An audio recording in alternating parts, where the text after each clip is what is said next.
events and watching sports on TV, and I would see gambling commercials like encouraging the people watching the event to go and place bets on the games. I said this is going to be such a disaster. Like this is literally going to be just excuse my French, but it's going to be a shit show. It's going to be a complete shit show because I can tell you this, if you want my 2 cents from a financial psychology standpoint, one of the worst positions you can be in this society is to be somebody who is addicted to betting and gambling, like with lots and lots of money on a regular basis. That is one of the worst. I wrote about that in my book, Financial Lovemaking, actually, when I was on the faculty at Syracuse. And that's what I refer to as a financial STD. And the reason I call it a financial STD is because it's hard to get rid of. And if you marry somebody that has this financial STD, you're going to be infected. And I hope I'm not hurting anybody's feelings. If you are a big gambler or something like that, I don't mean to offend you, but I have to be honest with you and tell you that I would encourage you to get help if you find yourself in situations that are bad. And the worst part about it, though, is that it's kind of like people don't get help until the situation is so bad that they can't get out of the hole, right? People don't realize that they're in a bad situation until they're really in a bad situation, or they don't realize they're headed toward a bad situation until they actually get there. And then once you're in the bad situation, it's almost like showing up at the doctor's office after you've had cancer for 2 years. The doctor can only do so much. The doctor can't really fix. He can't go back and reverse your cancer. He can't go back and change 20 or 30 years of bad eating habits and poor choices. All he can do is maybe, help you cope with just an unspeakably painful situation. So this is one of the reasons why I would say to you, please be extremely thoughtful and careful in terms of how you sort of address things like this. And now the other thing about sports gambling is that they tend to not market to everybody. Like they're not marketing to, old ladies and, in their 60s and 70s. Most of the people affected by this are people young men between like 22 and 35. So if you have a son or a husband, brother, father, friend, whatever, who is in that age range, just give them that consciousness. Remember, every morning this is what we do, right? We do economic consciousness, financial awareness, so that you can so you can experience economic elevation, because that's what consciousness is. It's when you elevate and you rise up and you kind of can see things down the road and you can look around and you can see things around you and you can understand it, but you're not in it, right? So this was my first thought today that I wanted to share. And one day we'll just kind of we can go into the weeds and the nuts and bolts of just why gambling is so horrible. But today I hope you'll just take my word for it that you don't want to mess with those addictions. I'll tell you a quick story, and then this affected me. Like I heard this, and this really got me thinking. When I was 31, when I was in that target age group, for this kind of thing, when I just joined the faculty at Syracuse University, and I got my first job making like decent money. And I was making six figures for the first time. Before that, I was a grad student making $12,000 a year. So the benefit of having a low income is that you don't have it minimizes the amount of economic damage that you can actually do to yourself, right? So basically, through grad school and undergrad, I did make financial mistakes. I did. I even bet on some games in college and stuff, and I can tell you about that experience. In fact, I'll back up and tell that experience. I'll tell on myself in terms of mistakes I made, and then I'll move forward to the story that I heard that really transformed me. All right, um, so here's what it was. Okay, so when I was in college, I had a friend. I went to University of Kentucky, and in case you don't know anything about Kentucky, it's not as backward as they portray it in the movies, but it is kind of country. You got a lot of country folks in Kentucky, and but most of them were really nice people. So I mean, yeah, when I wrote articles about race and racism, I would get death threats and stuff, but most of the people weren't giving me death threats. Most of the people were nice. They'd invite you to your house and want to cook for you and stuff. And so anyway, I knew this guy named Russ. And Russ had another friend named Russ. And that's only going to happen in Kentucky. That's not going to happen in California, that you have two friends named Russ. So Russ was a cool guy.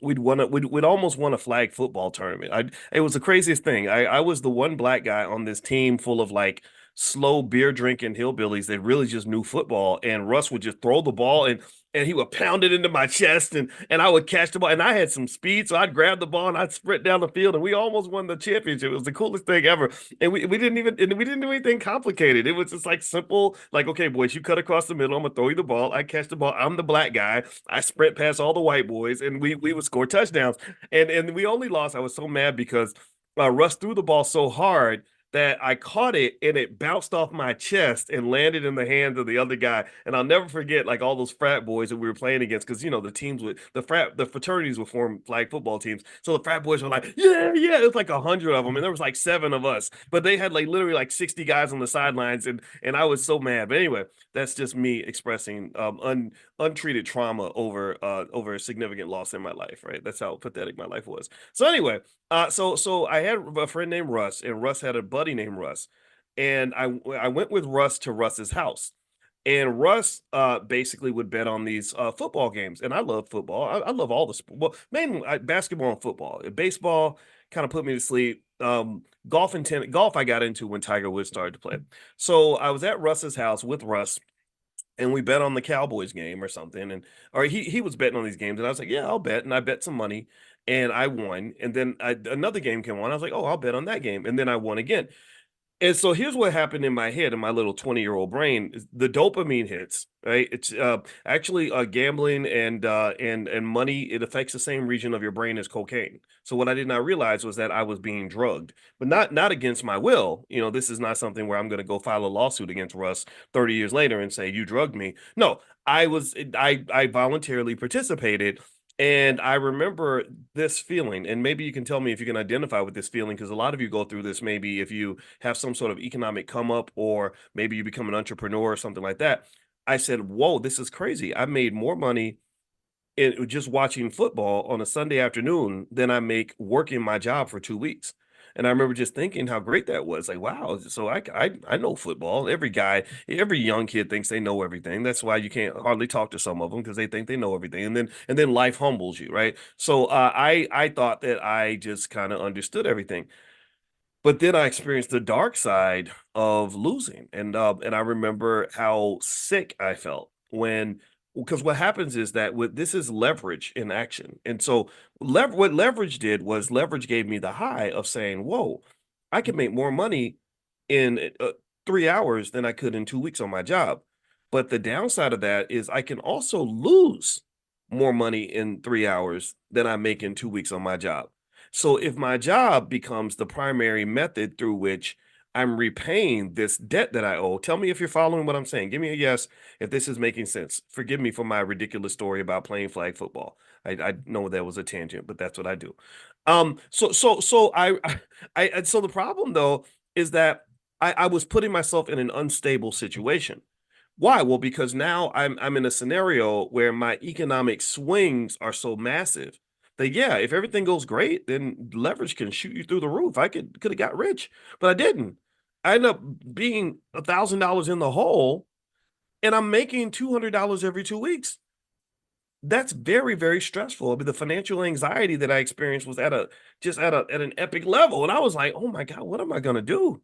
And what happens is that and this is why gambling becomes so dangerous. This is why you have to be very careful, is that when people get to that point where they're desperate and they realize, okay, I can't get out of this hole. Like I can't, the way I know how to make money is go to my job and work 2 weeks to get $200. So in order for me to get out of $1,000 hole, I would have to take $1,000 risks. I would have to do something bigger in order to fix it. And that's what gamblers do. They say, okay, well, I'm gonna get out of this. And so what do? They place bigger and bigger bets, because that's all you got. All you got, the only way to overcome a bad bet is to make a bigger bet. And what happens is that you have this string at some point where all your bets go bad, and you end up in a hole that you can never get out of, and then you're in debt for life. And some of them end up, in situations where if they have, you have bookies, you have people that get killed. In fact, there was all that speculation about even Michael Jordan and his gambling and what happened with his father. Again, I'm not making any assumptions about that. I want to be really careful, because I do know Larry Miller, who was the president of the Air Jordan brand, who's very good, very close to Michael. So I don't want to be disrespectful, but that did cross my mind, and there in the media spoken about this a lot. And I do know another scenario where there was a poor guy who had actually been placing big bets on Robinhood. These people understand Robinhood, the app, when it's abused inappropriately by like a young 24-year-old, they think that they're investing, but they're not investing, they're actually gambling. They say, "Oh, I'm a day trader and I'm an investor." And it's like, "No, I see your behavior. You're really doing sports gambling. You're just doing it with stocks and options, so you feel like it's more legitimate when really the exact same process of betting on a sporting event is exactly what you're doing right now when you're betting on these options and hoping for these quick flips and all these other things." Long story short, if you want to know how the story ended, I remember that it was that losing that money was the best thing that ever happened to me. I remember getting so sick to my stomach that I was like, "Oh my God, I never want to feel like this again. I never." And I remember there was Russ and then his friend Russ, and then the bookie's name was Sam. And I remember when I got the call from Sam, I was like, "Oh my God, is Sam gonna kill me? Is he gonna come beat me up?" Like and I paid Sam back and did what I was supposed to do. And I remember saying, and once I get out of this hole, I'm never gonna go back to that place again. So here's what happened. So you fast forward years later.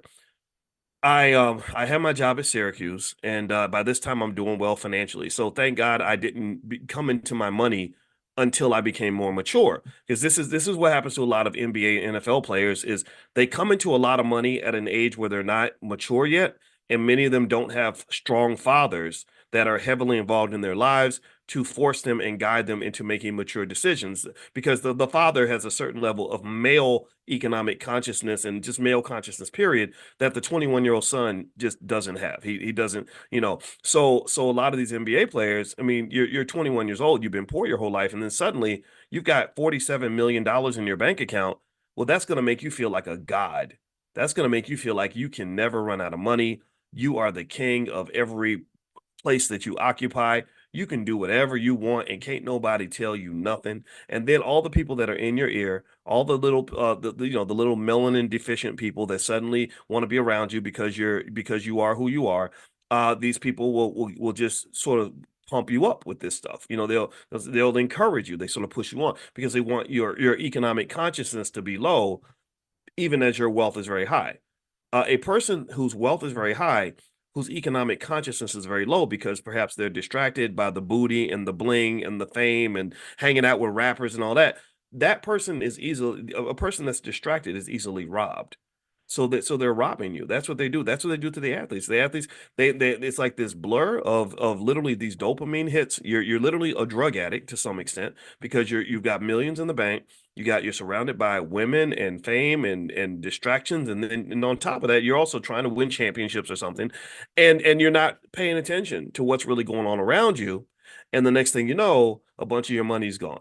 In fact, when I spent a lot of time hanging out with Damon Dash, who helped create Rockefeller Records, I'm convinced that Dame was the brains behind Jay-Z's career, Kanye's career, Rockefeller, all that. He's an interesting guy, and I remember one thing I remember him talking about is that when you get that much money and that much fame and people know who you are, you have to let people know that you're watching because if they think that you're not paying attention, they're going to rob you. He said the nicest person in the world, who seems like the most loyal, friendly person ever, will be literally just siphoning money out of your bank account while you're looking away.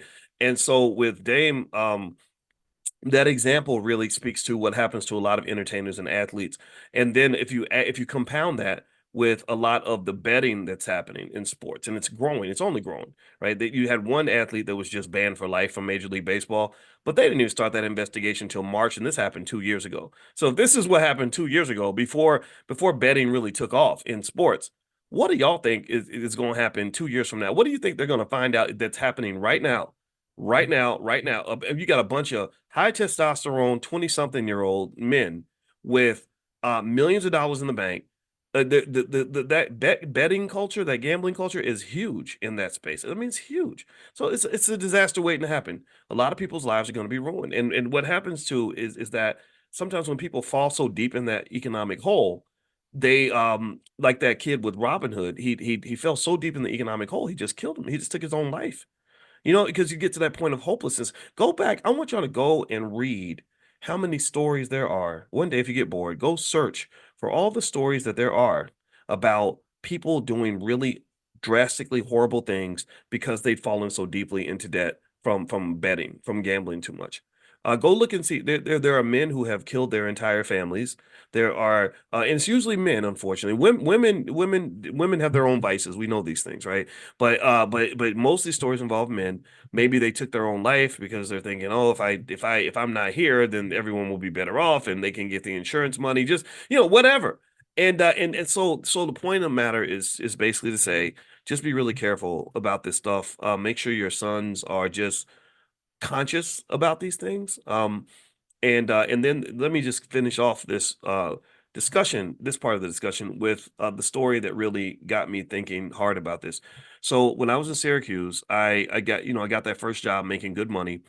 I went to a car dealer and I was looking for a car, and there was a guy who was driving the car around with me. Who was just kind of explaining to me, the car and everything else. And we got to talking, and he was older. He was like maybe 78 years old, and I was 31 at the time. And I remember I just asked him. I said, "So you going to retire at some point? Like, do you like working? Like, why do you work so much?" And he said, "Well, I had $500,000 in my retirement account." And I said, "Well, what happened?" He said, "It's all at the casino. I lost every penny of it at the casino." And I remember thinking, this is so sad because this old man has to work until he dies because because he blew all his money at the casino. And I remember at that moment thinking, I never want to be in that situation. I never want to be in a situation that is so bad that I can't fix it, or where I'm just so old that it's too hard to start over. It's very depressing to be. So one of the benefits of consciousness, and the reason we do economic consciousness every morning, is if you're conscious, then you can be 35 years old and imagine being 85 and being conscious of that and saying, gosh, I don't want to be here when I'm 85 or when I'm 75 or when I'm 65 or when I'm 55 or 45 or whatever, right? You can think ahead. Most people are not conscious. A lot of 25-year-olds, they think they ain't never gonna get old. Let me know. Give me a guess if you agree with it. If you notice this, let me know if you notice the amount of, if maybe you had some of that, the amount of confidence you have when you're young, that you're never gonna be the old guy. So it makes you laugh whenever old young people make fun of old people, like, oh, you're a boomer, or you don't know nothing, or you washed up, or you're old. It's like, yeah, keep on talking. And then what happens is you get in your 30s and people start calling you sir and ma'am.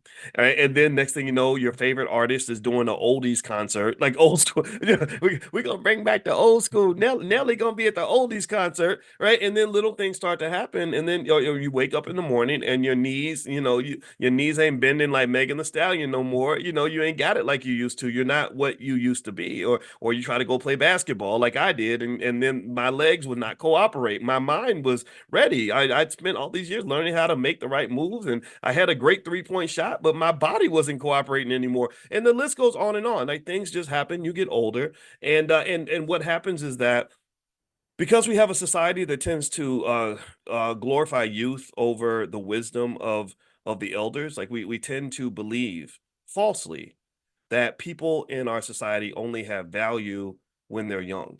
We look at women and we say, "Oh, your value starts to drop after you're 35 because nobody wants you and you're this," which is nonsense, right? That's absolutely ridiculous.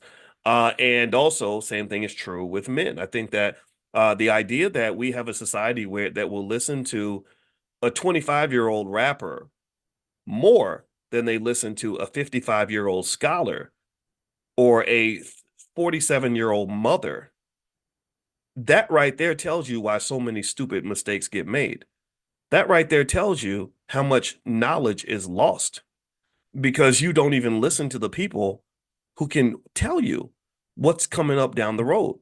I'm sorry, no disrespect if you're in your 20s. I'm not telling you that you don't know things. I can learn from you too. But Lord Jesus, when I was 25, I didn't know nothing compared to what I know now. And I was pretty damn smart. When I was 25 years old, I had been teaching college students for 3 years. I taught at University of Kentucky and Indiana. I taught math and finance and everything. So I was smarter than 90 something percent of the population at 25 years old. I knew a whole lot of stuff. But when I tell you that that a conversation between 52-year-old Boyce and 25-year-old Boyce would literally be a grown man talking to a kid, I'm not playing with you. Like there's so many things I could tell him that he has no idea of. But he thinks he knows everything. He thinks he's smart. He thinks he's unseen some things because he's smarter than he was when he was 21.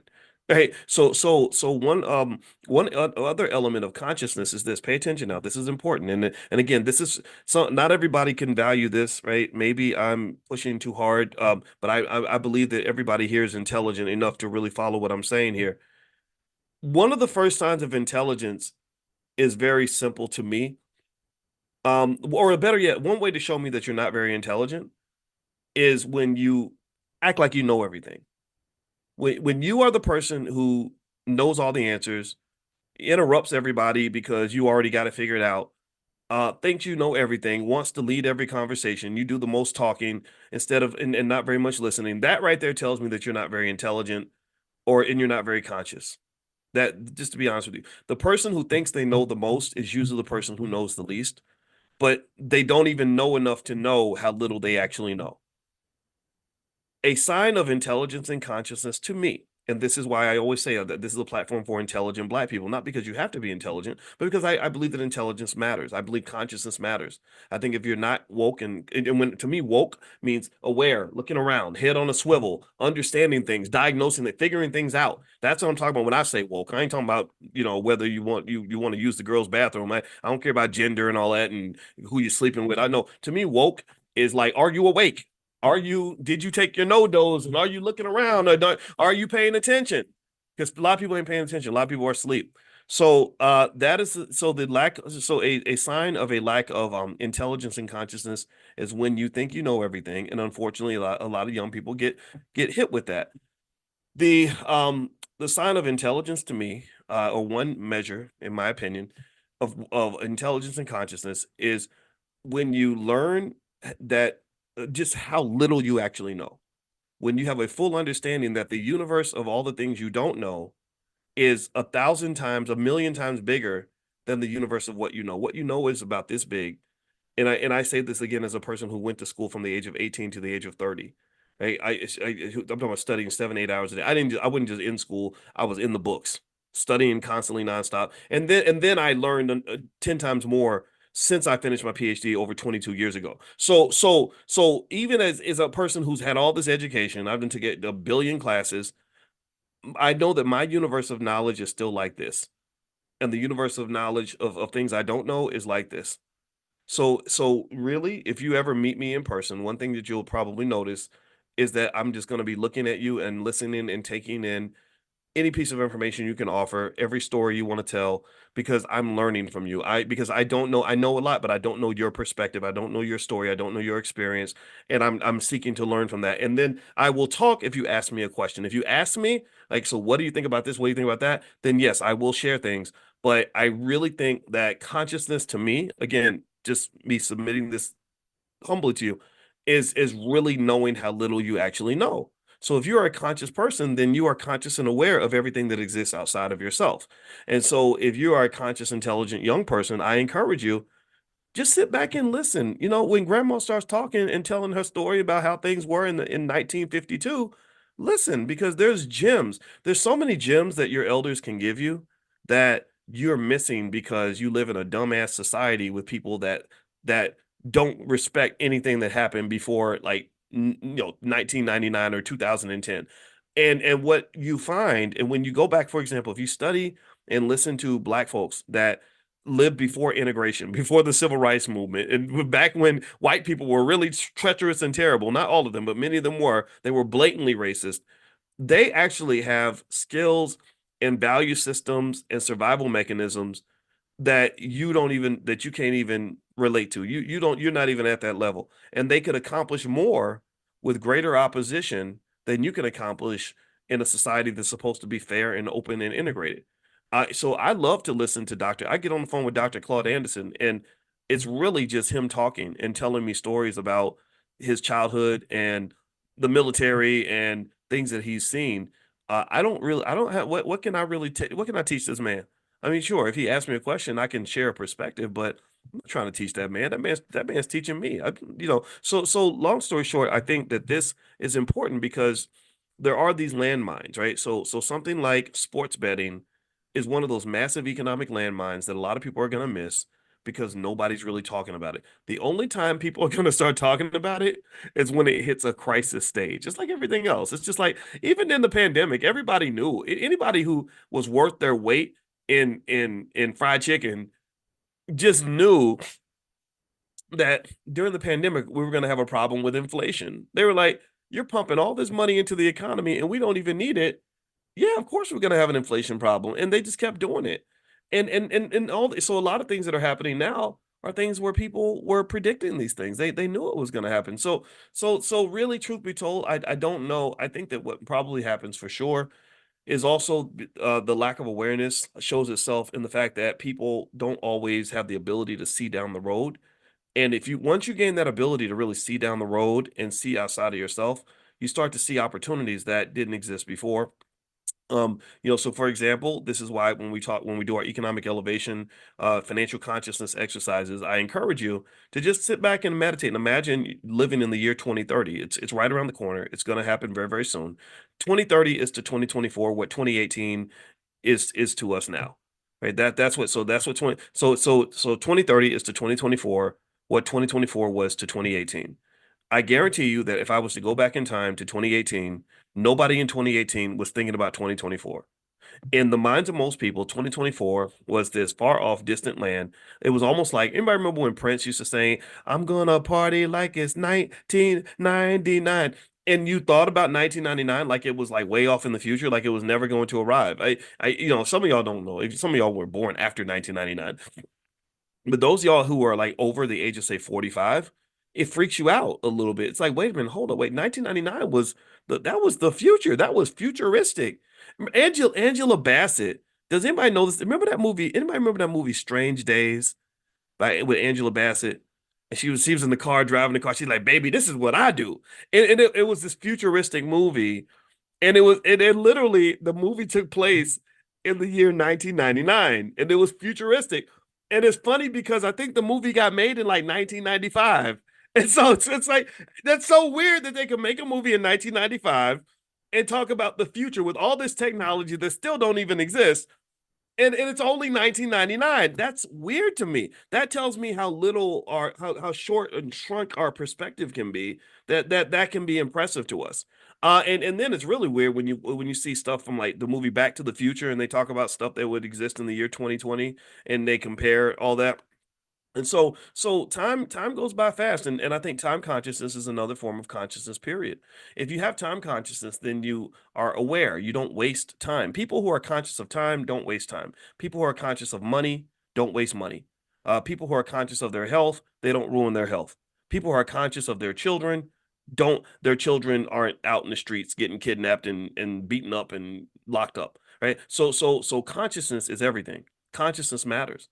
So consciousness, in my view, is something you have to practice because I think there's a lot of people who prey on those who are not conscious. They do deliberate things to keep your consciousness low. Entertainment, for example, is designed to minimize your consciousness. You've heard all those stories about the Roman emperors who would entertain people with circuses and what was it circuses? What was it circuses and sports and stuff and give them bread? And I forgot what the quote was, but basically they were like, just give them a bunch of sporting events and all kinds of stuff to distract them, and they're not going to be conscious of the other things that are going to happen because part of that means that if your attention is taken over here, then that's where your consciousness lives. It doesn't live in the places where it needs to be.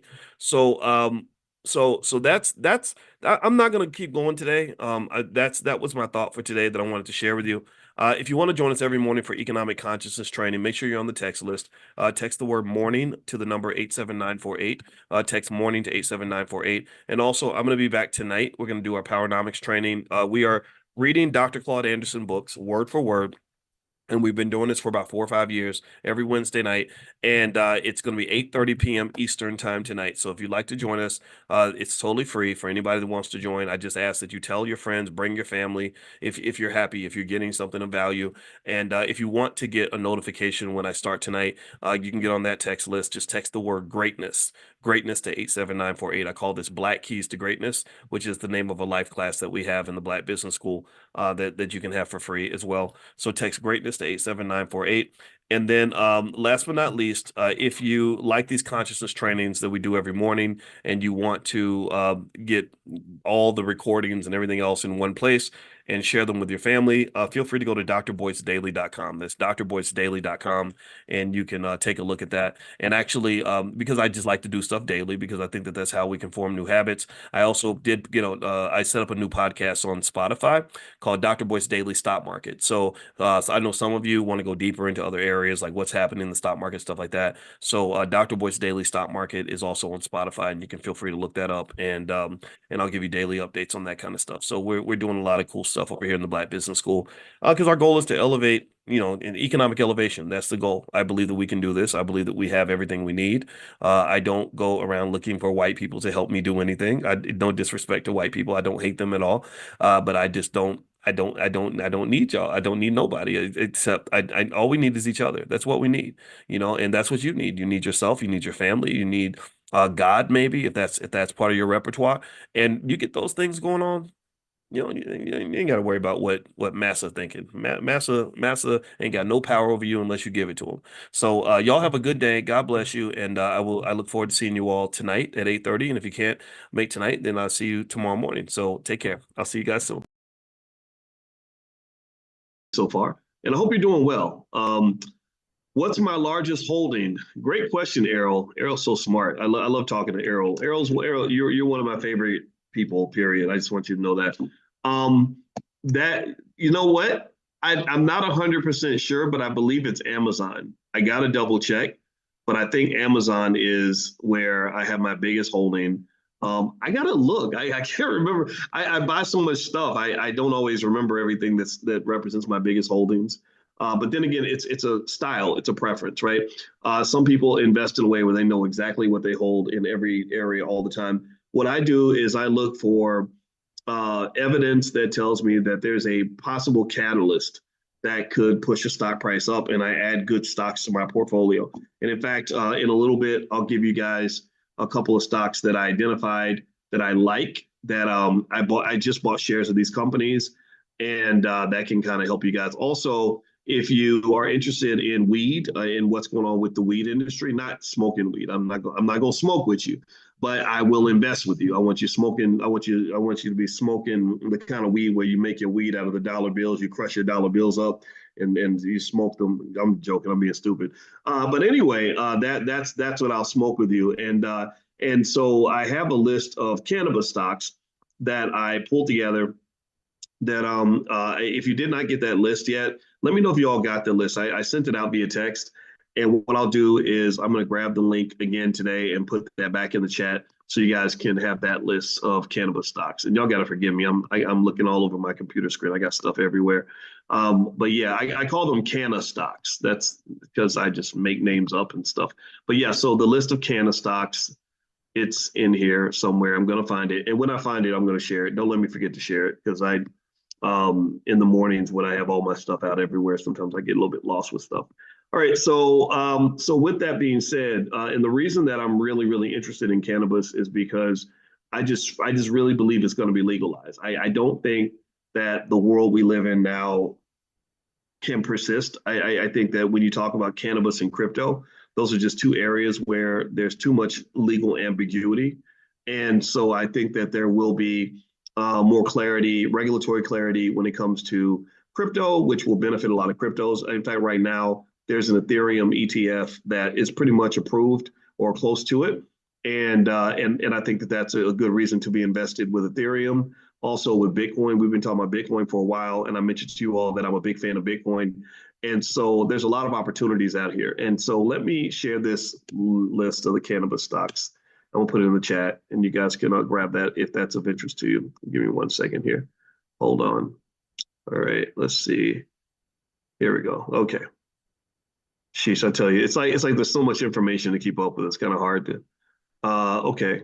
Oh, there we go. Okay. Well, thank you, Sonia. Sonia already shared it, so looks like Sonia's on her game. What would I do without Sonia? All right. So anyway, so there's the list right there inside the chat as well. So Sonia also provides her link as well. So let's see here. What else am I noticing? All right. So in terms of opportunities, I do believe that, and I heard an analysis by Kathy Wood, who is interesting. She's super smart, but sometimes she's just wrong. And I don't know if she's wrong about this or not, but I know that it did make sense. she was saying that based on certain historical data, that there's evidence to say that companies that small cap stocks tend to do well in this kind of environment. They don't do well right now, like they're undervalued. And that what's happening right now in the market is that everybody's flocking toward these everybody's flocking toward these big companies, these big tech companies. And what tends to happen is that whatever everybody else is flocking toward, that's not really the place you want to be long term. Like everything that's overperforming right now is going to underperform at some point in the near future, and everything that's underperforming now is going to do well later on. So there are some small cap companies that I took a look at that I actually invested in. And again, this is not investing advice, but I'll mention them to you. One is a company called Magnite, Magnite, and the ticker symbol is MGNI. And I invested in this company solely for the reason for the fact that when I did my research on it, the analysts like it, and also it's a small cap company that should have some possibilities later on down the line as the market evolves. So again, if you want to go take a look at that company, it's MGMI, and the name of the company is Magnite. And so feel free to take a look at that. Again, this is not investing advice, though. Now, what else is happening in the markets? I'll just kind of give you a quick summary. A couple of things going on right now. Basically, the economy is holding pretty steady. There are some risks and catalysts in the economy, particularly in the areas like commercial real estate. A lot of people are concerned about commercial real estate. In addition to that, if you want to look at sectors that seem to be a little bit overvalued, tech is a little overvalued. So all the big tech stocks that everybody loves, a lot of people believe that they're priced so high that even though these are great companies, they may not be great investments. Because remember, a great company does not make for a great investment. And a bad company does not mean it's a bad investment. Also, the Federal Reserve is expected to maintain interest rates higher for longer, which means that these rate cuts that they've been talking about that would have been positive catalysts for your stocks, they're probably not coming for a while. They may do a rate cut in the summer, but for the most part, they're not going to likely do the rate cuts that everyone expected to see, right? And also, some people believe that GDP is going to slow down a little bit in the third quarter of 2024. They're not predicting a recession, but there could be. I mean, they're supposed to be. The economy's done so well that at some point you've got to slow down. You've got, that which goes up has to eventually come down. And so you can expect some sort of economic downturn to occur in the near future. All right. So what I want to do is look at some of your questions here. Let's see. The first question I see comes from Genia Ardrey. She says, I have P&G stock with a holding company. Should I leave it there or move it to another platform to build in order to buy, sell options? Well, if you're talking about buying and selling options, Procter & Gamble is not a stock that we talk about much in the Prime program. Right? So, in terms of options, you'd have to have a lot of shares of Procter & Gamble stock, I expect, to be able to generate a decent income from options. However, if you wanted to move assets over to pursue a particular strategy, you can. But what I do is I sell my options and stuff like that, and that's how I generate my income. But I don't put more than, say, 20%, 15, 20% of my portfolio in that direction. Because you got to remember that every type of investment involves risk. The stocks that give you the most income tend to also have the most volatility. That's why the options market is so active.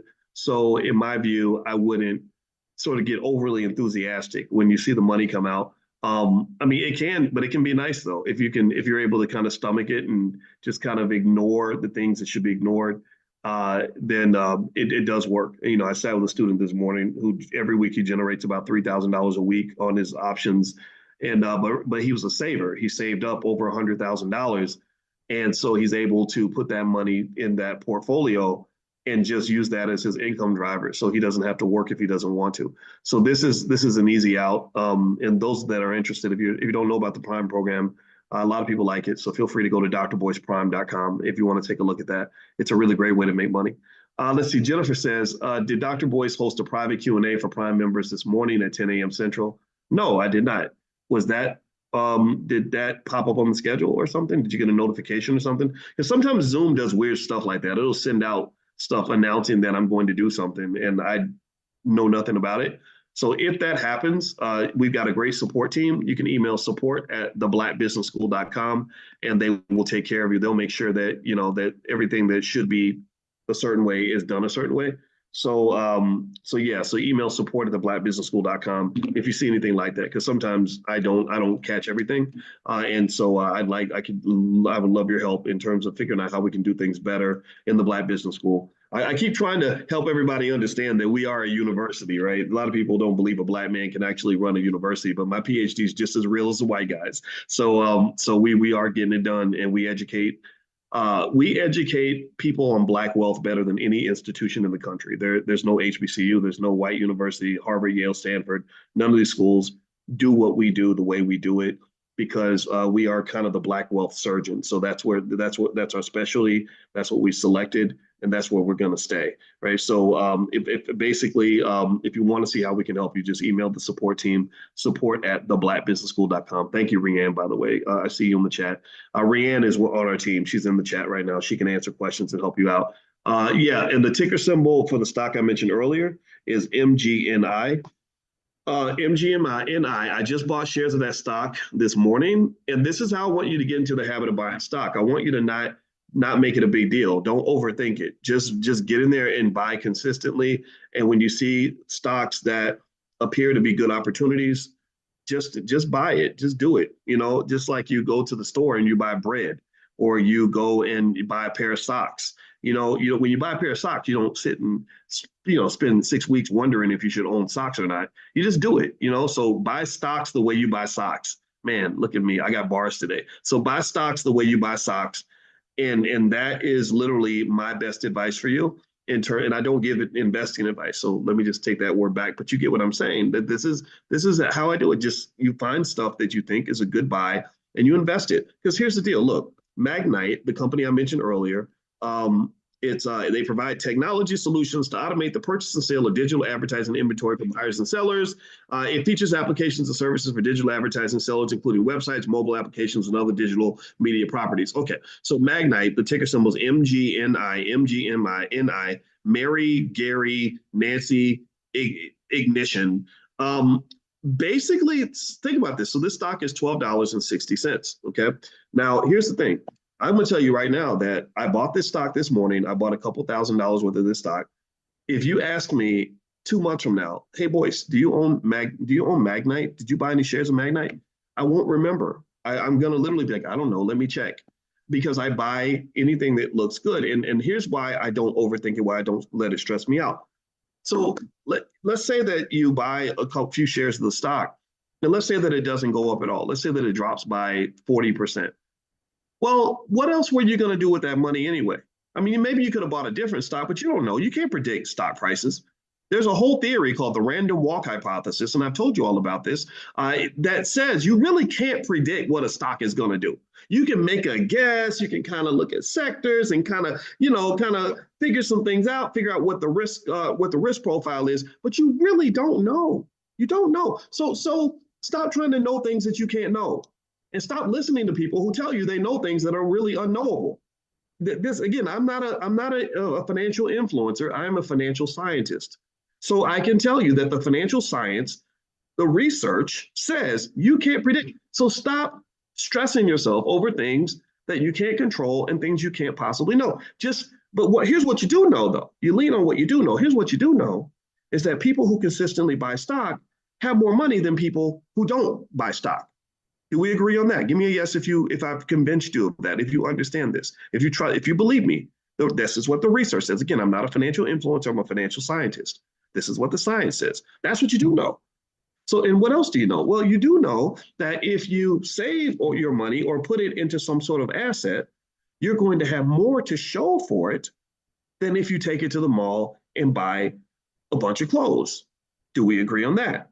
That if I buy this stock at $12.60 per share, and I put my money in this stock, even if the stock goes south 5 years from now, and let's say it drops from $12.60 to $9 a share, at least I'll still have some money left over. What happens if I go to the mall with that money? And this is the thing. People will avoid investing because they're scared of losing a little bit of money, but will go take that same money and go shopping, which means you're going to lose all your damn money. There ain't hardly nothing you bought in 2017 that you're still using right now. You're not, ain't probably not even your car. So why not try? And here's the third thing. Here's another thing you do know. I can name 20 things that you do know, and then I can name a bunch of stuff you don't know. But here's another thing that you do know. Um, you do know that keeping your money is better than giving it away, right? We do know these things, right? We do know that if I keep my money, I'm going to have more money than if I give my money away. So when you buy stock, what you're really doing is you're putting your money into what they call a store of value. A store of value is like putting my money in a bucket. And if I put my money in a bucket, another thing I know, this is another thing you add to the list, is I know that if I buy this stock, sure, it might go down. But also, if I buy this stock, it might go up. And I know that I don't know if it's going to go up, but at least I know that if I'm in the game, I have a chance to win. If I'm not in the game at all, I have no chance at all. So I buy this stock not because I know it's going to go up, but because I have a reason to believe that there's a good chance it could go up. I also know that if I save my money, I'm going to have more than if I give my money away.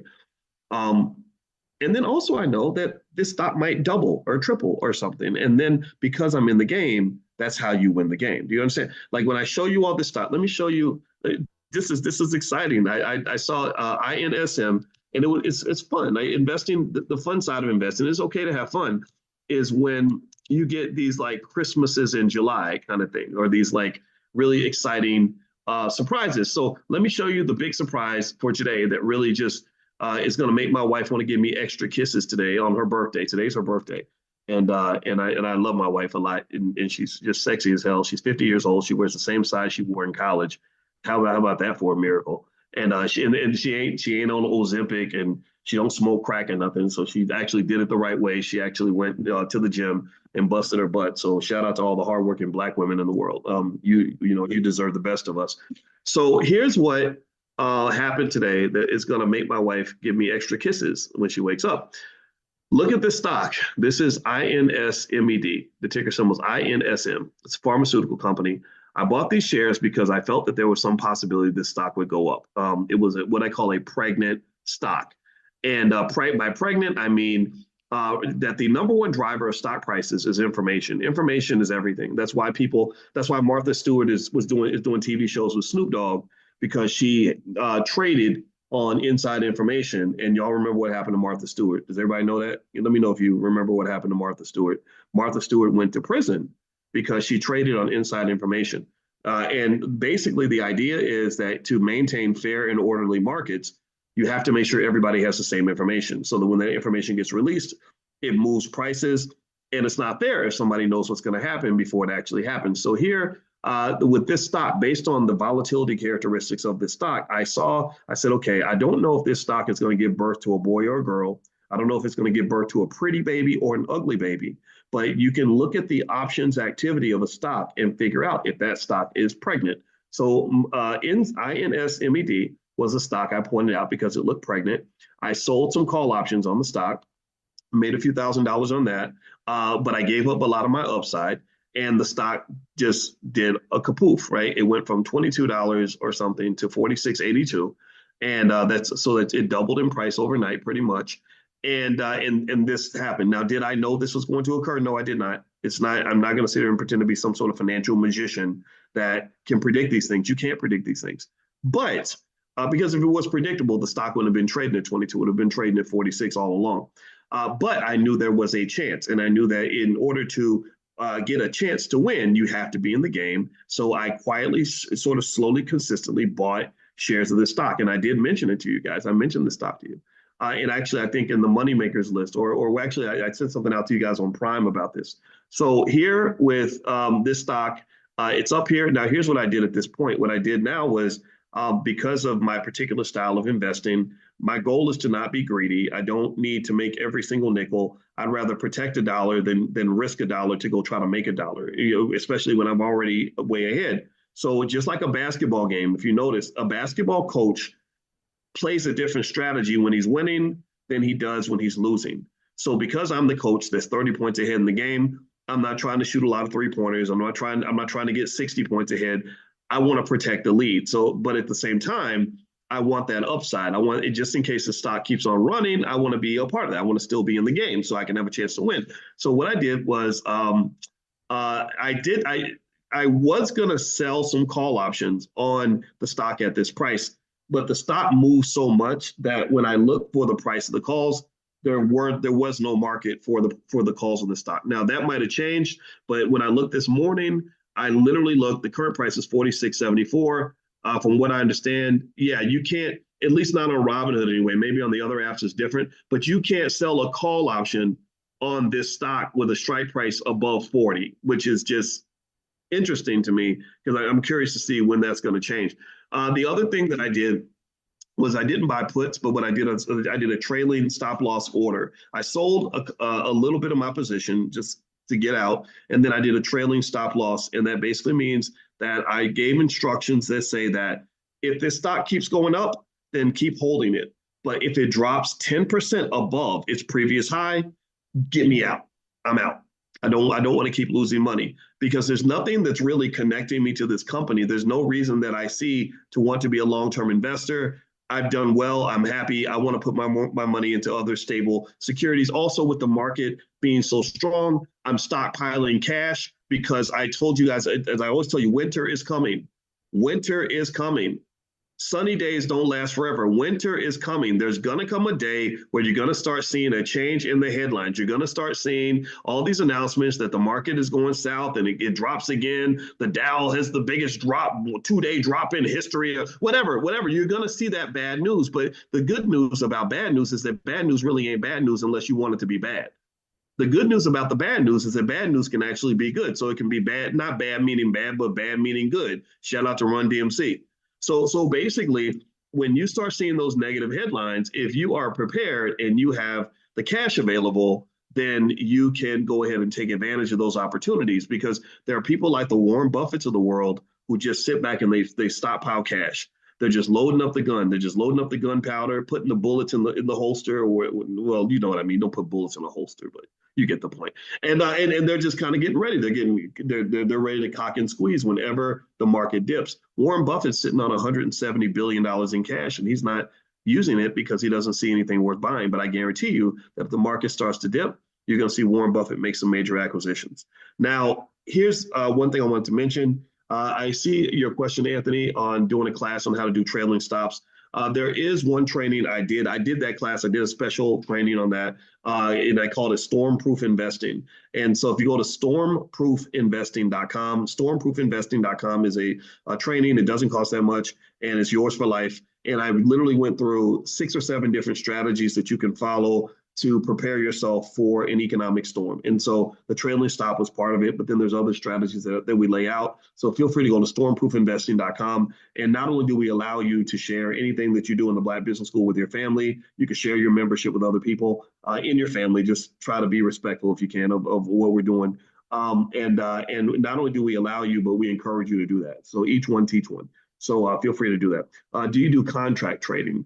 You mean for stock options? If that's the case, then yeah, that's drboyceprime.com. So feel free to go to drboyceprime.com. Or if you want an introduction, you can text the word money to 87948. And I have a training called How to Make Money Without Working. It really does work. It's very effective. And so if you want to take a look at that, you can just text the word money to the number 87948. Now, one other company I want to show you that was really interesting too. Just this one gives me, this is like, sometimes you think about an old girlfriend and you kind of smile to yourself, but I don't do that too often because I'm married now, so I'm a good boy.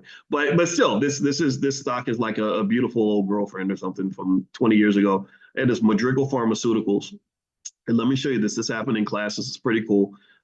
This stock was trading about 60 something, and one of the students in the prime class came to me. James Wilson was actually teaching his whole entire church how to trade stock options, which not trade stock options, but generate income from stock options. That's very different from trading. There will be 3 categories of investing, in my opinion. There are long-term investors. There are traders, which, it's very stressful, very tough to make consistent income. And then there are income generators. Income generators are more on the conservative side. You're not buying risk, you're selling risk. So he's teaching his whole church how to increase their income with stock options because you have all these people in the church that have, that 40, 50, $80,000 or whatever in home equity or in their 401k, and they want to activate some of that money and generate income from it. Maybe they want to quit their job. And so he's showing the whole church how to do it. And I just love that. So anyway, James came to me with this company and he saw that the options premiums were really high. And I said, okay, so you got a pregnant stock on your hands. Something big is about to happen. So what I did with this stock was I bought a bunch of shares. I not only told him that I like it, but if I like something, I'll invest right along with you, right? I'm in the same game you are. So I bought a bunch of the shares. I sold options on some of the shares, but I didn't sell the options on all the shares because I said, if this stock does take off, I want to be a part of that. I want to be a part of the party. So this stock literally went from $67 per share up to 290, and it did that like overnight, just like that. And so it was like Christmas in July. I don't know how much money James and his wife made, but I'm willing to bet you it was quite a bit because it was how they were positioned. But I don't mean to talk about anybody's personal business. And I made some money too. And so sometimes these things happen. But the thing about it, though, in my opinion, is that in terms of investing strategy, you don't want to think of the market as a casino. Some people, the company is Madrigal Pharmaceuticals. Good question, Stephanie. You don't want to think of the market as a casino. A lot of people sort of invest where they're hoping to hit it big, almost with a lottery kind of mindset. And I don't think that that's a healthy way to invest because you usually don't hit it big like that. And then sometimes you can hit it bad. And really, the reason we created a whole department called Black Financial Therapy is because sometimes when we hit it bad, we don't know how to handle that. And so really, I want to encourage you all to make sure that you understand that emotions are a big part of investing. You can feel the euphoria when you make money, but euphoria is very dangerous. Euphoria can get you in trouble. So even when I made this money today, my first thought was, wow, all right, this is awesome. Then my next thought was, okay, calm down, Boyce. Let's protect what we have. Because once you get wealth, remember, I've mentioned to you all the 4 steps of wealth, right? Let's go through that really quickly. Number 1 is you have to know where the wealth is located. That's financial consciousness. We do financial consciousness training every morning at 10 a.m. Eastern because a lot of people, they'll never be the money because they can't see the money. They don't know where the money is. Money can literally walk right past them and they will literally wave at it and go in the other direction. So how are you ever going to have the money if you don't understand the money, if you don't know where the money is, you don't know why some people get wealthy and some people don't? That is an awareness that you have to have. And if you ever want to be wealthy, and you'd be amazed how many people talk about, I want to make money, get money, ride or die for money, money over bros and hoes. And, like I die for money. I love money. Well, if you love money so much, then why don't you understand it? Why aren't you studying money? You should be studying the thing that you love. I love my wife. I study my wife. I watch her. I pay attention to what she likes, what she doesn't like. I understand who she is as a person. So the things you love are the things you're going to study. So if you ain't studying money, then you really don't like money the way you say you do. You don't really want financial security. You just want to talk about it. It just sounds good, right? Just like I would talk about wanting to lose weight, but I didn't really want to lose weight because I didn't go to the gym. So that's the first thing is consciousness, awareness, knowing where the money's at. Then once you know where the money is, then you have to have a plan. You got to make a little strategy, lay out the plan. What's the plan to go get the money? How are we going to connect ourselves to the money? The third thing you got to do is you got to execute. You have to follow through on the plan. So you know where the money's at. You made a plan to get the money. Now you got to get up and do the work. So again, we talked this morning in financial consciousness about level 1 versus level 2. Most people are at level 1. Level 1 means everything is one day. One day I'm going to do this. One day I'm going to do that. One day I'm going to have money. One day I'm going to be successful. One day I'm going to work hard. One day I'm going to lose weight. But to me, my question is not what are you going to do one day? My question is what are you going to do today? Level 2. So today I'm going to invest. Today I'm going to learn. Today I'm going to go to the gym. Today I'm going to execute my plan, right? So that execution is really, really important, critical. Put that on your list. Number 4, fourth step in wealth building is once you have done those first 3 steps, you will probably be wealthy. Once you have economic awareness, you've made a plan, and you've executed the plan and you've allowed time to grow your wealth because when you are executing the plan, you're planting little seeds and when you plant seeds and you let them grow, they grow into big sycamore trees. So now you're sitting on money, you're sitting on success, you're sitting on all these things. Well, the 4th thing you have to do is you must protect that. You must protect that because remember, especially when you're Black, this is really true when you're Black. I hate to say it, but it's true. When you get money, you're sitting in the middle of a space sometimes where nobody has money except for you, where most people don't have the success you have. They don't have the prosperity you have. They're not doing as well as you, right? You know what I mean? And so what happens is you kind of end up becoming vulnerable to those who want what you got. When I started making money and I was a single man, I suddenly became very handsome. I didn't know how handsome I was until I had money. My jokes were funnier. I was the most interesting man in the world. I got attention from women that didn't pay me any attention when I was a broke student in grad school, and that was new. I didn't know that. I was like, I'm the same guy. Why am I being treated so different? This is weird. But now as I read books about it, it's natural. It happens, right? So same thing happens with when you have money, you get more friends. Everybody wants to be friends with the rich guy, right? And so what I would say to you is that protection of the wealth. It really sticks out in a lot of different ways. And I'm not going to go through all the different ways because it would take all day. Because remember, I spent a lot of time studying risk management, which is basically an awareness of all the vulnerabilities and threats that exist around you. That's what that is. And I studied risk management under a guy named Renee Stoltz, who is probably one of the top 3 leading experts on the planet in risk management. He would travel all around the world and teach banks how to manage their risk. Right. So I edited a textbook for him when I was in graduate school. So I spent a lot of time thinking about risk and vulnerability and how to protect yourself. And that there's a long list of ways you have to sort of know how to protect what you have, because if you don't protect your wealth, you're going to lose it. 70% of all wealthy families lose all their wealth in one generation. 90% of all wealthy families lose all their wealth in 2 generations. So why in the hell would you work your ass off for 20, 30 years, bust your butt, grind into the ground to build all this wealth, and then you hand it to your kids and they just literally take the ball and throw it out of bounds like a basketball game. You work really hard to get the ball down the court and you pass it to your teammate and they throw the ball out of bounds. Or you are a football team and you work really hard and you grind it to run the offense and get all the way down to the 18-yard line, and you set the kicker up for a great field goal and he just kicks it until he goes wide right. Like, that's got to just make these guys so mad because they work so hard to get to that point. And that's what I see when I see families that work hard and grind and push and do everything you got to do. You make a plan, you execute the plan, and then you pass the ball to your kids, and your kids are not trained to protect the ball, so you lose everything. So in this case, that doesn't just exist on a macro level, it exists on a micro level. So on a micro level, when I had this win, when the stock doubled overnight, I'm like, woohoo, this is great. My next thought was, how do I protect this? How do I protect this? And that's when you go into defense mode. Now I went from playing offense. We got down the field. Now we're going to play some defense. So you got to defend your positions. And so what I would encourage you to do is this. Right now, the market's doing really well. Right now, it's raining money in the stock market. And if you've missed this, I feel bad. I hate that. I hope I can convince you to go take a look, because the money is everywhere. But it ain't going to always be everywhere. Winter is coming. Bad things are going to happen. So what you do is you buy your umbrellas when the sun is out. You never buy umbrellas in the rain, because when the rain comes down, everybody's buying umbrellas. So the price of umbrellas goes way up.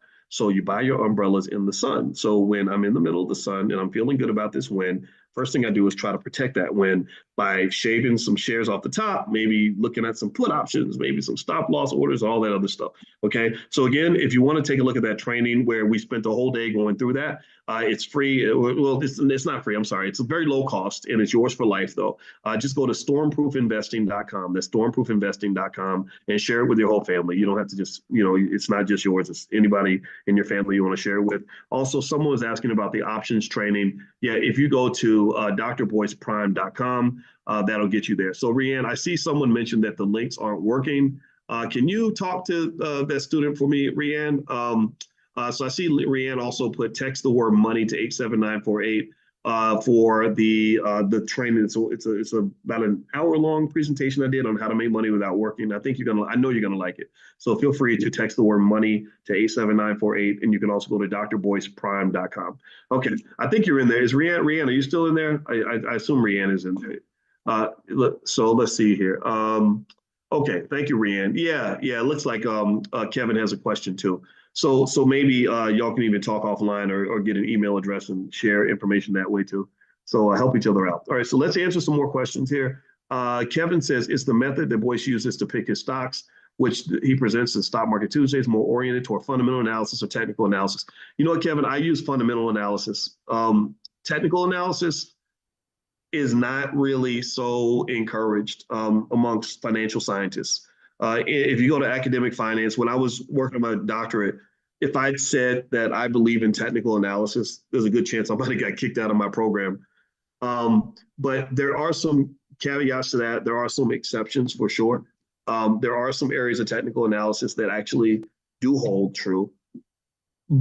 Which technical analysis, in case you all don't know, it's kind of like when you're looking at charts and you're looking at these bands of trading and and resistance levels and stuff like that. And I'm just going to tell you, if you went to MIT, with some of the best financial scientists on the planet, and you said that's how I trade stocks, there's a good chance that a lot of them would not take that seriously. But I don't think that that's completely accurate. Just because that's what they believe doesn't mean that's 100% true. Part of my dissertation was actually on a type of technical analysis that focused on reversals and momentum. So sometimes it makes sense if you think about how human beings operate. It kind of means, when the prices go up, there's a good chance they're going to kind of get pulled down because people take their wins and they make adjustments, they sell their shares and stuff like that. And so, yeah. But I'm more of a fundamental analysis person. And really fundamental analysis long term, in my opinion, is more effective as an investing strategy for one basic reason. It's very rare that you're going to find a good company with good fundamentals that knows how to make money, where that investment in that company isn't going to lead you to make more money over the long term. If you look at almost any company that has growing revenues, growing net income, growing market share, just a good, solid, quality business, quality management, all that, and you invest in that company over, say, a 5 or 10-year period, you're usually not going to lose, right? And definitely not if you do it in a portfolio, right? Most investing really should be done in a portfolio. You should not be, according to financial science, you should not be focused on any individual stock. Okay. So I don't really get caught up in individual stocks. I look at them as collectives, as groups. So that style of looking at stocks, that fundamental analysis, is consistent with how Warren Buffett invests. If you listen to Warren Buffett talk, which I think everybody should, I like that guy a lot. He's accumulated his $200 billion in cash pretty much by investing in quality businesses. He's not into the technical analysis, none of that. He just tries to figure out, do you have good management? Do you have good product? Do your customers like you?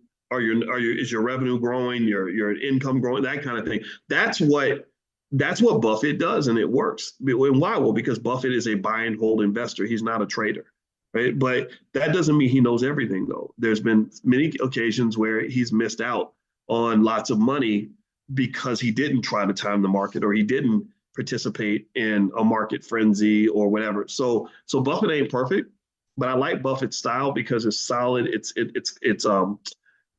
conservative. He learned how to invest from a book by two people named Graham and Dodd called Value Investing, that was written like literally in 1932 or 33. But him and Charlie Munger are pretty old, so they're probably teenagers or something. I guess for them, that was the hot, hip, cool new book that was out there. Okay, so has Boyce bought anything so far? Yeah, MGMNI. There we go. Thank you, Joni and Margaret. Okay, there we go. So yeah, it's MGNI. That was the stock I mentioned earlier. There's another stock that I actually bought today. Let me see here. What was the ticker symbol was RCKT, and it was a pharmaceuticals company. Let me see. I'm going to read about the company and tell you guys more about it. Okay. And these are more long-term investments. So just so you know, these are investments that I believe will do well in the next, 5 to 10 years. I'm not talking about stuff that's going to do well tomorrow. Okay. So let's not get caught up in that casino mindset. So yeah, Rocket Pharmaceuticals, it's a clinical stage biotech company which engages in the development of gene therapy treatment options for rare and devastating pediatric diseases. So just based on my research, that's a company I decided I want to take some ownership in. So there we go. All right. So let me answer more questions. And by the way, that list of cannabis stocks that I mentioned, or I call them canna stocks because you say that other word too much. Um, I don't know if I put it in an email or something, they'll think I'm selling drugs. Yeah, I like those canna stocks. I'll share that link again for those of you that didn't get it. I can't even find the freaking link. So yeah, just get on the text list. Make sure you're on the text list. Text the word morning to 87948. Or you can also email support at theblackbusinessschool.com. That's support at theblackbusinessschool.com, and they can get you the list because I can't. I got too many screens open and I'm confusing myself. So, all right. So, yeah, and I know y'all didn't come here to listen to me be confused. Okay. So, Jennifer says, what are the pros and cons of using margin to buy stocks? The pros of margin, Jennifer, is that margin is debt. Debt is an economic accelerator. Debt is something that will push you faster in whichever direction you're going. So if you're going in a good direction, debt will make more good things happen for you. If you're going in a bad direction, debt will accelerate the pain and the badness of your situation. So debt is like driving a super fast car and it's going to get you to your destination faster. But if you drive it sloppily, it can crash and get you killed. So I'm a fan of debt, especially if it's used responsibly. Most millionaires and billionaires have used debt to get to where they are. If Elon Musk did not have access to debt, then he would not be the guy that he is right now. He would not be the billionaire that he is today. So debt can be a good thing. Don't let anybody tell you that debt is always bad. But at the same time, um, people that tell you that you're a sucker if you don't use debt or you're stupid if you don't leverage to the hilt, those are people that have a gambling mindset who've never experienced the kind of devastating losses that can occur if you go too deep in debt. So debt is something that has to be used very carefully. But I do trade on margin because I like margin because margin is basically access to capital. Access to capital is sometimes more important than actually having capital. If you gave me a choice and you said, Boyce, which would you rather have? $10 million right now or the ability to control Warren Buffett's money for 6 hours? I would rather be able to control Warren Buffett's money for 6 hours because I could make far more than $10 million in 6 hours with Warren Buffett's money.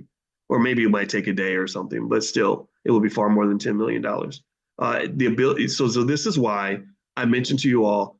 Say it in the chat for me, please, because I have to keep repeating this to make sure we know this. What's the most important thing that a young person can have that's more important than a college degree? Somebody answer in the chat. I know some of y'all know. I know Errol knows the answer. What's the most important thing that you can give your children that will set them up for life? More important than a college degree, more important than a good job, more important than a nice car or a $20,000 prom. Right? It's a capital base. It's a capital base, and I need everybody to understand what a capital base is. A capital base is a collection of assets that you have that are available to you that allow you to generate the income you need to live your life. And because if everybody had a capital base, you wouldn't have to go to work every day. You wouldn't have to go get a job. The reason you have to get a job is because you don't have a capital base. Which means that you have to depend on someone who does have a capital base for you to get the income you need. So you have to ask them to help you because no one made a plan for you. And so what the Black Wealth Master Plan does is it positions everyone who cares enough about their future, their family, and their children to just exactly a direct path to building a capital base. So that when you drop that 22-year-old off in the game of life and they're out here in this economic struggle, they're not going out here butt naked. If they go out here butt naked with no, financially speaking, of course, if they go out here butt naked with no support and no capital base, they're going to have to beg a capitalist to pay their bills. They're going to have to sell themselves into slavery. And this is the biggest problem people have. The biggest stressor that Black people have is who they work for every day and having to get up and do something they don't want to do. That's not connected to your passion. That's eating up all your time, taking you away from your kids, make you do things you don't want to do. Even medical doctors are in a trap too. We think that, if I go and become a doctor or a lawyer, then that's going to liberate me in a certain way. Well, no. I mean, if you go to school for 12 or 13 years so you can make the income of a surgeon, which let's say that's $500,000 a year, a capital base will be better than that. If your parents saved up for you and got you 1,000 shares of Coinbase stock, you could sell options on Coinbase stock at the age of 21 and make more money than a surgeon. So, so what would that take to build the capital base? Well, 1,000 shares of Coinbase stock only costs about $240,000, and Robinhood will loan you half of that money. So you come up with 120 grand, which is far less than what a house would cost. You can make almost as much money as a surgeon without a college degree. So I'm telling you all, I don't think that I have not seen a single person anywhere say this. Like, when I started doing this stuff back in 2006, 2007, there are things I started saying back then that no one was saying then, and everyone's saying them now, talking about generational wealth and all that. Well, this is the thing I'm saying in 2024 that no one else is saying now, but everyone's going to be saying this by the year 2030 because I'm going to repeat it until I'm dead. The most important thing you can give your kids is a capital base, not a degree, not a good job. None of those things are as good as having a capital base because when you have your own capital, you have your own life. You have literally bought yourself out of slavery and you can really get to the business of living. Donald Trump was 28 years old, not chasing corporate jobs. He was not paying off student loans. He was not struggling to pay for an apartment. He was 28 years old, purchasing a $400 million building. I don't like this man at all. I'm not putting him on a pedestal. I don't care what your politics are. But shit, when rich people are doing stuff on that level, when they're playing above the rim, I would encourage you to pay very close attention to how they got to that level. So get past your emotions. Get past this Democrat Republican nonsense. Figure out how they did it. Reverse engineer that. So capital base. There you go. I hope that sunk in. All right. And if you want to get started on that, I should give you, just to give you the resource, go to blackwealthmasterplan.com. It's free. It's the $5 a day plan. That'll help you build that capital base for your child. Blackwealthmasterplan.com. All right. So let's keep going. Okay. What are your thoughts on APLS? I got it when you mentioned it. Okay. APLS. Let's look at that stock. I think I still own it somewhere. APLS is Apellis Pharmaceuticals. Okay, it's had a rough month, 16% decline. I think it's a great company for long-term ownership. If you're trying to do an option strategy with it, it doesn't work so well for options, but I do like it as a long-term investment. And remember, when I pick the stocks on what Dr. Boyce is buying, these are stocks that are expected to do well. Like you got to hold them for a while. They're not, it's not like instant microwave food. It's the kind of stuff you got to leave in the crock pot for a while to really make it work. So some of these stocks may not show their strength for a year or two or three. So don't buy a stock now and then try to see how it's doing 2 weeks later. That's not really how investing ends up working out. You make these investments long term. And by the way, if you want to take a look at I do the stock picks for what Dr. Boyce is buying. If you want to go take a look at some of that, I think you can go to drboycestocks.com, drboycestocks.com. So every week I research and curate a list of about 5 stocks that I like as long-term investments. So go to drboycestocks.com if you want to take a look at that. All right, so let's see. ASGG says, what do you recommend for beginners like me, single mother with 2 kids under 7? Blackwealthmasterplan.com. That's a great place to start. So there you go. That's the $5 a day plan. And anybody can do it, even if you don't have a high income. $5 can't even buy you a value meal at McDonald's, but they are coming out with the $5 value meal again, though. And the franchisees are complaining because they said we can't possibly sell our product for $5 because that's not enough profit margin. And so literally I set the $5 a day plan because I had a lot of people that I got tired of hearing their criticism. I call them the Negro naysayers. These are the people that create a problem for every solution. They don't know what they're talking about, and they'll sit down and argue with a PhD all day instead of hearing what I have to say. And a lot of these people have never taken a class in finance. They don't know. They're living in their mama's basement, and they'll say things like Black people can't afford to invest, and investing is only for rich people and white people and all this other stuff. And so to break that myth, I created the $5 a day plan. And I said, so if you think Black people can't afford to invest, I just asked, can Black people afford to buy chicken? And of course, the answer is yes, because we buy all the chicken. And so I said, okay. So because I said, look, if I took a Popeyes chicken restaurant and put it in the poorest, most depleted neighborhood in America, there would be a line out the door, around the corner, and down the block by that afternoon, full of people that shouldn't even be eating fried chicken, but they're going to go get it. So if we can afford chicken, then we can afford to invest. So I did $5 a day. And if you don't know, some of y'all know this, but repetition is important because I want this to become part of the culture. So basically, after 10 years of taking $5 a day or $35 a week, or you could do $150 a month, whatever pace you are comfortable with, you do that in the S&P 500 based on historical averages, you have roughly $29,000 liquid. That means you're not poor anymore. So after 1 decade, you're not poor. You're out of poverty in a decade. A decade is not very long. A lot of y'all been in bad relationships for a decade. You know, there's a lot of things. I know people that have been thugging in the streets for a decade. I know people that did a decade in prison. People that have had horrible jobs for a decade. So a decade is not a long time to sacrifice. So you're out of poverty in a decade. After 20 years, you have $100,000 liquid, roughly, give or take a few thousand. After 30 years, you have close to $250,000. After 40 years, you have close to $750,000. So you do this for your child on the day that they're born. By the time they are 40 years old, you've broken every generational curse. You officially have a wealthy family because most families don't have hundreds of thousands of dollars liquid, right? So so once I created the $5 a day plan, I didn't. Those criticisms pretty much went away. There was nobody who would ever come into my face and tell me that Black people can't afford to invest because they know that I could easily shoot it down with that simple argument. And so what I've also done though is I challenge those of you that can do more than $5 a day or more than $150 a month to really push yourself. Like it doesn't make any sense to me if you're only investing $100 a month, but you're spending $500 a month on a car note. I'm not judging you for that. I'm not trying to make you feel bad, but I think you should judge yourself. I think you should say, dang, why would I give more money to the car dealer than I give to the future of my own family, and still feel good about that. The reason that you do that is because you were trained to do that. That's what you were taught that Black people do. We're supposed to give more to other people than we give to ourselves.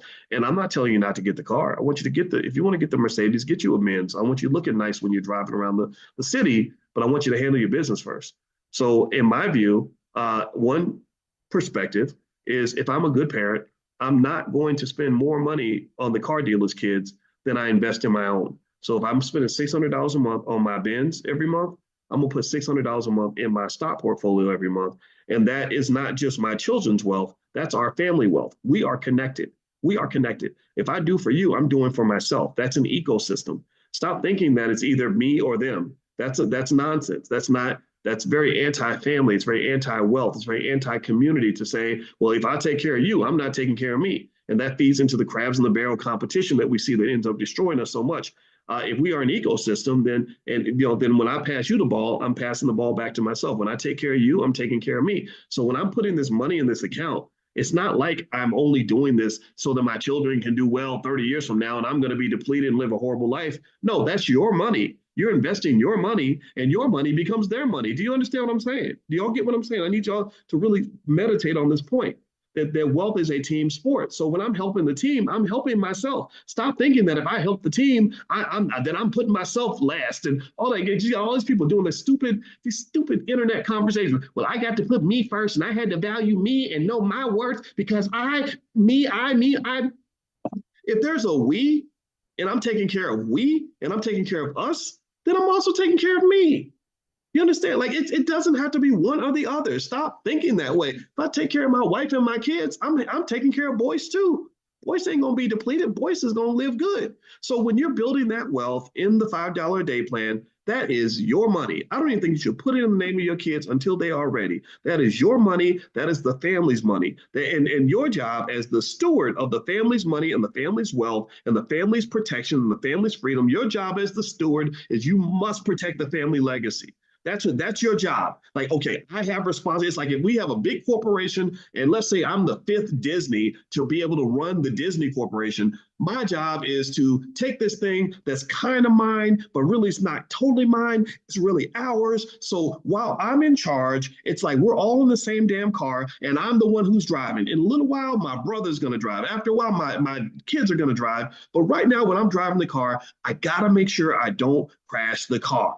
That's it. So it is your car, but it's not your car. But it's not your car, but it is. Do you understand? So you get to enjoy the car, even though it's not your car. Do you follow? Does that make sense? And I think that if we think about it that way as a group, then we get around all this selfish bullshit that you see all over the internet. Like if I get married, it's like, well, I can't do this, and I'm not gonna sacrifice that and all that.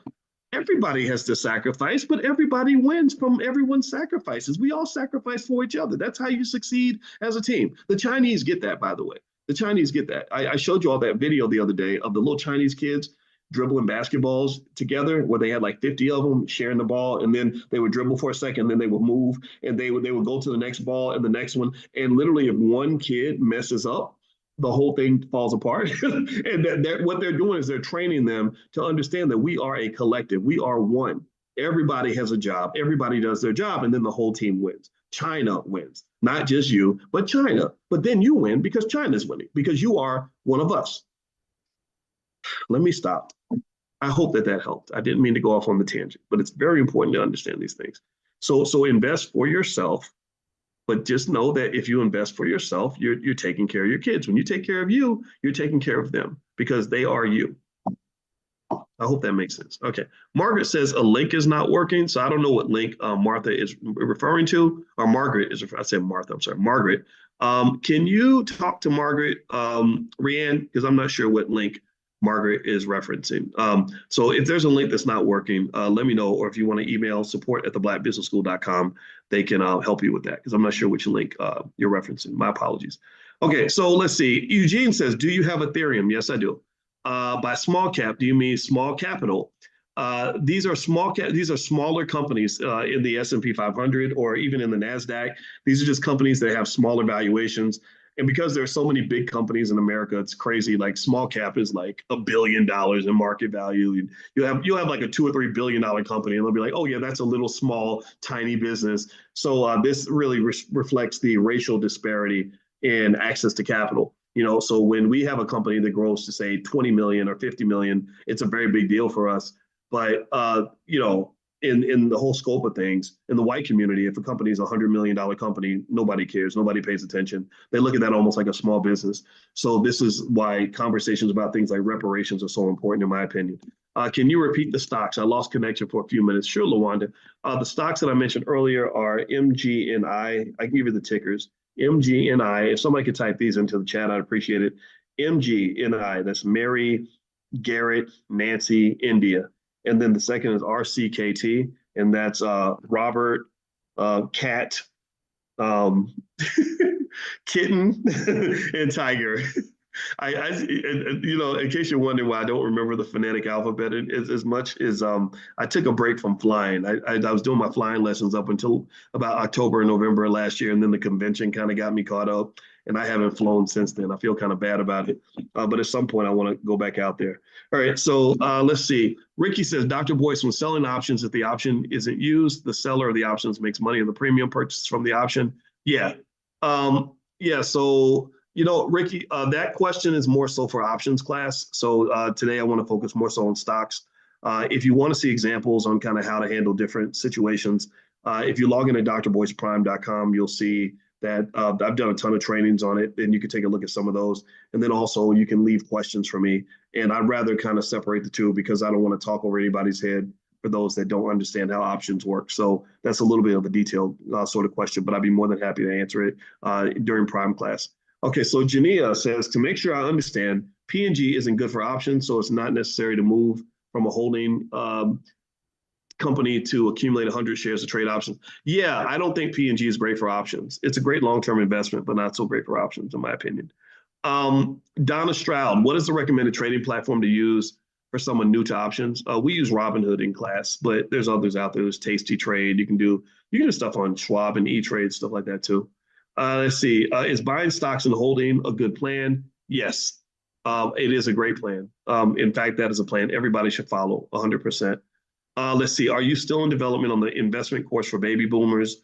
Gerald says, yes, we're actually almost done with an estate planning, legacy building training. And I mentioned to you all, we do money in the morning. And because some of you had specific questions about specific areas, I said, okay, well, let's create something. We created something called Money in a Minute. And Money in a Minute basically solves one problem that I was thinking about, is that sometimes when we want to go study something, it requires a lot of time and a lot of work. You got to sit down for 30 minutes or an hour. And sometimes that causes us to delay or even procrastinate on these things. So I said, okay, so in Money in a Minute, maybe what we can do is have something that you can sign up for at a reasonable cost that we'll text you the lesson out every day. So we'll give you like a 90-second bite-sized lesson on some concept related to that topic that will allow you to learn within the flow of your day. So Money in a Minute is what we're creating. And it happens that Money in a Minute, the acronym is Miami. So I think the URL is going to be something like drboycemiami.com, which is kind of cool, right? So yeah, so Money in a Minute, one of the first programs we're going to do options. and we're also going to do legacy building, estate planning. So this is more so for boomers because boomers actually are part of the greatest wealth transfer in American history. They're passing trillions of dollars mostly to their wives. The men are giving it to their wives because women live longer than men. So this is going to be very empowering for women in that space because women are going to just have a ton of money. So we got to be nice to the ladies. And then in a few years, the women will pass on and pass the wealth to their children. So the Gen Xers are going to be the richest in America in about probably a decade or so. But yeah, we'll be Gen Xers because a lot of the boomers, I hate to say it, but time passes and you know what happens when time passes. But we love y'all. We want you here forever. All right. So Kuana says, if you had 5K to invest today, which stocks do you like best for trading options?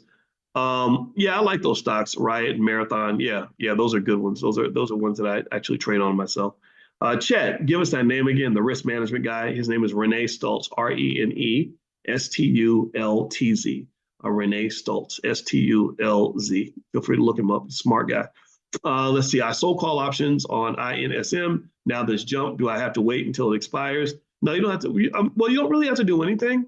You could wait till it expires, or you could buy the option back, but they're going to be very expensive to buy back. But that's only if you are under the assumption that the price is going to keep on going up. So it's up to you to decide how to respond to that. Let's see, Michael, if you sell 10,000 in stock options or 1,000 contracts with $10 stock, how do you buy puts to protect it? Is it put option contracts or put contracts? How many would you buy? If I have 1,000 contract or 1,000 shares, I would buy 1,000 puts. 1,000 contracts is actually 100,000 shares. So I think you mean 1,000 shares, which is 100 contracts. Or sorry, 10 contracts. Sorry about that. So 10 contracts is 100 shares because every contract is 100 shares. Sorry, let me say that again because I think I said it wrong. 10 contracts is 1,000 shares because each contract is 100 shares. So you have 10 of those, and that's what you would do with that.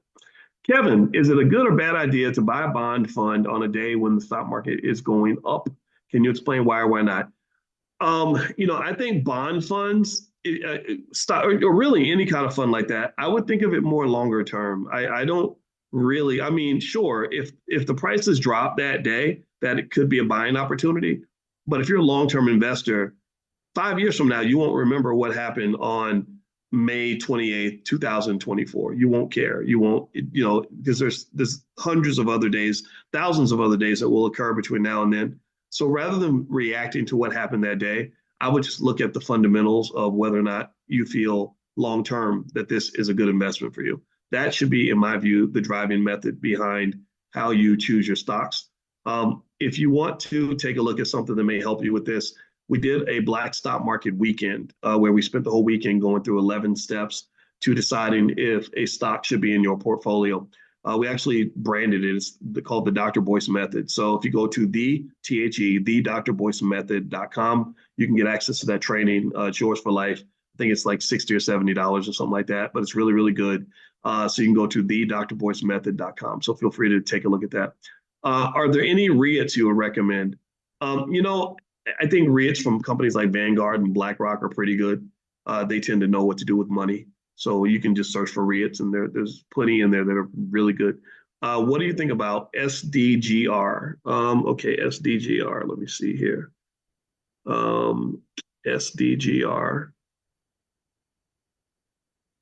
Schrodinger. Okay, I've never heard of this company. They engage in the provision of chemical simulation software solutions. Okay, for pharmaceutical companies. Let me see. I don't like it. It doesn't. It looks like the company's having some problems. And if you were a holder in this stock the last 5 years, you would have lost 15% of your money. There's nothing about it that really jumps out at me. So that's my opinion. But it's not a fact. Nobody knows what's going to happen in the future.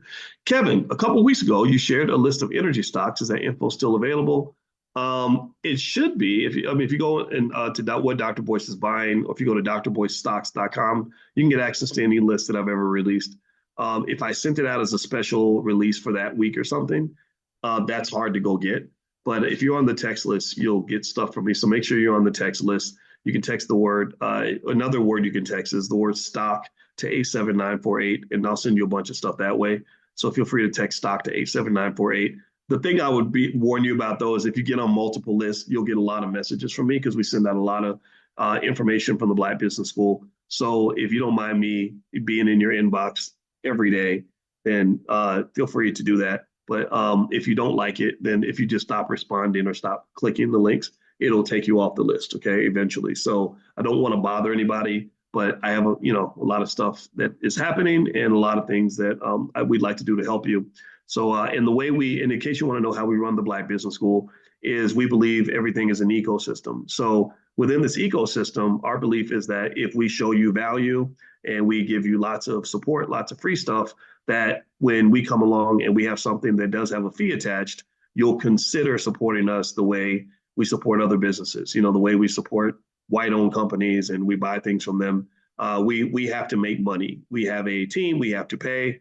We are an independent entity. We're not like an HBCU that gets money from the government because we don't want money from the government. We don't get a bunch of corporate sponsors. We're not looking for that. We don't want that. We have to maintain our independence, and freedom is not free.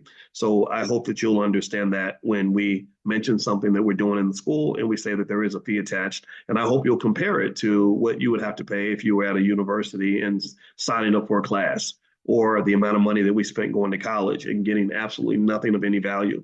Everything that we offer you gives you value. And if you don't feel like it gives you value, then we don't want your money. And in fact, we'll give you your money back. If you do something and you're like, gosh, this isn't helping me, then no, that's not the deal. But if we're giving you value and you feel that participating in what we're doing is making your life better, then we hope that you'll also, say, okay, they supported me, they helped me level up. We're going to help them level up.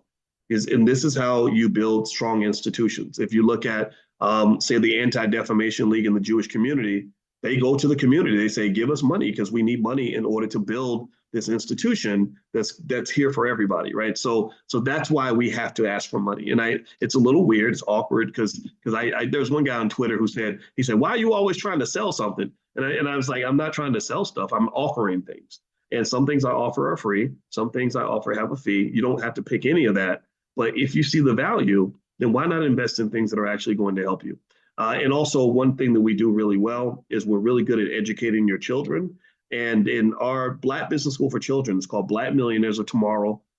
Our kids, when they go through our program, they have a financial literacy level that is higher than the average college educated adult. This is how good we are at what we do. And so if you want to take a look at that for your kids, you can get started at blackmillionairesoftomorrow.com. That's blackmillionairesoftomorrow.com. So what we just ask people is we say, look, we don't need you. We don't want anything that we don't earn and we don't deserve. Or we're willing to prove our worth before we ask for anything. But at the same time, we just want you to support us as much as you supported that big white university that took $100,000 out of your family's pocket. Support us 1/10 as much as you support them.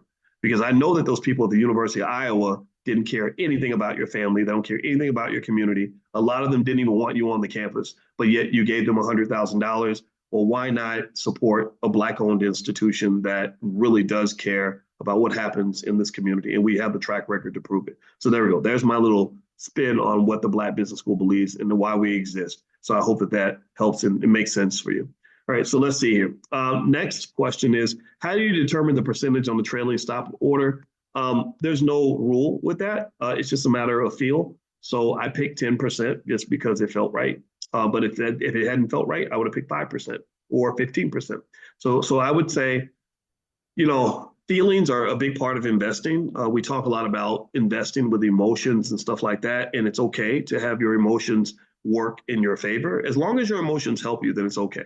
Right. So, when we talk about risk management, I always tell the students in the Prime program, ask yourself, what am I afraid of? Am I afraid that the stock is going to take off on me? Then you can hedge against that. Am I afraid the stock is going to collapse on me? Well, you can hedge against that too. So the question is, ask yourself, what are you afraid of? And that's how you can figure out what the right move is. Jennifer, do you think it would be wise for a beginner to buy stocks and write options using margin? It could be wise to learn, but I would be really careful. I'd be extremely conservative about the approach. And I do a few one-on-ones if you ever wanted to schedule something like that. If you email the support team, support@theblackbusinessschool.com, we could do that. Or also we have small group sessions. And in addition to that, I did create my first mastermind. I think we're almost filled up though, but it's more so for those that are more advanced. They have a little more of a capital base. And so if you want to take a look at any of those things, just email support@theblackbusinessschool.com. Okay, a couple more questions, and then we're going to bounce out for today. When selling options, is it better your shares are called or the contract expires without execution? You know what, Lawanda, it's not so much about one thing being better than the other. Typically, if you're selling out of the money call options, if the price goes up, that's better for you. That's better for everybody. You just may not get all the money, but it's better than if the stock collapses on you. But the benefit obviously is that if the stock doesn't hit the strike price, then you can sell that same contract and keep generating that income every week without making any adjustments. So there's a win no matter what. And the thing about investing, in my opinion, is the goal in becoming a good investor is not so much just sort of knowing how to win all the time. It's sort of knowing how to find the bright side of any situation. If the market goes up, that's a bright side. The stuff you own is doing really well. The market goes down, that's a bright side. You can buy stuff really, really cheap. So, and then also sort of knowing how to manage your risk so that when things happen, you're not going to get surprised or broadsided. It's so knowing investing is about knowing what you're getting into, not being able to predict everything because that's pretty much impossible. It's just sort of knowing what you're getting into and knowing how you want to be positioned based on what you think personally is going to happen. Let's see. How do I feel about LVMH, Moet Hennessy? That company is owned by Bernard Arnault, who I believe is the richest man on earth. And Bernard Arnault, he does exactly what we talk about in the Black Business School. He has all of his kids that they're all going to run his company. Like, it's funny, you got LVMH, the Moet Hennessy company, where all these Black people love it. Rappers rap about it. And what they're doing is they're sitting around constantly plotting and planning for the next generation. And why can't I find it? Why doesn't it pop up in Robinhood? Let me see here. Maybe I don't know. That's kind of strange. Let me see. It's on the NASDAQ. Okay. So let me see here. I like the company as a good long-term investment. And if you had it over the last 5 years, you would have made a return of 114%. So your money basically would have doubled. So in that regard, I like the company as a long-term investment. Now, if you talk about, let's talk about LVMH and Bernard Arnault. And let me do some quick research on this because I think it's really interesting how he runs his family. And I really encourage those of you that are generational wealth builders to really kind of understand this. Hold on.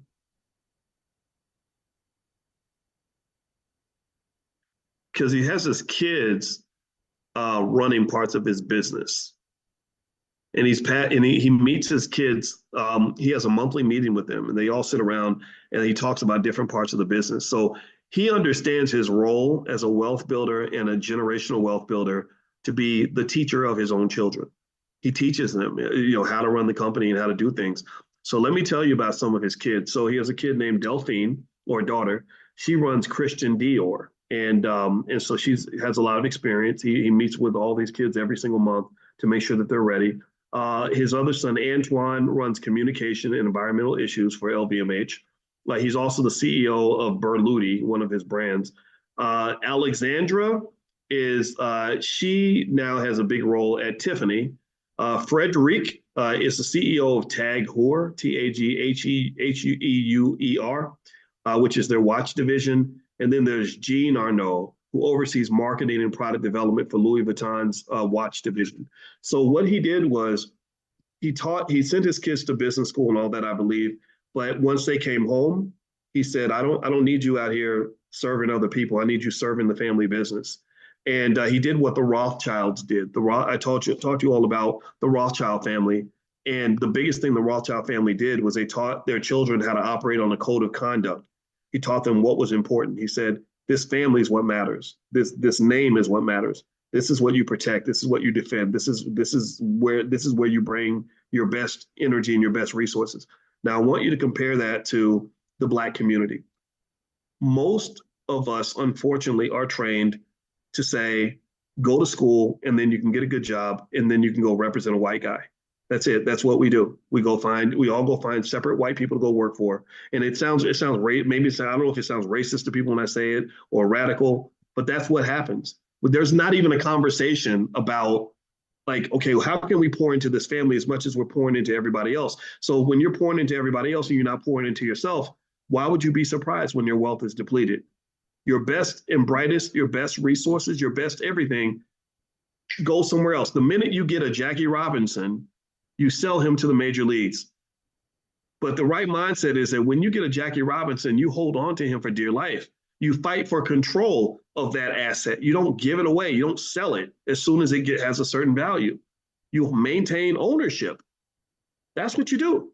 That's what the Negro League should have done. They should have said, no, we won't sell this guy for $1 billion. This is the tentpole for this league and future growth of this league. If you want to do business with us or with Jackie, you're going to have to deal with us as an independent entity. Maybe we arrange games. We'll go play the Dodgers and the Dodgers can come play us. You share your audience with us. We share our audience with you. We do a partnership. We're not going to do an acquisition, because when you do an acquisition over a partnership, what you're doing, if you're the Negro Leagues, is you're selling not just the assets in your possession, you're selling the rights to those assets. You're selling all your options too. Just like if I have if I see, and it's about vision. This is why we do economic consciousness training. I have to keep reminding this so you'll understand why the class has such a weird name. There's no other economic or financial consciousness class I've ever seen anywhere, but it's important because your consciousness, your vision determines how you make economic decisions. So if I look at a 7-year-old girl and all I see is a 7-year-old girl, then I don't have any vision.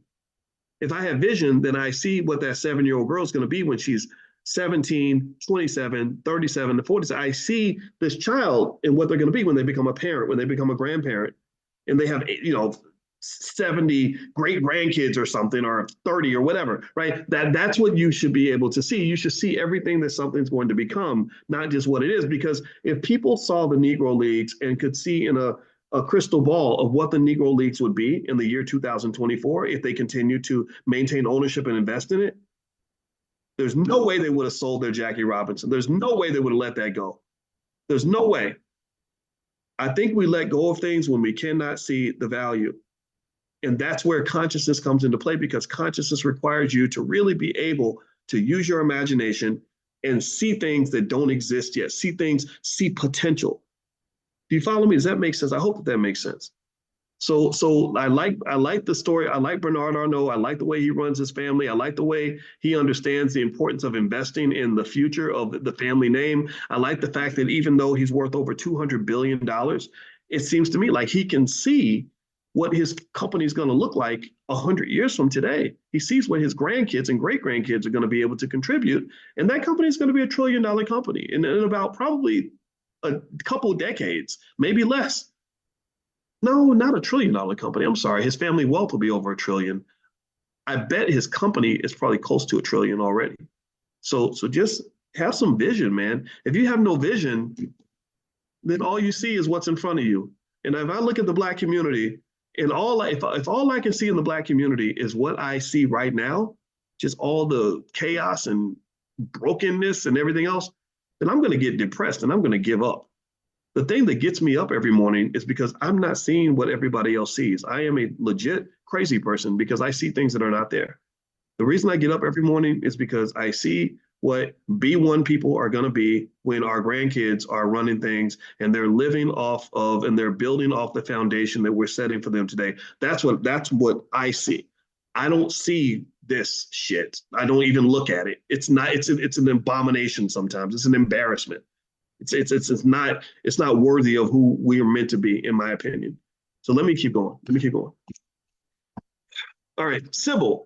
Dr. B, is it okay to just buy stocks and hold them instead of selling options? Absolutely. 100%. Yes. So don't feel like options are a requirement. Options are just an extra. It's like adding spice to your food. Like, just because you get chicken or whatever, you don't have to put seasoning on it. You could just eat the food without the salt or without the pepper or whatever, right? So options are a type of seasoning that just adds a little spice, but it's perfectly okay to eat the hot dog without the ketchup or whatever analogy you want to use. Should we hold or sell Uber amidst the lawsuits? Asked Stephanie. I don't have an opinion one way or the other. I think Uber is just such a fascinating company because they've been able to lose money at an insane rate for a very long time and stay in business. This is, again, another type of white privilege people don't talk about. And it comes down to access to capital, because if it wasn't for the bank, Uber would be dead. Uber would not even be a thing if they didn't have the ability to access money like they can. Let's see, a couple more questions. Then I just got a note from one of my team members that I do have a meeting in 3 minutes. What should a 15 and 16-year-old do with their $1,000 check? Mutual funds, I think, will be fun, or maybe buy shares of some great American companies. Maybe make it fun, make it educational. So ask them to pick some of their favorite brands and own shares of those brands and explain what that means. I taught my 16-year-old daughter's best friend how to invest in 5 minutes. And I said, okay, let me show you on my phone. And I said, what's a company that you like? She said, Chipotle. I said, okay, well, let me show you this. Here's the share price. Here's how you buy. I punch buy. And I said, let's buy shares of Chipotle. And I bought it. And I said, okay, the order just went through. So now our family owns a percentage of Chipotle. And I got the best reaction. She said, whoa, that was so cool. And I loved hearing that. That made me feel good because, when you get old, you be trying to be cool. And it never works. We always look old. And so to be cool, like to be the cool dad, was kind of fun for me. So the point is to say that when you teach these things to your kids, make it part of the flow of just your regular life. So you're in line at the drive-thru at Starbucks, impress your kids and show them how you can buy ownership in Starbucks while you're in the drive-thru line. They're never going to forget that. I didn't see this type of stuff when I was 16, and when you show them that and then tell them a few of the things that I've shared with you, this is not light stuff. Like the stuff I'm breaking down for you and we're talking about every day. This is really cutting edge stuff. You're not going to learn this in college. So give it to your kids and they won't forget it. Everybody wants money. Everybody needs money. And if they don't need it now, they're going to need it at some point. And so they're going to remember the things that you tell them. So remember, I don't teach any students. I refuse to teach any students. I will only teach you if you agree to be a teacher. I will teach teachers. That's it. Because we have to multiply the knowledge base because we got so much working against us, so many people that want to keep us in the dark. We got to give everything we've got to fight against that. All right, so let's see here. Let's see. Renee says, thank you for all that you do. When's the next prime class? We did a prime class on Sunday, or was it Saturday? Or I think it was Sunday. Yeah, Sunday we just did one. I don't know the dates. If you go to drboyceprime.com and log in, the dates are in there. I don't have the dates in front of me. My apologies for that. I want to say maybe around the 6th or something like that. And we're also going to do another Prime 101. We do a Prime 101 about once every 6 weeks for those that are beginners, or maybe you're trying to figure out how to make that first move. And so if you're a Prime member, Prime 101 is free. If you're not a Prime member, there is a small fee, but it's worth it. You'll 10x the amount that you invested to learn the process. So if you want to get an introduction to what we do in Prime, pull out your phone, text the word money to the number 87948. And I guarantee you that presentation will blow your mind. You're going to love it.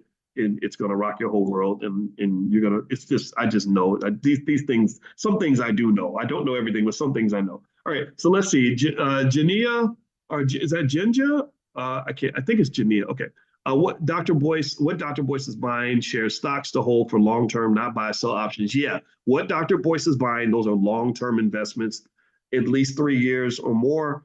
The Dr. Boyce Money Makers, that's in the Prime program, that's specifically for options. So if you think about it, it's almost like remember when you would date when you were younger and you had the times where you would date somebody that you thought might be your husband or your wife, or maybe you had somebody else that wasn't going to be your husband or your wife. I'm not here to judge, but maybe you saw somebody, you're like, you would be a great one-night stand, or you would be a great person for me to date until I meet my spouse, right? I'm not saying you should do that. It's bad, right? Kind of bad, right? But as long as you kind of communicate that, right? Don't make any promises you don't want to keep, but y'all know what it is, right? There's some people that you're going to be attracted to for a while, but you're still like, no, he's not daddy husband material, but he looks good, or she's pretty, or whatever, right? So same thing is true with stocks. My option stocks, those are my exciting money makers. Those are the ones where I can sell the options and get that cash flow and use the cash to do all kinds of stuff. It's very cool, but those are not always my long-term investments. My long-term stocks are a little more boring, but they have sustainability. They're not going to give me the same volatility. And so really, when I form a relationship with a stock, that's what I do. I categorize it. I put it in different categories based on what that stock can do, because every investment can be valuable for somebody based on what they're seeking to accomplish. You see what I mean? So this is where your preferences come into play, your risk tolerance, things like that. All right, so I'm gonna have to go. I know there's a couple more questions. I'm sorry I can't answer them all. But I promised someone that I do something at this time, so I'm going to have to get on out of here. If you're not on the text list, make sure you're on the text list. Text the word morning to 87948, and you'll get an invitation for financial consciousness training tomorrow. So the number is 87948. You can text the word morning. Also, if you want to take a look at what Dr. Boyce is buying, you can go to drboycestocks.com and you can take a look at that and see if that's something that works for you. Last but not least, if the options thing is of interest to you, you can go to drboyceprime.com and see what we do in the Prime program. I think you're going to like it a lot. So anyway, have a good day, everybody. God bless you, and I will see you all tomorrow morning. Bitcoin is going berserk. But that's a no-brainer. Everybody knew Bitcoin was gonna, everybody that paid attention knew Bitcoin was gonna do this. It's actually over 70,000 now. At some point it will cross 80, in my opinion. I believe at some point it will cross 90 and 100 and everything else. I think Bitcoin is one of the clear investments out there. Although there's nothing that's guaranteed. There's nothing that's guaranteed, and I hope you all really remember that. Never forget that, right? So even if someone says, "Oh yeah, I really, really think this is going to happen," that does not mean it's going to definitely happen. Even as a professor, I can't predict what the stock market's going to do. I can't predict what any asset's going to do. However, there is a lot of evidence to say that if something is going to explode, it's going to be Bitcoin. And also, most of the indicators in terms of where the market momentum is going is pushing Bitcoin upwards. So if you've been consistently buying, congratulations. You're probably seeing this right now. And so you're well on your way to wealth, in my opinion. And so anyway, the one thing I wanted to kind of hit on today too had to do with something that was crossing my mind.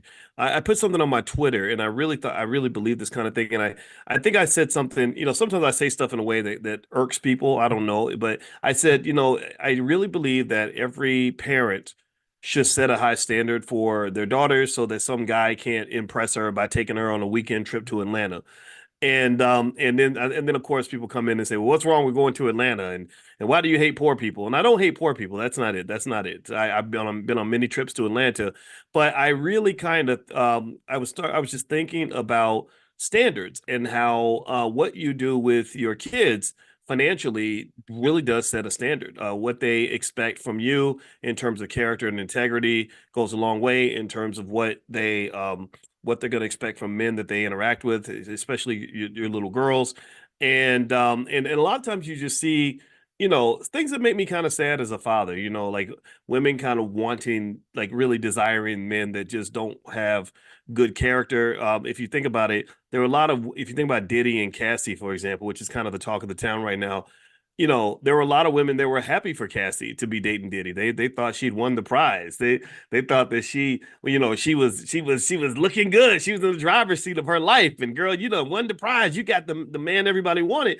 And that's just not the case. A lot of in economics we call that the winner's curse. There's something in economics called the winner's curse, and what the winner's curse is the winner's curse is where you think you won but really you lost. And, it's when you compete for something that you're dreaming about, but actually you kind of have the wrong dream. And effectively, that is kind of what I see when it comes to the stuff with Diddy and Cassie and all that is like, I don't know. I mean, in hindsight, do you regret this relationship? And how would you have felt if I'd come from the future, if I'd gone into your life 15 years ago and said, don't do this, like don't date this guy, there's going to be bad things are going to happen? Would you have said thank you for protecting me from something that was going to harm me, or would you have just wanted to learn things the hard way? And I just hate to see that. It really makes me sad. And so actually what I wanted to do in terms of helping you understand how these financial standards can play a part in how your children see the world, let me pull up some data for you. Yeah, so because this is important. So when you're talking about setting financial standards for your daughters, let's talk about daughters in particular, right? So I know we have something similar when it comes to sons. I don't think the dynamic's the same because I don't believe boys and girls are the same. I know we have debates about, transgender and all that, but I just assume I believe that things are a little bit different. So when you talk about standards, here is some research that I found that kind of talks about what the standards actually mean and what they actually do when it comes to the quality of life, the ability of that little girl that you raised to have a healthy life. And I think about this, especially if you talk about, say, a guy like Diddy, I say, gosh, that's so interesting that this guy is known for beating up a woman and he has daughters. And I wonder how he feels. I wonder if you said, would you want your daughter to date a man like you? And I wonder if the answer would be yes or no. If the answer is yes, that would make you question, like, what kind of man are you? What you really would want some guy to, beat your daughter, kick her in the face right when she's trying to get on the elevator. Um, and then if he says no, it says, well, why would you want to be the kind of man that you wouldn't want your daughter to date? Because now your daughter is going to grow up, pay attention now. Your daughter's going to grow up looking up to men like you. She's going to grow up thinking my daddy's a great guy and I want a guy like my dad. And so, so the question becomes, are you perpetuating these curses? And I think money's behind all of this, right? I think that money distorted hip hop. Money made rappers and these black men, mostly black men, into something other, and women too now. I mean, some of the female rappers, unfortunately, have kind of fallen into this trap. So there are these people that have billions of dollars, and it's not us. We don't have billions of dollars to invest in things like this. They invest billions of dollars into these image distorting false realities of black people, where for many years you had a whole culture around complete disrespect, disregard, and harm and insult toward women. If you go back and you look at things I was writing 20 years ago, you'll know that back in 2002, 2003, I was saying that, if all these, liberation movements and Me Too movements and all that, when they eventually start to reckon and really study what's happening in the world of hip hop, it's going to be really bad for these guys. These guys are going to be hiding in a closet because they're going to dig up stuff that they did back in the 90s and the 2000s that was just clearly inappropriate. And I remember, because I remember one time when I was a professor at Syracuse, and I remember listening to the rapper Exhibit, and he had a song with Snoop Dogg, and in the song they deliberately talked about assaulting a woman sexually and getting away with it because they were so rich and powerful, right? And so this became the fantasy, the myth, the false reality that they were led to believe would be true, but they didn't know history. They didn't understand when Malcolm X used to say that the white man will sell you the liquor bottle and then he'll lock you up for being drunk. Shout out to Malcolm X. Yeah, his birthday was 2 days ago, and I should have said that during class, and I apologize for not bringing that up. And so really, I feel like in a way, what's interesting about some of the hip hop culture is from a financial standpoint is that they kind of have this way of lulling you to sleep, kind of have this way of making you think you're the boss, making you think you're in the driver's seat when really you're not the boss. Clive Davis is the boss, or Universal Records or Sony Music is the boss, and but they want you to think you're the boss, and then you go out and you operate like you think you're the boss, and then next thing you know, consequences come, and then you're held fully accountable for every single thing that happened under your watch. And that's what I sort of see when I see these things. So let me grab this research for you guys. So one thing that they say that happens when you don't set a good standard for your daughter. Let's talk about us in terms of us being the kinds of parents that we want our children to admire in terms of, and let's start financially, right? In terms of setting those standards and why that's important. So they said that number one, when you talk specifically about the father-daughter relationship, there's a study that says that daughters who have a strong relationship with their father have an easier time with emotional health and stress management. Daughters with strong supportive relationships with their fathers tend to have better emotional health and stress management skills. These daughters typically have higher cortisol levels, which buffer against stress, leading to healthier responses to stressors in adulthood. This emotional resilience translates into more stable and satisfying romantic relationships. And I just think about just maybe about 3 or 4 days ago, and I hope she doesn't mind me mentioning this, but one of my girls called me, or she texted me. She said, "I'm really having a bad day today. Do you have time to talk?" and we got together and we talked for a while, and we talked out what she was feeling, what she was going through.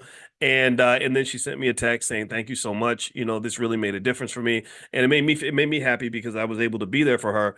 But it really, I thought about that interaction when I read this study that the fathers, we kind of can bring something there. I don't know if it's our confidence, I don't know what it is, but we bring something that adds value. And that's a type of, by the way, that's a type of wealth, right? If you are emotionally unstable, if you can't, if you're not disciplined, or if you're constantly self-medicating because you're constantly dealing with anxiety and depression and all these other things, it's very, very hard for you to have the discipline required for you to achieve your goals, build wealth, and do anything that you want to do.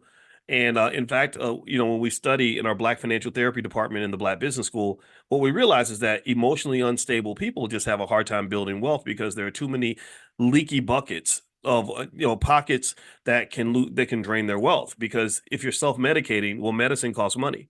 If you're self-medicating through wine bottles and liquor costs money. If you're self-medicating through drugs, drugs cost money. If you're self-medicating through sex, well, bad relationships and dirty, short-term, temporary, nasty, worthless relationships with people that you're just trying to have sex with, that can cost you money. I know a woman that makes $300,000 a year who got robbed by one of her guys. She called him a hobosexual, one of the hobosexuals, which is these guys that look for rich black women to sleep with, so they can get their bills paid. So this hobosexual took her credit card and was buying clothes for some other girl that he was messing around with, and she found out because she went through her credit card statement, right? So you can go on and on, right? There's so many different ways that emotional instability can be costly. For example, when you buy luxury items, there's studies to say that what you're really buying is your self-esteem, because a person who has a good, really strong self-worth doesn't really need the luxury item in order to feel better about themselves. Now, I'm not saying that everybody who buys a luxury item is bad or not smart or making a mistake or emotionally unbalanced. What I'm saying is that if you're emotionally unbalanced, it's easier to sell you the luxury item, because basically what I'm doing is I'm saying, you're nobody, you're nobody now. You're a regular old nobody right now. But if I give you this Gucci purse or I sell you this Mercedes, well, now you're somebody. Now you're important. Now you're looking fly. Now you're looking good. And people who don't care about impressing people that that don't matter, they keep their money in their pocket. They say, "Why would I spend money with you just to get whatever um, public perception you think I can earn by buying this item from you?" Do you understand? It goes back to, I kid you not, I remember when I was in college and I was invited to pledge every single fraternity. Every fraternity, every single one of them reached out to me and asked me to join. And it wasn't because I was the coolest guy in the world. It wasn't because I was, some the life of the party or anything like that. I'm not that guy. They all wanted me to be in their fraternity because I was known as the guy who had the highest grade point average of all the black students on campus. I was known as the smart guy, even though I don't think I was the smart guy. I would say I was, maybe I was the hardworking guy. Maybe I was the disciplined guy. I don't know, but I wouldn't say I was the smart guy, but I was known for that. And so when they all invited me to join and to pledge, I thought about being an alpha for a minute, and it was an interesting experience because the guy that was an alpha, I think he was honestly hitting on me, and at that time, it didn't even hit my consciousnness that another man would be trying to get with me like that. It didn't even cross my brain, And then I think about 5 years later, I look back and I said, "Oh my God, I think this guy was, I think he liked me." Whoa, what do I do with that information? That's weird. Like, no disrespect. I mean, don't get me wrong. Everybody, LGBT, everybody's welcome here, but it was weird for me because I'd never been in that situation, that space. And then it made sense. I was like, oh, that's why he was calling me all the time, and just for no reason, right? So anyway, but not to say that was why I didn't want to be an alpha. My brother's an alpha, so shout out to all the alphas. And then my friend, I remember my friend that was a Kappa who tried to get me to pledge Kappa, and I was like, they kind of pretty. They got the little canes and twirling canes. I can't twirl no cane. And then there was another one.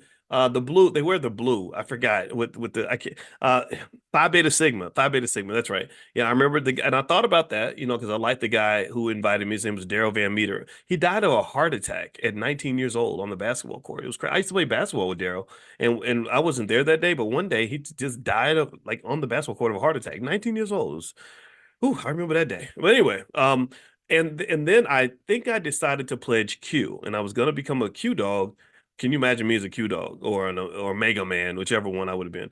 And so I was gonna pledge because my roommate was a Q, and I remember that when I kind of looked at the guys that were already in the fraternity, I felt kind of bad. I did not feel like I did not respect the guys the men that I saw. I did not see them. I remember I think in terms of thinking like an investor, one thing about thinking like an investor is that you apply this to everything in your life.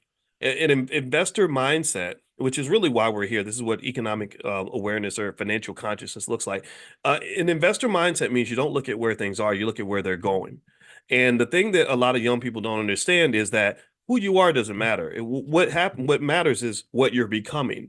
What you're doing every day determines what you're becoming. That tells me where you're going. That tells me what direction your car is headed. So if you're a person that, lays in the bed all day, smokes weed and plays video games and watches Netflix, well, you're becoming, that's what you're becoming. If you're a person who gets up every day, busts their butt, you're constantly learning, you're constantly growing, you're constantly saving and investing and all this other and building, well, then we know what you're going to be in 5 or 10 years, right? Because all your life really is this accumulation of thousands of little choices that you've made along the way. So I looked at these guys and I just saw things that kind of bothered me, like they drank a lot. They drank a whole lot. And I didn't drink at all, but they would be drunk all the time. My roommate was drunk every weekend. And I just didn't feel like that was good because in the 90s, a lot of black men were going to prison. And I didn't want to get drunk and do something stupid and end up getting locked up because wasn't nobody gonna bail me out. I didn't have no plan B. And then also they did this weird thing where they had a party where they picked two girls up on the side of the road. This is the type of stuff in our culture that I think we got to just kind of talk about because it destroys people's lives. But they picked up these two girls on the side of the road, and they told them that if you want to ride home, you have to do things for us at our party, if you know what I mean. And so they had this party. I kid you not, this is a true story. One girl was in one room offering one service, if you know what I mean. The other girl was in the other room offering another service. And I remember thinking, back then, I mean, I'm 20. I'm trying to figure life out, and I was like, that doesn't seem right. That does not seem good. Because I was thinking about things like diseases and all that, but even criminality, right? Somebody can come back 10 years later and say, oh, well, you assaulted me, and now you're going to prison for 30 years, or now whatever, right? So, long story short, I remember just thinking, I see a whole lot of drinking, a whole lot of whoring and a whole lot of partying, but I don't see a whole lot of studying. I don't see a whole lot of hard work. I don't see a whole lot of building here, right? And I remember, so that was the thing that kind of got me to say, I don't think this is the right move. And again, this is that part of the culture. I believe other people put this on us, and I think we have to address that because it's very anti-wealth, it's very anti-family. Remember, anti-family is anti-wealth. Anti-family is anti-wealth, and it's also anti-black. So if you want to destroy black wealth, just keep destroying black families. If you want to destroy black families, keep destroying black culture. If you want to destroy black culture, keep destroying the black male. And that's kind of what's been happening. They've been destroying the black male systematically in a lot of ways. Even back in the 60s, Dan Rather, I was watching a documentary about Dan Rather, the great newsman, and he talked about how Vietnam War, most of the guys in the platoon were mostly black, a lot of black males. And so I just think it just goes way back, just in terms of what people have kind of done to us. So long story short, I remember just going back to the self-esteem thing. I remember the deal was like I was supposed to pay a bunch of money. Again, I'm a very logical thinker, right? I'm a mathematician. So 2 plus 2 is always going to be 4 to me.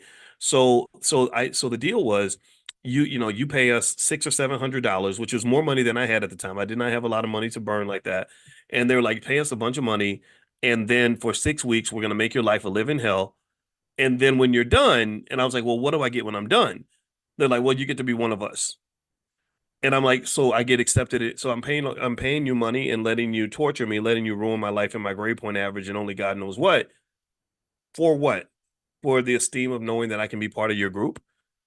Well, yeah, yeah, yeah, yeah. You get to be one, you get to be a Q dog or an alpha or whatever, right? No disrespect to the fraternities, but it did not compute to me. And I was like, wait, so I get to be your friend, but I'm already your friend. I already know you. I see you. I say hi to you. I don't need to wear the same colors as you for us to be cool. Like we don't have to wear the same colors. I don't, and I really don't even really want to see you much more than I already do. So where's the benefit? Where's the win? Where's the ROI? I saw no ROI. The only ROI I saw was you get to wear the jacket and be part of the group. And I saw that more as a self-esteem thing. And what I really found was interesting was I was able to save a lot of money because my self-esteem was already pretty much intact. Sure, I didn't have everything figured out. There were some things I had fears like everyone else. I had, challenges and hurdles and hills I had to climb, but I was very comfortable being by myself and very comfortable being who I was. Yeah, I know I'm not the coolest guy in the party, but I don't want to be the coolest guy in the party because the coolest guy in the party looks stupid to me sometimes. You're acting stupid so that you can be the coolest guy in the party, and that's still true. It doesn't matter. Even now, 30 years later, the internet is just a big high school where people want to be the coolest instead of being the instead of actually being the person that has the most substance. People want to impress you by likes and shares and clicks and views, and they do really embarrassing things, really humiliating things, degrading things, goofball, idiotic things to get likes and shares and views. And that, to me, is not a win for you. In my opinion, a win is when, if I want to impress you, maybe I impress you with my substance. I want to impress you with what's in my brain to say, look at how well I know finance. Let me help you. Or I want to impress you by helping change your life or say something that's really profound for you that's going to benefit you. That's meaningful to me. Me getting you to pay attention to me because I did the best TikTok dance, or if I'm a woman, I'm showing lots of booty and I get lots of likes and shares for that. That to me is indicative of a deeper self-esteem problem that's very, very costly to you. So what I'm saying to you is that going back and I'll finish up on those studies in terms of how it can affect our girls, but it affects our boys as well, is that people that have their self-esteem intact don't have to engage in these horrific exchanges with the world to get these false senses of validation from other people, right? Like a little girl who's raised with full confidence, full self-esteem is not going to keep investing her body into ratchet, disgusting, disease-ridden men just so that she can feel a little bit of love. She's already got love. She's got a big stock of, she's wealthy. She's wealthy. She's emotionally wealthy already. Let me know if you follow what I'm saying. I'm talking about wealth. Do y'all understand that I'm talking about wealth here? I hope you get what I'm saying. Because I know I sound like I'm not talking about wealth, but I really am. If you're wealthy with love, then you're not love starved. If you're love starved, then you go and you are giving things away that are valuable so that you can get the thing that you need. Do you understand? So the children, here's the thing. I think that the best job we can do for our parents, or sorry, as parents, not for our parents, as parents, is to make sure our children are not starved of the things that they need. So they don't have to go buy these things by giving away things that are very valuable, starting with money. People will give money away. Oh, I'll spend, I just made 300,000. And instead of using the 300,000 to build generational wealth, I want to spend 300,000 getting this dumbass European car from a bunch of white people who don't even like me, just so I can feel better about myself. Now I'm somebody because I'm driving this overpriced car that's declining, depreciating in value every single mile that I drive it, right? Or I'm gonna go and spend my money at the club and throw it around and put it in stripper thongs so I can be the coolest guy in the room, even though I look like Bozo the Clown right now. I look stupid because I'm throwing away my kids' generational wealth. Or you can just keep going on, going back to the civil rights movement. I no disrespect, but I never understood this idea that I'm going to go and get beat upside the head sitting at a white man's lunch counter begging him to take my money. I saw this picture of the great James Baldwin, and he was standing in front of an ice cream shop that was owned by a white guy, and the white guy was peeking out the window, like, "Who is this Negro in front of my ice cream shop, and why is he taking a picture here?" And at the top of the ice cream shop door, it said, "This is the colored entrance," right? So they had an entrance for colored people, an entrance for white people. And there's some white liberal guy who's doing commentary on the picture, and he talks about the contrast in the picture. And I got to put it on my Instagram, the video up, because I got to go find it. But he's basically saying, like, look at the contrast in this picture. He says, here we have James Baldwin, one of the great literary minds of his generation, who is being dehumanized because he's standing in front of this sign where they won't let him in because of the color of his skin. Right? It was something like that. Like here's this great man, this giant of a man, James Baldwin, and he's being dehumanized by the fact that this ice cream shop has a colored only door and a whites only door. And I was like, no, he's not being dehumanized. Why does he have to go eat the white man's ice cream anyway when he's probably going to spit in it? What would make you think, how in the hell did I get, does, if he's so powerful, what in the world makes us think that he would hand over his humanity, his the right to dehumanize him to a person who clearly is not his friend? There is nothing beneficial about him being allowed to walk through the front door of another man's ice cream shop and give him all his money. In my view, the sign didn't dehumanize him. It only dehumanizes you if something inside of you makes you feel that in order for you to be a complete human being, you have to go inside this bigot's ice cream shop. I don't want to go in his ice cream shop. I don't. I don't. He can't take nothing away from me because I don't even want what he got. In order for somebody to take something from you, you have to give it to them in the first place. In order for them to take something from you, they have to at least have something that you desire. And when you desire things, you have to understand, why do I desire these things? And let me tell you, there's a trap. It's a trap. It's a trap. When you desire things, that makes you beholden to the people or the entities that control the thing that you desire. So that's why the Buddhists are among the smartest people on the planet, because if you know anything about Buddhism, which I don't know very much, but one thing I do know is that they do have one principle that pretty much says you should desire nothing. That desiring nothing is one of the keys to freedom. So I'm not saying you shouldn't desire anything. That's your choice, but you got to be real careful about falling in this trap of hungering for something, lusting for something, wanting something, especially when the thing that you want is coming from people who are gonna extract a high rent in order for you to have that thing.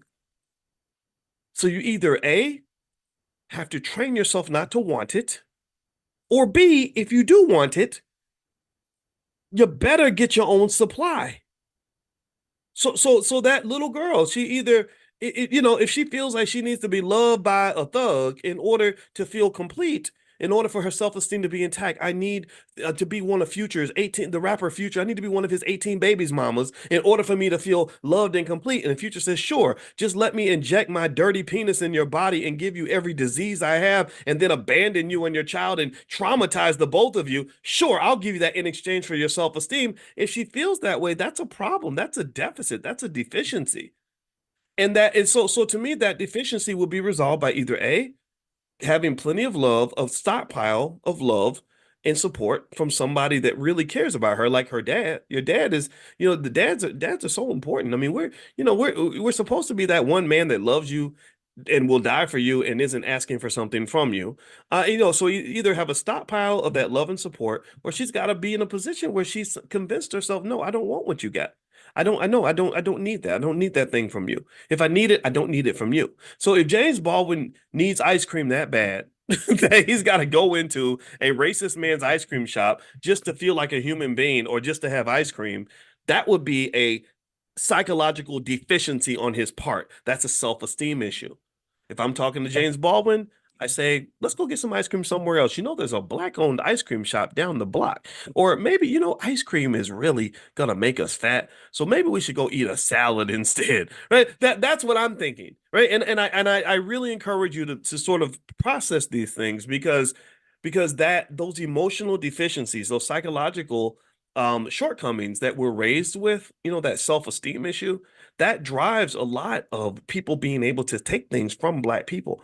Like I can point to 1,000 examples. I'm gonna try not to point to too many because my brain will explode. I'll start talking all day. But even when I look at guys, I see guys that go on. Anybody seen Vlad TV? You know Vlad TV, right? How many of y'all know about Vlad TV?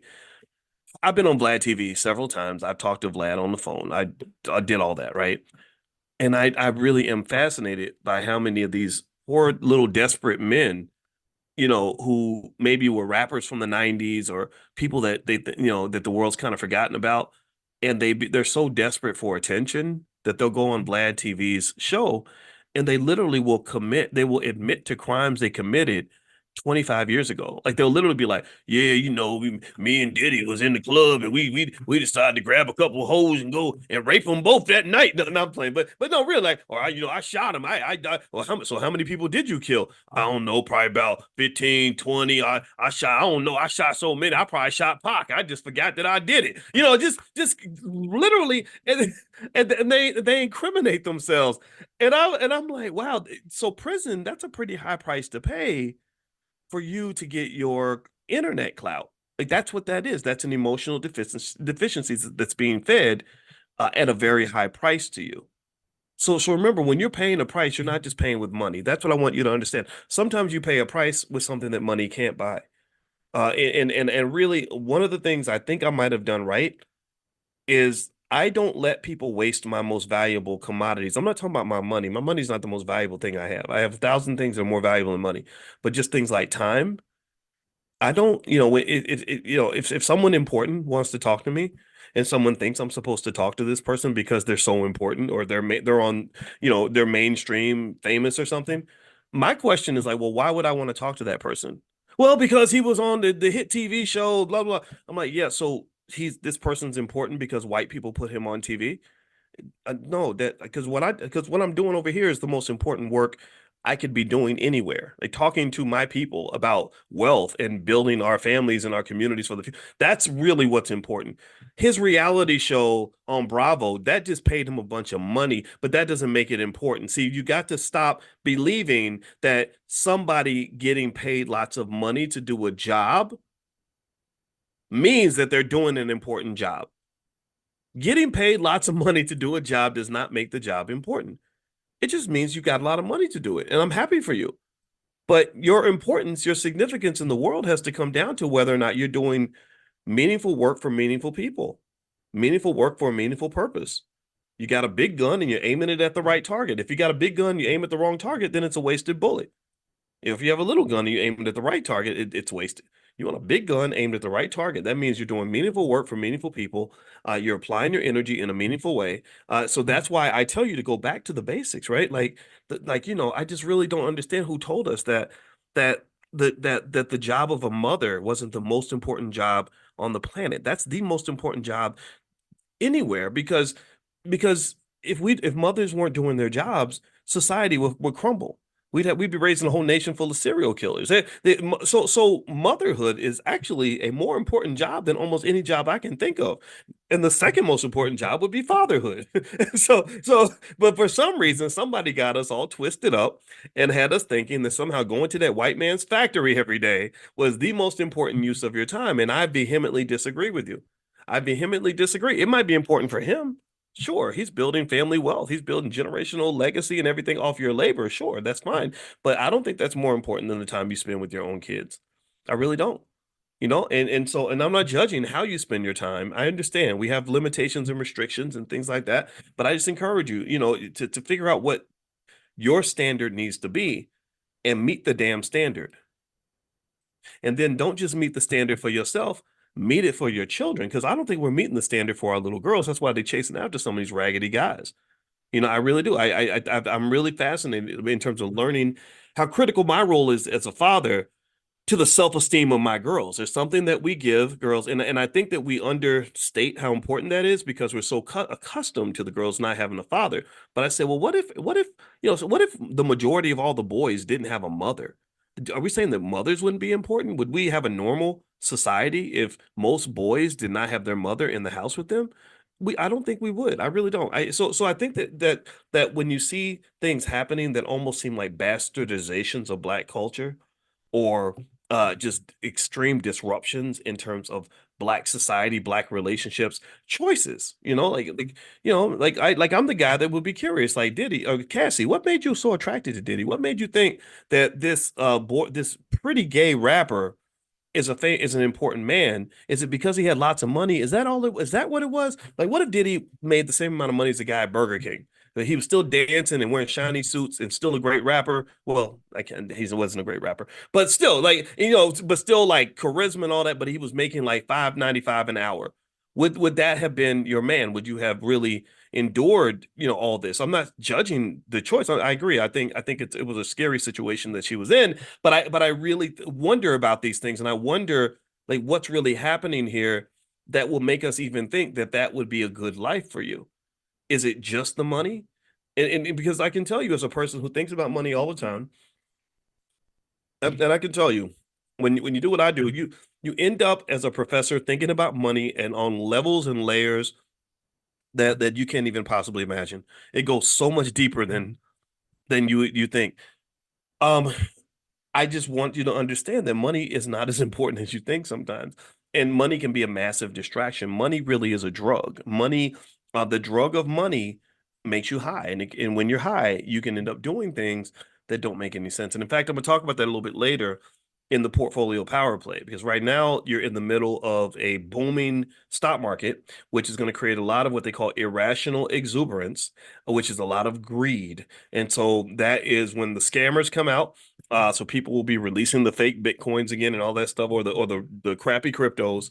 There's going to be a lot of IPOs of companies that are not worth what they're worth. During the previous boom, you had these things called SPACs, special purpose acquisition companies, which weren't worth what they were pretending to be, and people were paying money for these SPACs. So this changes the dynamics of the entire economy when everyone's sort of feeling excited, because right now everyone's getting FOMO because they're reading all the headlines about the Dow hitting record highs and Bitcoin hitting another record high and all these other things, and they don't want to miss out. So they jump in and they don't know what they're doing and they end up getting burned. So that's what we're going to talk about later on today. If you want to join us for the portfolio power play, here is a link to the private Zoom. I'll put it inside here.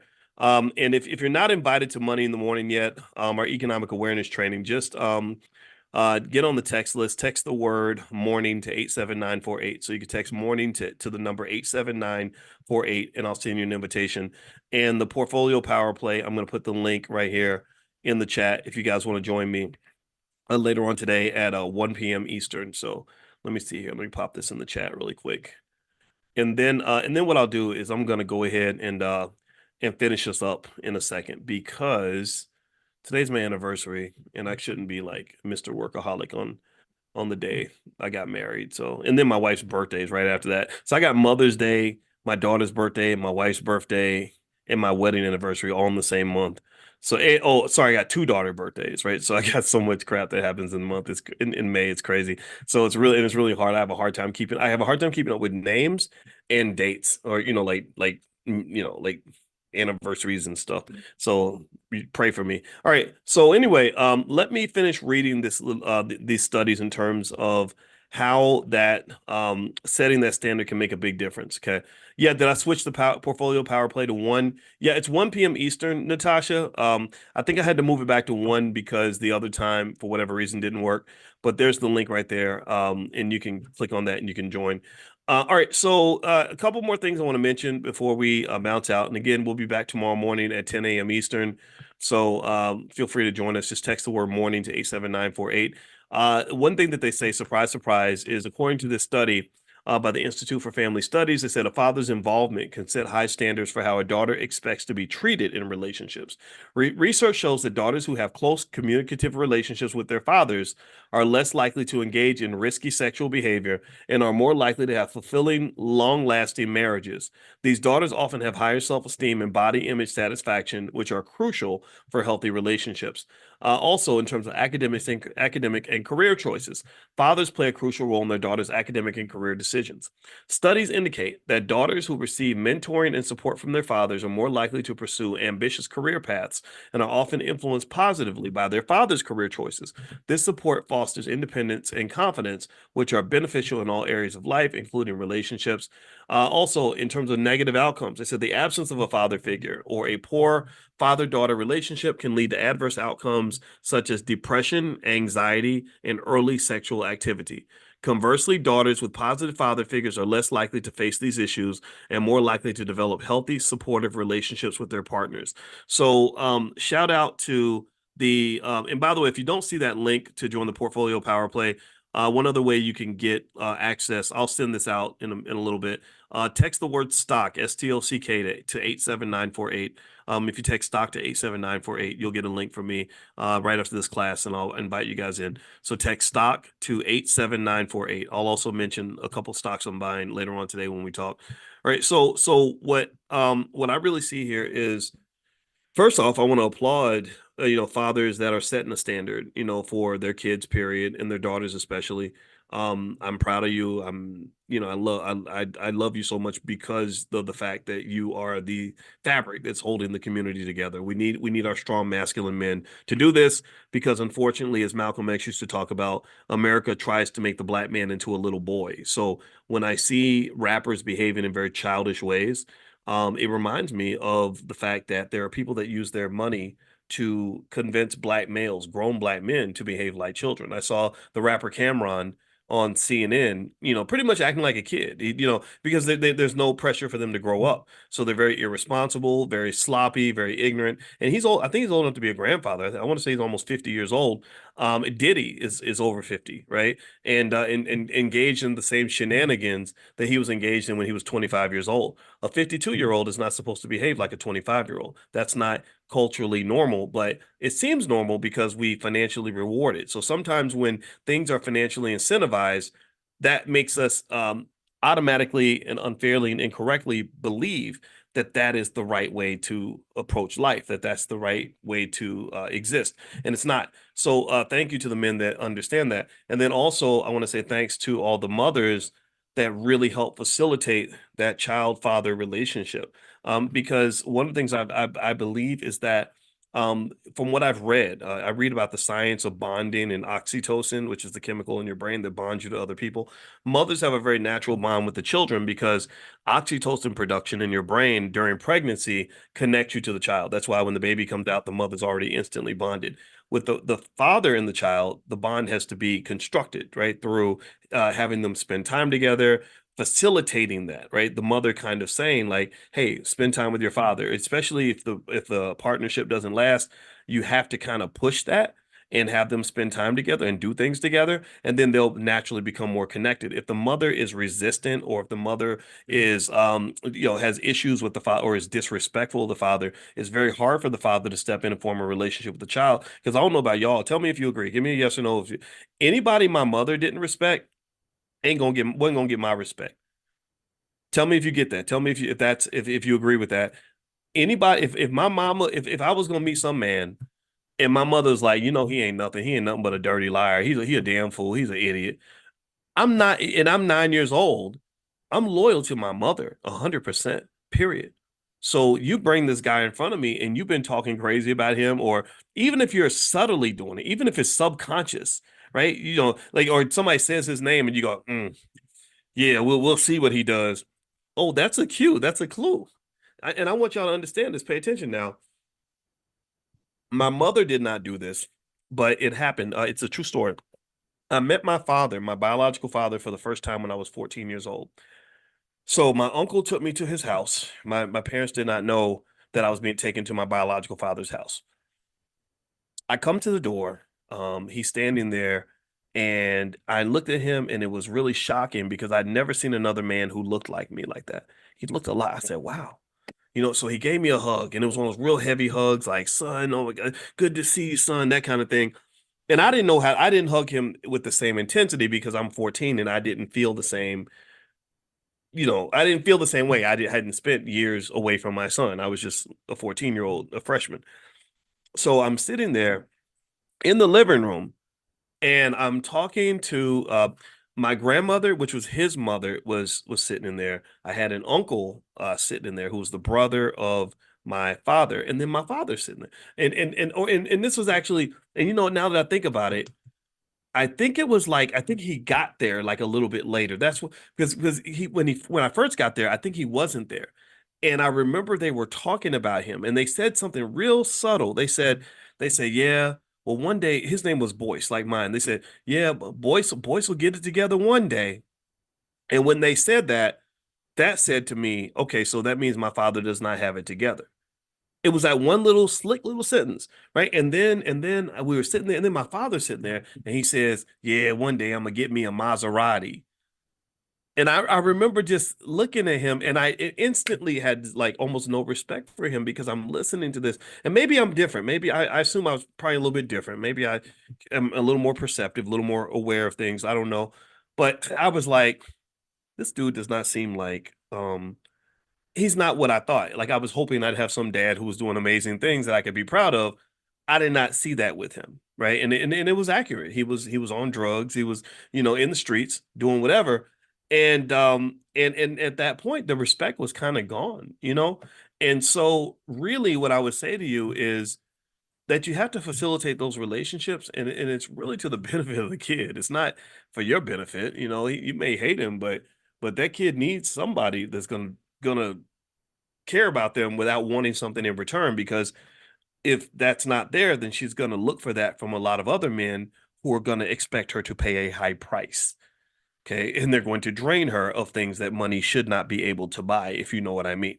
So that's my 2 cents. If you want me to package it up and summarize the gist of what we've talked about today, it is basically that healing and emotional health is extremely important for wealth building, because if you are whole emotionally, you don't have to pay and give your wealth away to people that help you fill those gaps. Do you understand? Right? You don't have to pay to fill the loneliness gap. Like, think about it, like a man who's lonely, maybe he pays women for sex because he doesn't know how to not be lonely, right? Or a woman whose self-esteem is low. She's giving her body away to men, right? Which is more valuable than money, right? Or maybe you're giving your time and your energy to things that are not beneficial to you. And I know white folks, I believe that with racism, if you read Dr. Claude Anderson books like Black Labor, White Wealth, which everybody should really read, it explains how during slavery that the number one goal of the slave master was to keep the slave's self-esteem really low.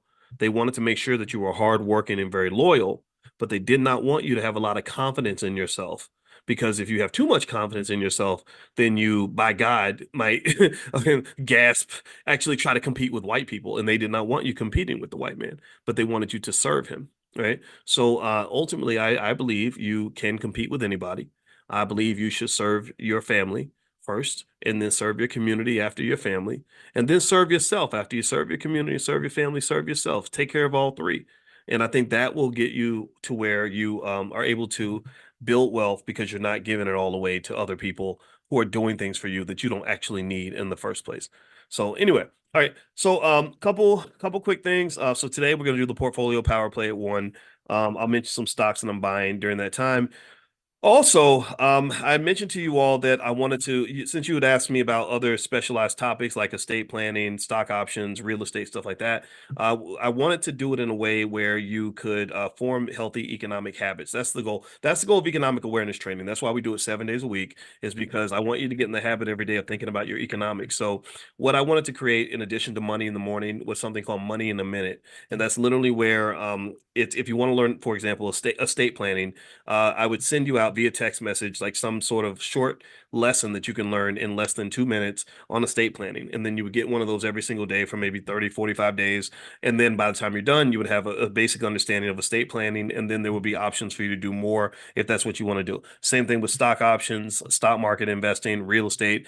We can go on and on and on, and pretty much, sort of create whatever you want. So that's almost done, and I'll reach out to you guys about that. There will be a fee, but we'll discount it substantially for those of you that are in our economic awareness training, and that should be ready probably by the end of the week. Okay, so I'll let you guys know when that's ready. And if you're not already on the text list for Money in the Morning or economic awareness training, make sure you text the word morning, MORNING, to 87948. And also, the book that we were covering for a big part of this class is my book, The 10 Commandments of Black Economic Power, which you can get a copy at our Black Wealth Mastery store, which is at drboycebooks.com. So it's drboycebooks.com. So take care, everybody. Have a good day. Thank you so much for hanging out. It was great. And maybe I'll see you guys later on this afternoon. And thank you for your well wishes on the anniversary. I appreciate that. Hey, what's going on, guys? Welcome to the Black Financial Channel. My name is Dr. Boyce Watkins, and I hope you guys are having a wonderful day. Today on the Black Financial Channel, what I want to do very quickly is I want to go through 5 rules of investing, 5 things that you want to follow if you want to be financially successful, if you want to be okay economically, if you want to find yourself in a good position, then these are some things that you can do that will put you ahead of the economic curve. Now, as I come in, do me a favor. Let me know if you can hear me. Hey, Yoshika, how are you? I see you, Yoshika. Good to see you, girl. You know what? I can tell you this. A lot of you may have not seen me on Facebook for a while, and that's because I've had some issues with Facebook and Instagram. But and I don't know why. I don't think I'm a dangerous guy or anything. But then again, when you're very pro-black, that can be seen as dangerous, which I don't understand that. However, I am here, and I'm really happy to see you, Yoshika, because you were a person that I saw quite often. I didn't see you as much on YouTube. So if you want to stay in touch with me, these one thing I can tell you is these social media platforms are not always as reliable as we want them to be. And so we actually have backup methods to stay connected. So if you want to receive, stock tips and stuff like that and meet with me every morning, we do financial consciousness training every day. Text the word morning to 87948. Pull out your phone, text the word morning to 87948. I can't promise I'll be on Facebook forever. I had an Instagram page, had 600,000 followers on Instagram, and then one day the page just disappeared. And fortunately, we're prepared for these things. I have probably 100 different platforms that I can go live on at any moment. So we were always prepared because we always talk about diversification as an important rule of investing. But if you want to stay connected, text the word morning to 87948, and I'll invite you to my free class. Basically called Financial Consciousness Training. We do this every single morning at 10 a.m. Eastern, 7 days a week, and it's free to you, free to your family. It will change your life. Like, for example, just today, I laid out the Black Wealth Master Plan, which will ensure that your children will never, ever, ever have a financial problem. I'm a financial scientist. In case you don't know my background, I got my PhD at The Ohio State University in finance. I also taught at Syracuse University, Indiana University, The Ohio State University, etc. Give me a quick yes if you can hear me. Let me know if you can hear me okay. And let me just hop into this so you guys can go on about your busy day.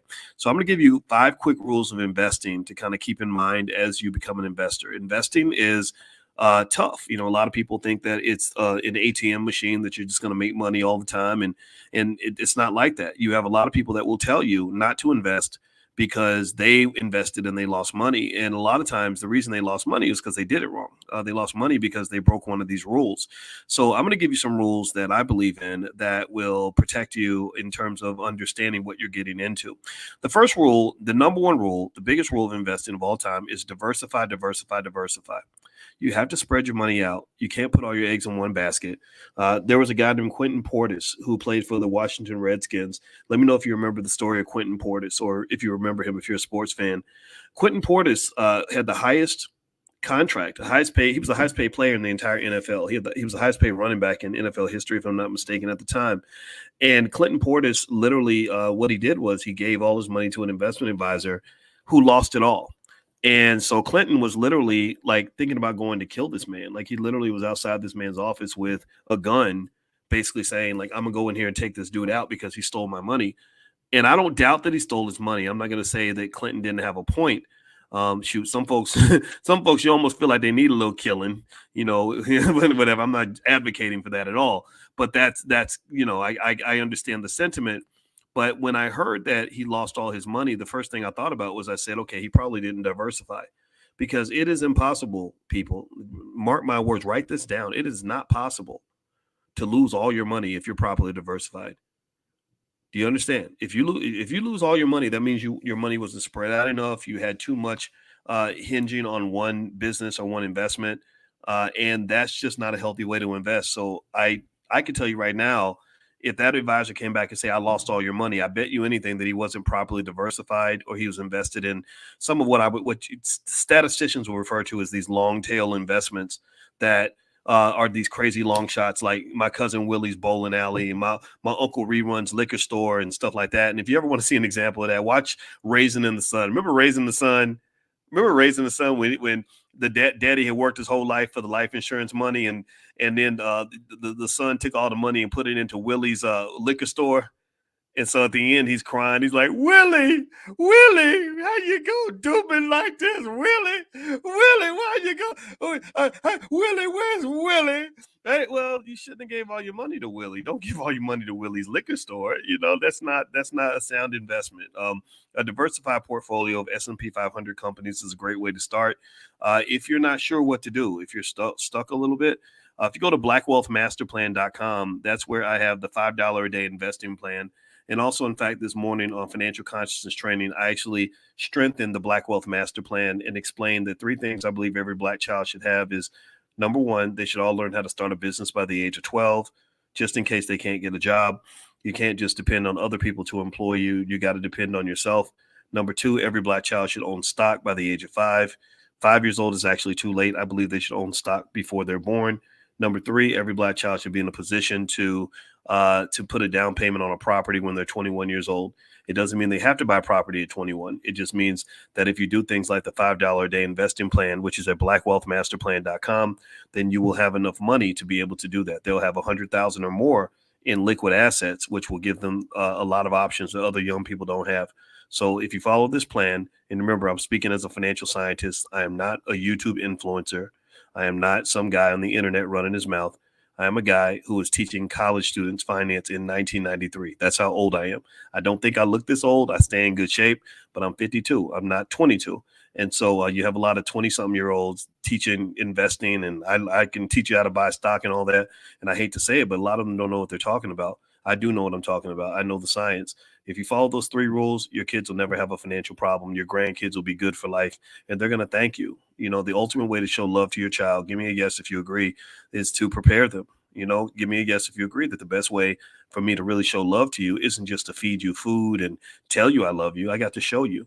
People always talking about I love you, but how you really gonna love me if you throw me out here in a racist society with no assets? How can I think that you really love me when you didn't prepare me, when I'm going through all this pain and all this trauma and all this destructive environment and everything, and you never got me ready for none of this? That's horrible. That's absolutely horrible. And I'm not saying that your parents didn't love you. And I see Charlene, I see your comment. I'm not saying your parents didn't love you, but I'm saying that, you know, we got to really understand what love is. Love is not just a word. Love is a verb. Love is not just a feeling. Love is actually an action. If I love you, I'm going to do for you. If I love you, I'm going to prepare you. If I love you, I'm going to fight for you. If I love you, I'm going to fight myself. If that means saving you, I'm going to fight myself. I'm going to fight my generational curses. I'm going to fight my liabilities. I'm going to fight my trauma that may cause me to not show up for you properly. I'm going to fight myself in order to love you, to show love to my kids. You know, I fight myself. I say, okay, Boyce, I know you want to give a trauma response. I know that you're mad and you want to cuss somebody out and you want to act like an immature idiot, but no, you're not going to do that because this little girl's looking up to you, and how you treat her is going to affect how she deals with men for the rest of her life. So you're going to fight yourself. We're not bringing out the raggedy version of Boyce. We're going to bring out the good Boyce. We're going to bring out the strong Boyce. We're going to bring out the intelligent Boyce. So you need to sit your ass in the corner and meditate. Think about what kind of man you need to be, and you go in there and you be that man. So somebody who loves you will fight the world for you. They will fight themselves for you, and they will fight all this racism for you. That's what I believe love is. Love is an action. Give me a yes if you agree. All right, so let me keep going. Hit the thumbs up button. Thumbs up, share, subscribe. I promise I'd make this quick, so let me make it quick. All right. No, so number one, first rule is to invest, diversify. That's very important. Number two, you got to think long term. You got to think. Warren Buffett has a saying that says, if you're not prepared to own a stock for at least 10 years, you shouldn't own it for 10 minutes. So my belief is that you should prepare to invest for at least, say, 5 years. You can't judge a stock by the first 2 or 3 months. A lot of people will buy a stock in February, and then if it ain't making money by June, they'll say, oh, that was a bad investment. That's not true.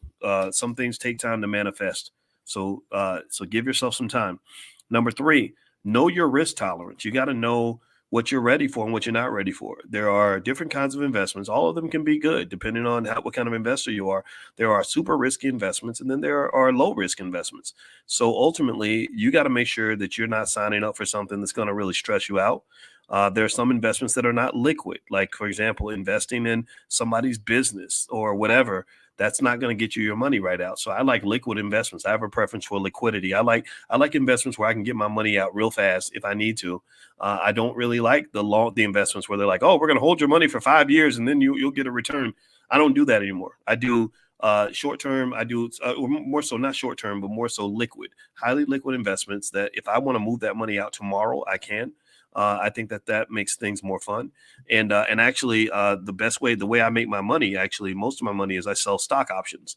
A lot of people don't explore this, but this is a great way to make money if you know how to manage your portfolio. In fact, a lot of people are able to quit their jobs by doing this. And so if you want to actually take a look at the program we have where we talk about how to sell stock options and make income, feel free to go to drboyceprime.com. Prime stands for Passive Recurring Income Machine. And that is literally where we're changing lives by helping people to liquidate their stocks in a way that allows them to maintain ownership and still increase their income. And if you're a person that has been saving properly or investing properly, maybe you got money in your 401k or you've got access to capital through a HELOC or a family investment club, it's a great way to make money. In fact, if you have $50,000 to $100,000 a lot of people can make enough income to quit their jobs. So this is not hocus pocus. This, again, I'm not a financial influencer. I'm a finance professor. And so this is real stuff. So feel free to go to drboyceprime.com if you'd like to take a look. All right. So what else?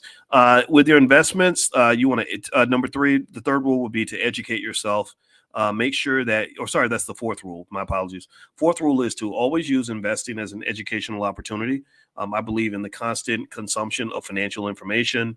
If you are constantly taking in information and constantly learning as you're investing, then you're going to be a better investor. Give me a yes if you agree. If you are constantly learning, if you're constantly growing, if you're constantly evolving, then you're going to be better, because you're not just going to be better at investing and making money. You're actually going to start getting to the point where you just understand life better. I really believe that investing is life. Like, you're investing by listening to me right now. You could be twerking, you could be watching TV, you could be, hanging out at the club, you could be doing a million things, but you're listening to me. So you're investing, but you're just not investing money. You're investing time. So I encourage you to do that. Keep making investments. People who invest are the people who win. Those who don't invest don't do very well in life. Now, I see a comment here, Esto Jackson Jr. I don't know Esto, but man, I'm happy for you. He says, I am living proof that following Dr. Boyce's advice actually works in my case. My portfolio has gone from 1.16 to 1.3 million since January 2024. Woo! Good for you, brother. Good for you, man. Okay, ladies. So Esto Jackson is a millionaire. Y'all act like black men ain't nothing. I don't know if Esto's black or not. Maybe Esto, you a brother regardless, and I'm proud of you, man. So I love hearing stories like this, by the way. So if you have stories like this and you ever see me in public, or you get online and you have a story you want to share in the chat like Esto did, please do that, because this reminds me that it's worthwhile. It reminds me that somebody's listening. It reminds me that people are benefiting from the time that we're spending online. I do this every single day. And when I first started doing this, it was really hard. Back in 2006, when I first started, a lot of people didn't even believe black people could build wealth. A lot of people believe black people didn't have an interest in economics or money. And I fought them through tooth and nail. And I had to fight through a lot of people who just believe, who have a poverty mindset. I have to fight a lot of people who believe that it's a waste of time to talk about investing with black people and all this other stuff. And I've had people even tell me, you know what, you should just go talk to Asian people and Indian people and white people, because they're going to get it. They're going to want to do it because they have a mindset, right? And I don't believe that. I believe that we have people in our community that have the right mindset too. And so that's why I talk to you, and you're the ones I care about. And this is what's fun for me. So Esto, thank you for making my day, brother. I really appreciate you so much. And I'm very, very happy for you. And also, I want to change one little thing about Esto's comment. He says, following Dr. Boyce's advice. So first thing I'll say is I don't give financial advice, right? Like, I just, this isn't me telling you what to do. This is just me I might tell you what I do or what I would do, right? It's up to you to make that decision. You are the one who gave yourself advice, and you're the one who made those moves for yourself. So pat yourself on the back, brother. You did this. All right. So let's see. Esto has a question. He says, can you speak to how to transition to spending the fruits of your labor? I'm 67, and that is the issue I'm having trouble with. Yes, sir. I'm black, sir. Okay, great, man. Well, it's great to hear that you're black. But again, I always have to make it clear, like, I don't hate people who are not black. I just happen to love black people. A lot of people think that if you love black people, you hate everybody else.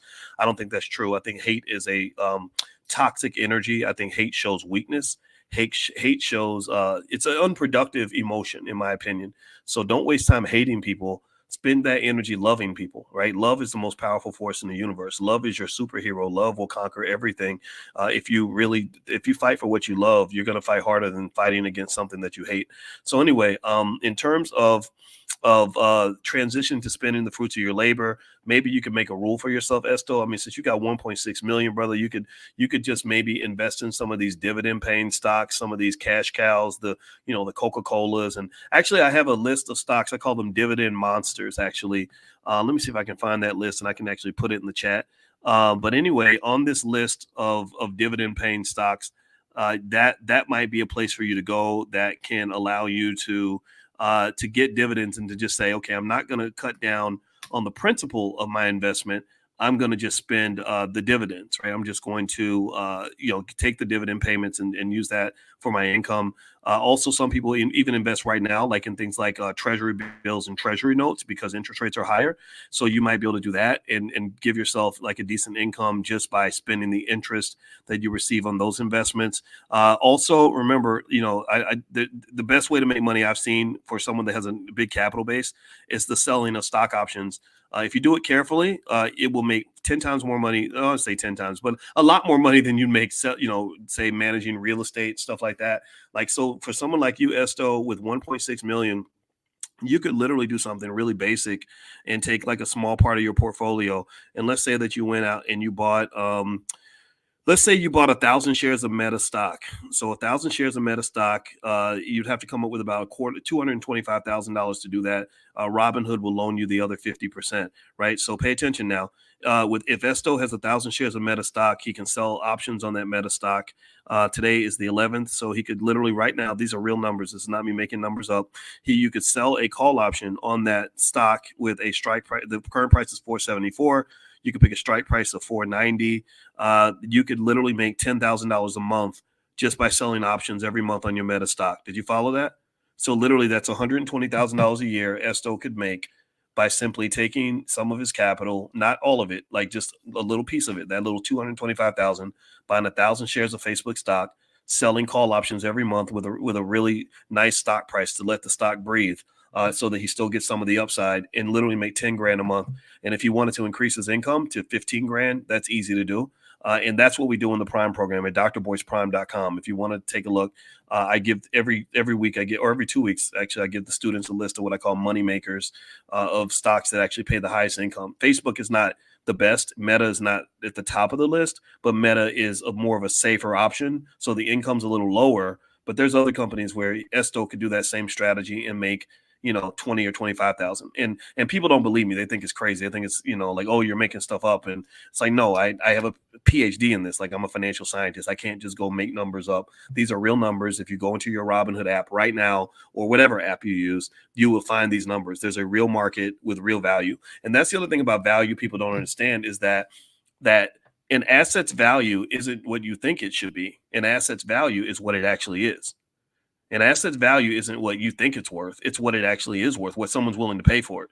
That's where stock prices come from. When they say that the price dropped, it's not because some people sat in a room and said, I think this stock is only worth $50 and they just announced that it's a $50 stock. No, the market tells you that. You understand? So when I gave Esto those numbers, when I said, yeah, Esto, you can make about $10,000 a month doing this simple strategy with Facebook or Meta stock, whatever you want to call it.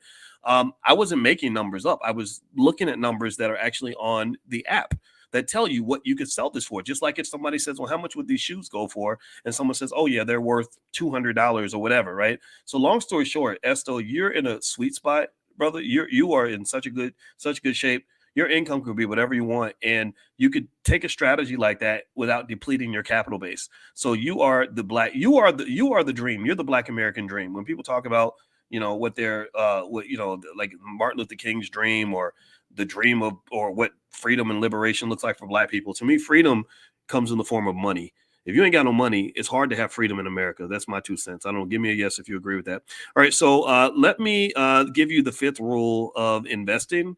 The 5th rule would be to keep your emotions in check. When you invest, a lot of people allow their emotions to cause them to make bad decisions. The 2 biggest emotions that harm you the most in investing are fear and greed. Fear and greed are the 2 emotions that destroy people's wealth. If you invest out of greed, then you're going to take unnecessary risks. I'm a pretty conservative investor. You're gonna end up putting yourself in bad positions, and a lot of the greed tends to kick in during times like now when the market's doing really well. Everyone's excited. Everyone thinks that they're gonna make $1 trillion, and so they're throwing money at the market like crazy and buying into any crappy crypto out there, and that's gonna burn them. And then fear causes people to run away. As soon as the market starts dropping, they start getting scared and get shaky knees. And next thing you know, you're selling your stock cheap when you should have held on to the damn thing. And because if you'd held on to that $50 stock, it would, in many cases, it might grow into a $100 stock, but you won't know because you quit before the stock had a chance to show you what its potential looked like. So this isn't true for every stock, but this has definitely been true through most crashes. During the pandemic crash, A lot of people sold their stock when it was cheap because they were scared. A lot of people made money from that. During the crash in 07, 08, that was a massive opportunity to buy and make a ton of money. A lot of people missed out on that because they walked away. So don't let your emotions drive your investing. Think about the long-term goal. Look at the big picture. That's extremely important. Now, one of the things that we do extensively is to help with this is we do free financial consciousness training every morning at 10 a.m. Eastern in the Black Business School. It's really, really good. You're going to love it. The live sessions are free. Now the recordings do have a fee that you can pay a small fee and get access to the recordings. So if you'd like to join us, just text the word morning to 87948, or you can also go to drboyceelevate.com. drboyceelevate.com is another place you can go if you want to sign up for Money in the Morning with Dr. Boyce. I guarantee you it's going to make a difference in your life. I wouldn't recommend it if I didn't feel confident that I can give you something that's going to really affect you in a positive way. All right, so let's see here. Before I go, let me look at a couple more questions. Hit the thumbs up button, please. Charlene says, Dr. Boyce, I need help with understanding stocks and portfolio. I have an account with Robinhood, but small stocks.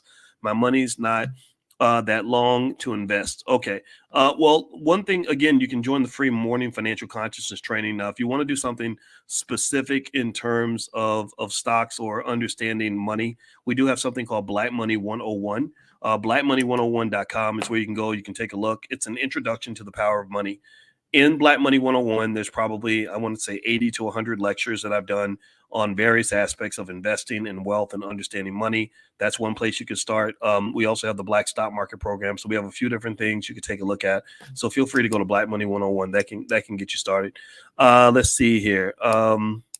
Esto says, additionally, I make is that $500 or $5,000 in pension income and currently not taking my Social Security till I turn 70, which would be $4,000. I would do options thing, but I would leave money on.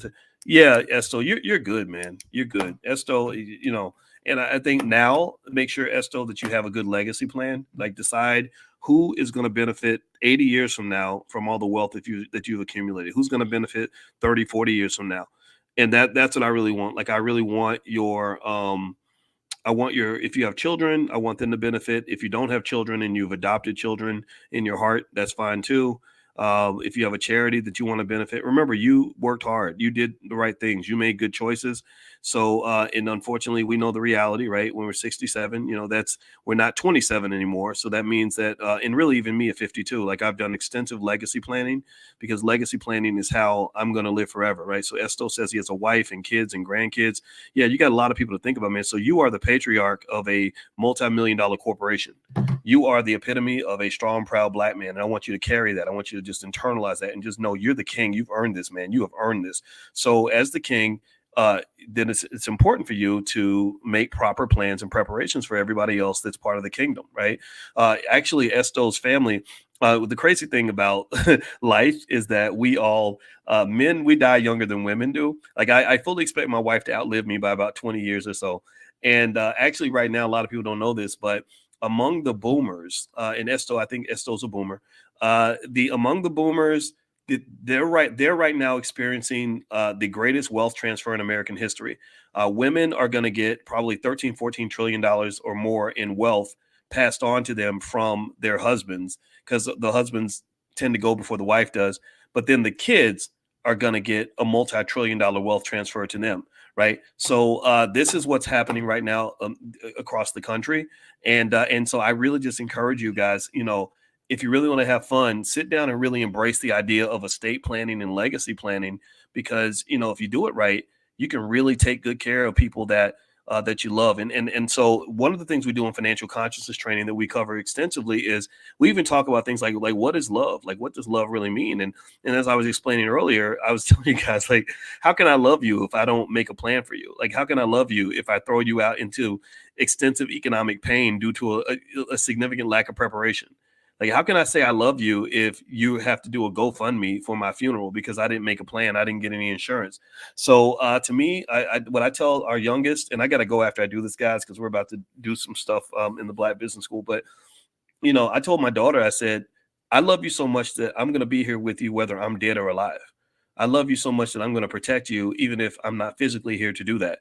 I love you so much that I'm going to make sure that I put something in place so that you are going to be protected by me and God and everything else long after I'm gone.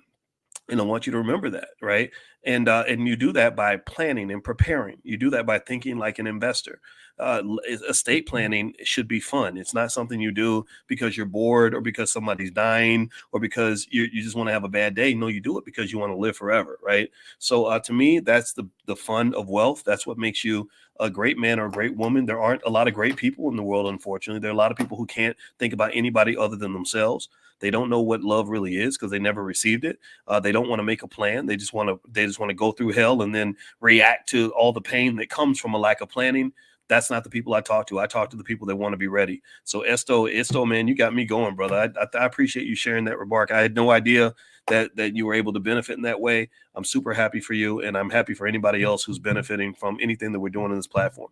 Okay, guys. So anyway, I got to run. Please hit the thumbs up button, thumbs up, share, subscribe.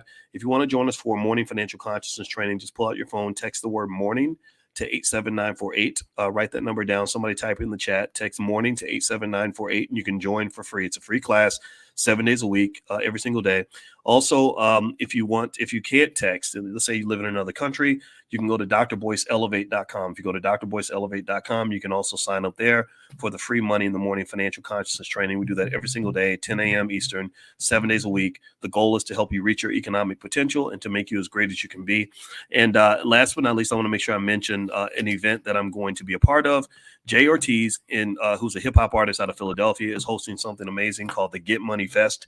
And in the Get Money Fest, he's bringing together art and music and fashion with financial literacy. So he's having a big festival where the best artists, hip hop artists, regular artists, etc., are coming. The musical performances. He's got fashion experts, young Black fashionistas and whatnot that are bringing their stuff. And then he's also mixing that with financial literacy so that independent business people can learn how to succeed, right? So he invited me, he invited a bunch of other people that are coming in that have made lots of money and done really well. And so I'm going to be at the Get Money Fest. It's going to be May 18th in Philadelphia. You can go to getmoneyfest.com to get more information, but it's going to be May 18th in Philadelphia. And I don't have the address though with me, but if you go to getmoneyfest.com, you can find it there. All right, guys, I'm out of here. God bless you. Thank you so much for hanging out with me. It was nice to see you. And Yoshika, it's great to see you again, girl. I hadn't seen you for such a long time because I couldn't get on the Facebook thing, but I finally figured it out. So I look forward to seeing you again. Have a good day, everybody. God bless you.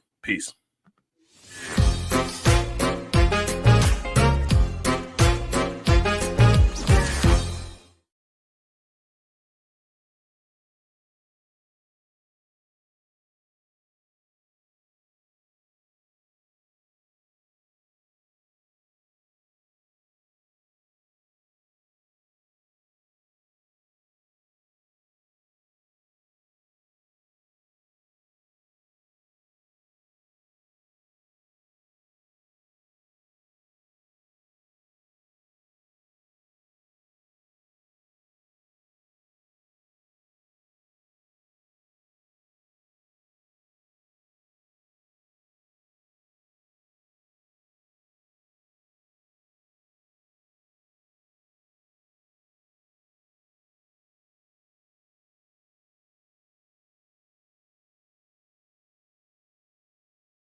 know what the average new car note is? Does anybody know what that is? The average new car note is $730.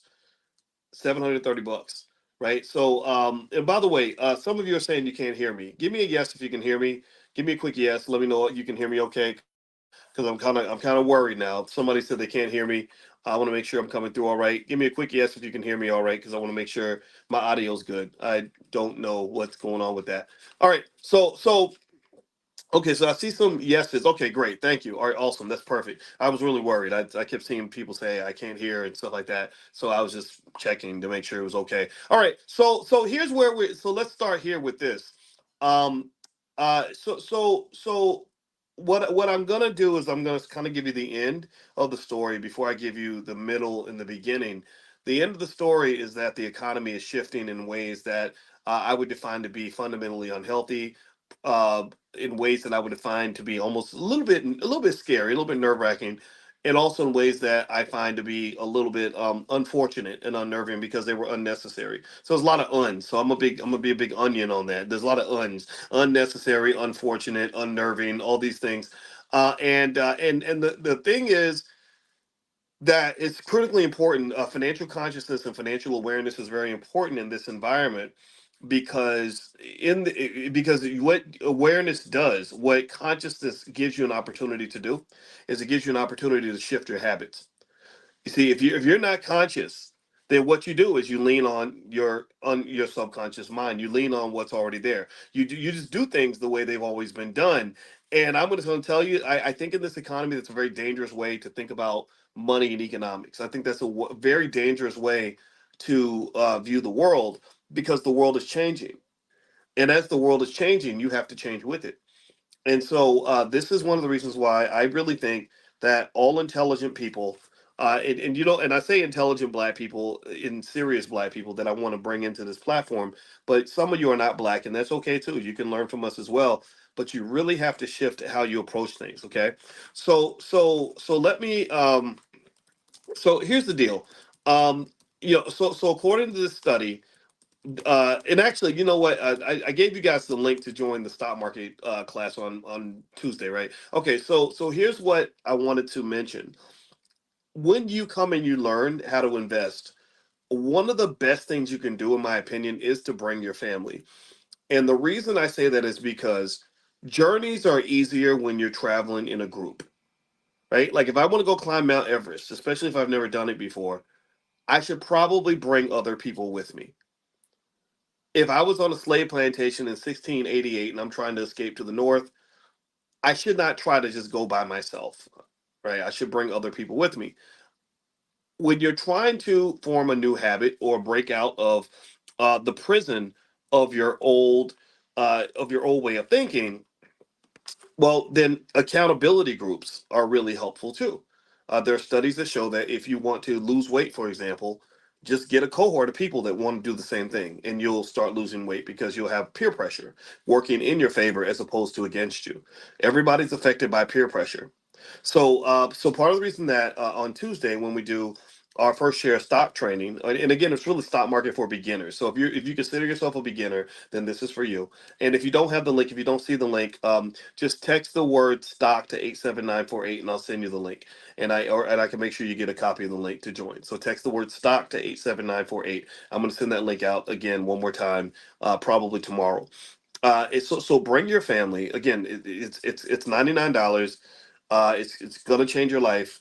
You can bring all your kids. You can bring your parents. You can bring your spouse. You can bring your cousin. You can bring your whole church. You can have 200 members in your church, and all of y'all share one $99 payment, and you can educate the whole church. And then next thing you know, the whole church will be operating on a higher frequency.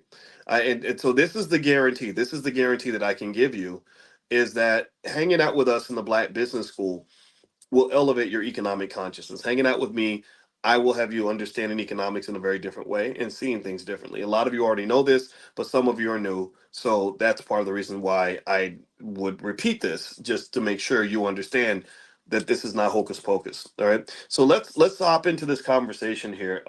So again, the event is Tuesday at noon. And if you can't make the live event, you can still get the recording. It's yours for life, and you can share it and all this other stuff. All right. So here's what I wanted to also dig into is not just what's going on, but I want to dig into why it's happening this way.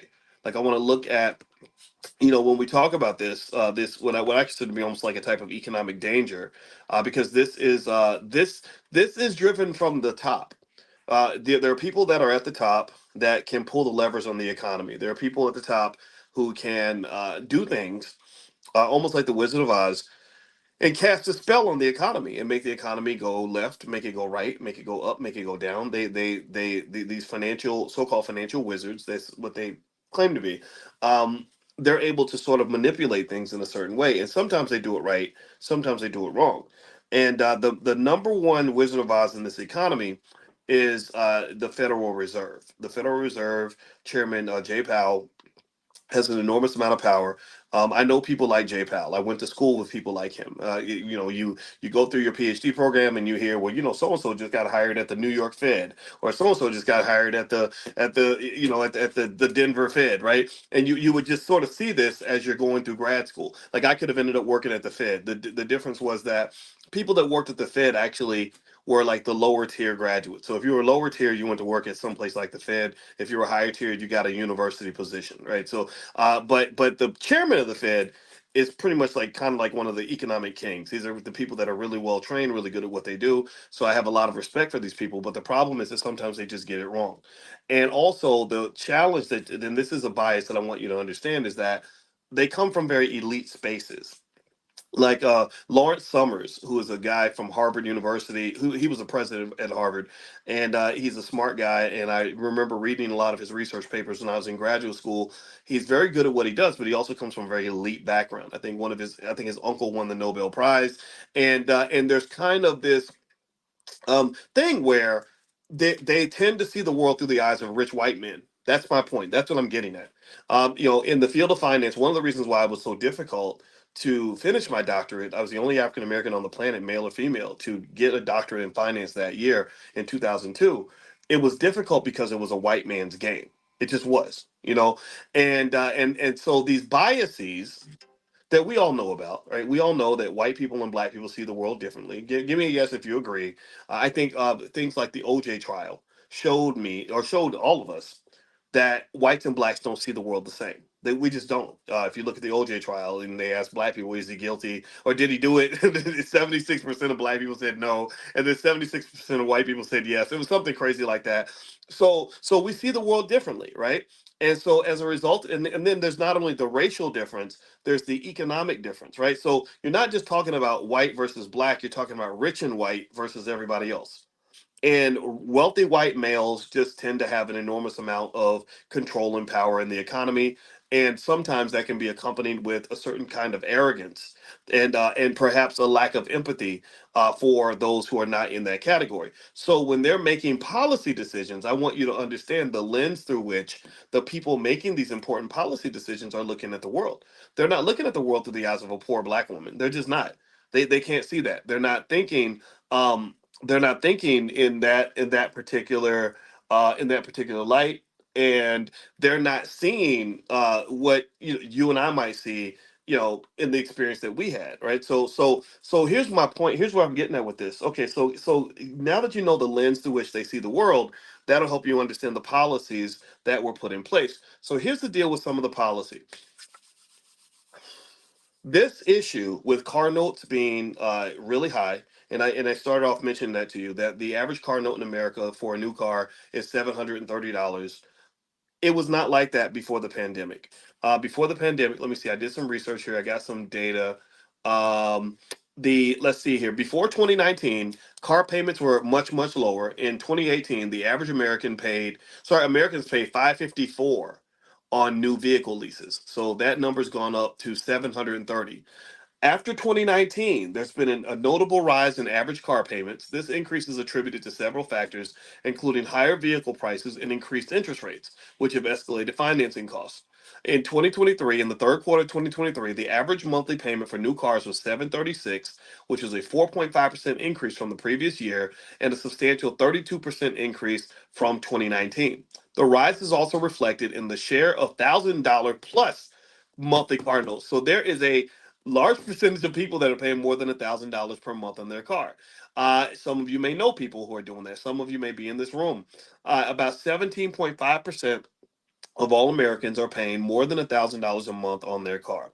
Now, if you want to understand how much money that is, and I'm not judging you, if I'm okay with you driving your Bentley and stuff, or your Benz, like keep driving it. I'm happy for you, but let me try to help you understand what happens when, if you are in the category of those who might spend that much money on a car note, and you don't also put that same amount of money, say, in your investment account, stuff like that. Well, remember the $5 a day plan, which is the wealth plan that every family can apply to make sure your children never have financial problems for their entire life. The $5 a day plan is $150 a month. And off that $5 a day plan, on average, again, you can't predict the future, but on average, and we've talked about these numbers, at the age of 10, your kid has $29,000 liquid. That puts them ahead of most Americans. Most Americans don't have $29,000 liquid. After At the age of 20, they've got about 102K liquid, which puts them into elite status. Most white people don't have that much money, at least most white 20-year-olds. And then by age 30, they're about 245 or quarter million liquid. And then by the age of 40, you're talking about $750,000 liquid, right? So this is a simple, straightforward process. Again, blackwealthmasterplan.com is where you can find the $5 a day plan. This is what we offer in the Black Business School, so that you can join for free, or you can get access to that for free. All right.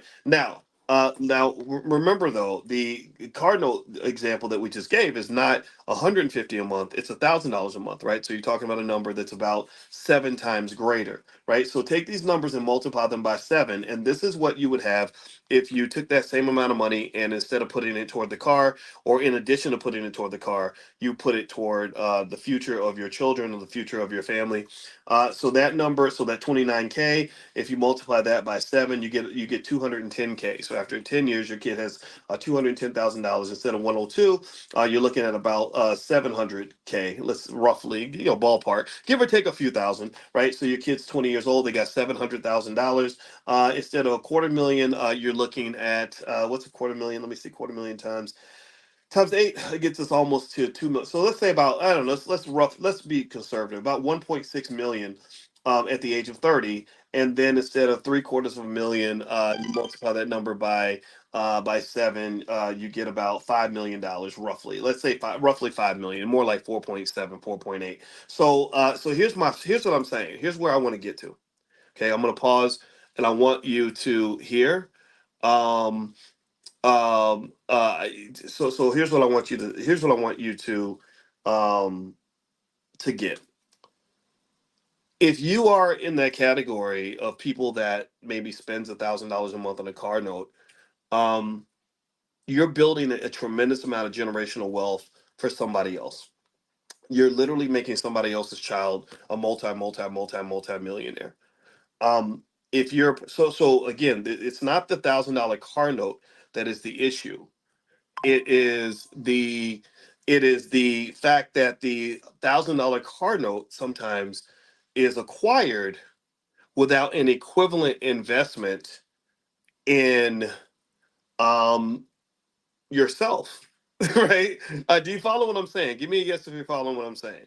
Okay, it's not to say that there's anything wrong with spending. You could have a $2,000 car note if you want to, but it's like eating your ice cream before you eat your vegetables. It's doing the unfortunate things or the unnecessary things before you do the necessary things. Do you understand?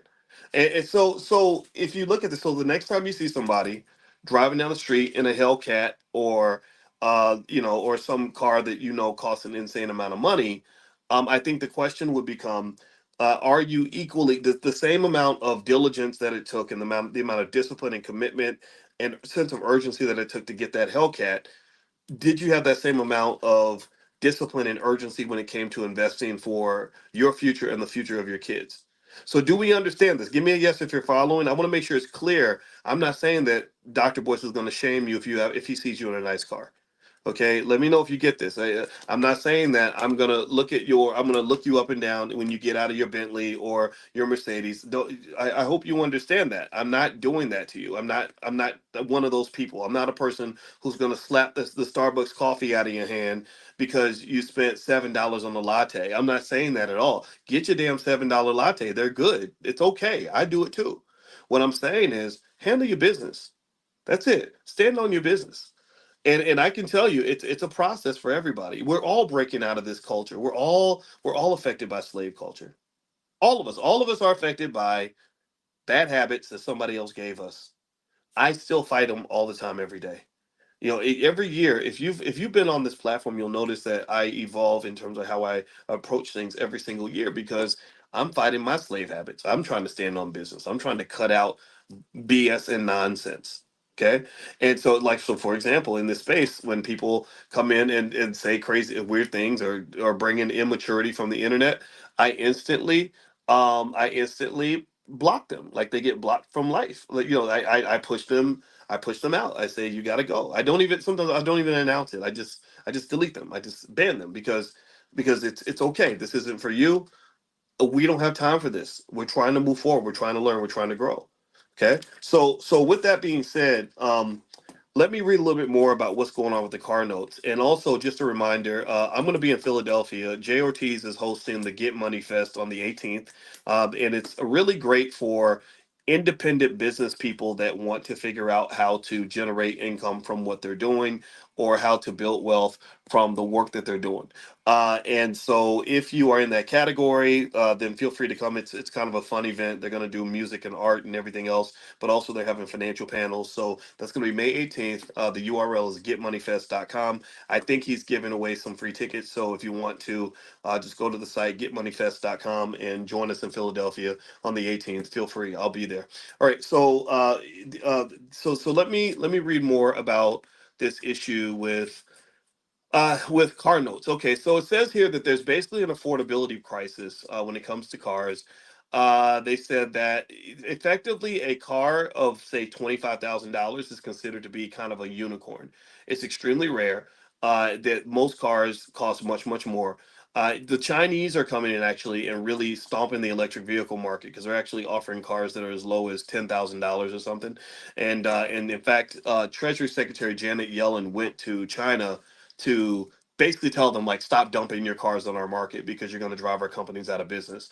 And that's interesting in terms of protecting your economy. This is something that the black community doesn't do very often.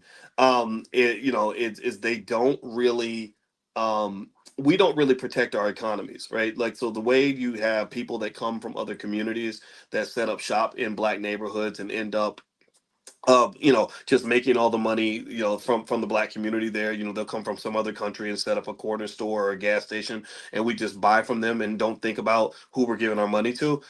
The U.S. government does not do that. They protect their businesses pretty diligently. So when they saw the Chinese companies coming in and pretty much killing U.S. EV companies by dumping supply onto the market at really low costs, she just went over there and said, "Stop it, cut it out, right? Or we're going to put tariffs on your products and make them more expensive so people can't buy your stuff." So anyway, long story short, this sort of protectionism is something that I think we should consider in terms of defending black dollars in the same way, right? Because basically, with cars, let's circle back to the car note issue. So with cars, basically, what's been going on is that for American cars and for most of the cars that are out here that are not EVs, the car notes have just been going up, up, up.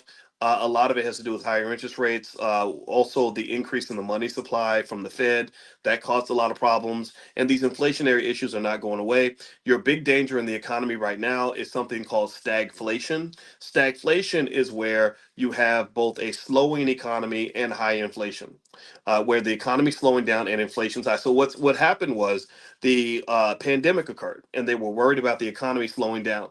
What's crazy is that it never slowed down, not one bit. But they were worried about it slowing down, so they started to inject cash into the economy. Well, when you inject cash into the economy, what happens is that you're stimulating the economy, but you're also creating an inflationary issue that you have to deal with. So that's why you saw inflation get super, super high. That's why you started seeing all these things, doubling in price, and all this other crazy stuff like auto insurance for whatever reason is insanely high. And they didn't have to do any of that. They really could have not done a single thing to the economy and everything would have been fine, but they didn't really know that at the time. But even when they did know that, they were so hesitant to adjust course that they just didn't do anything. Because also, if you remember, a lot of you that were buying stocks in around 2020 at the start of the pandemic, you were making money hand over fist. Anybody remember that? Anybody remember stocks going up 30-40% in a day, or prices doubling in a week? Anybody remember that? Like how much money people were? I mean, I don't know if y'all remember, but I remember specifically I was sitting right in front of you talking to you every day like I'm doing right now, and I remember saying like, okay, it should take on average 12 to 14 months for the bear market to end because the market had just crashed right at the start of the pandemic. And I was stunned. I was shocked because it didn't take 14 months. It took about 3 weeks. And so during that time, you would be able to buy a stock for $100 and have that stock be worth 250, a month later, which was unprecedented. It was crazy.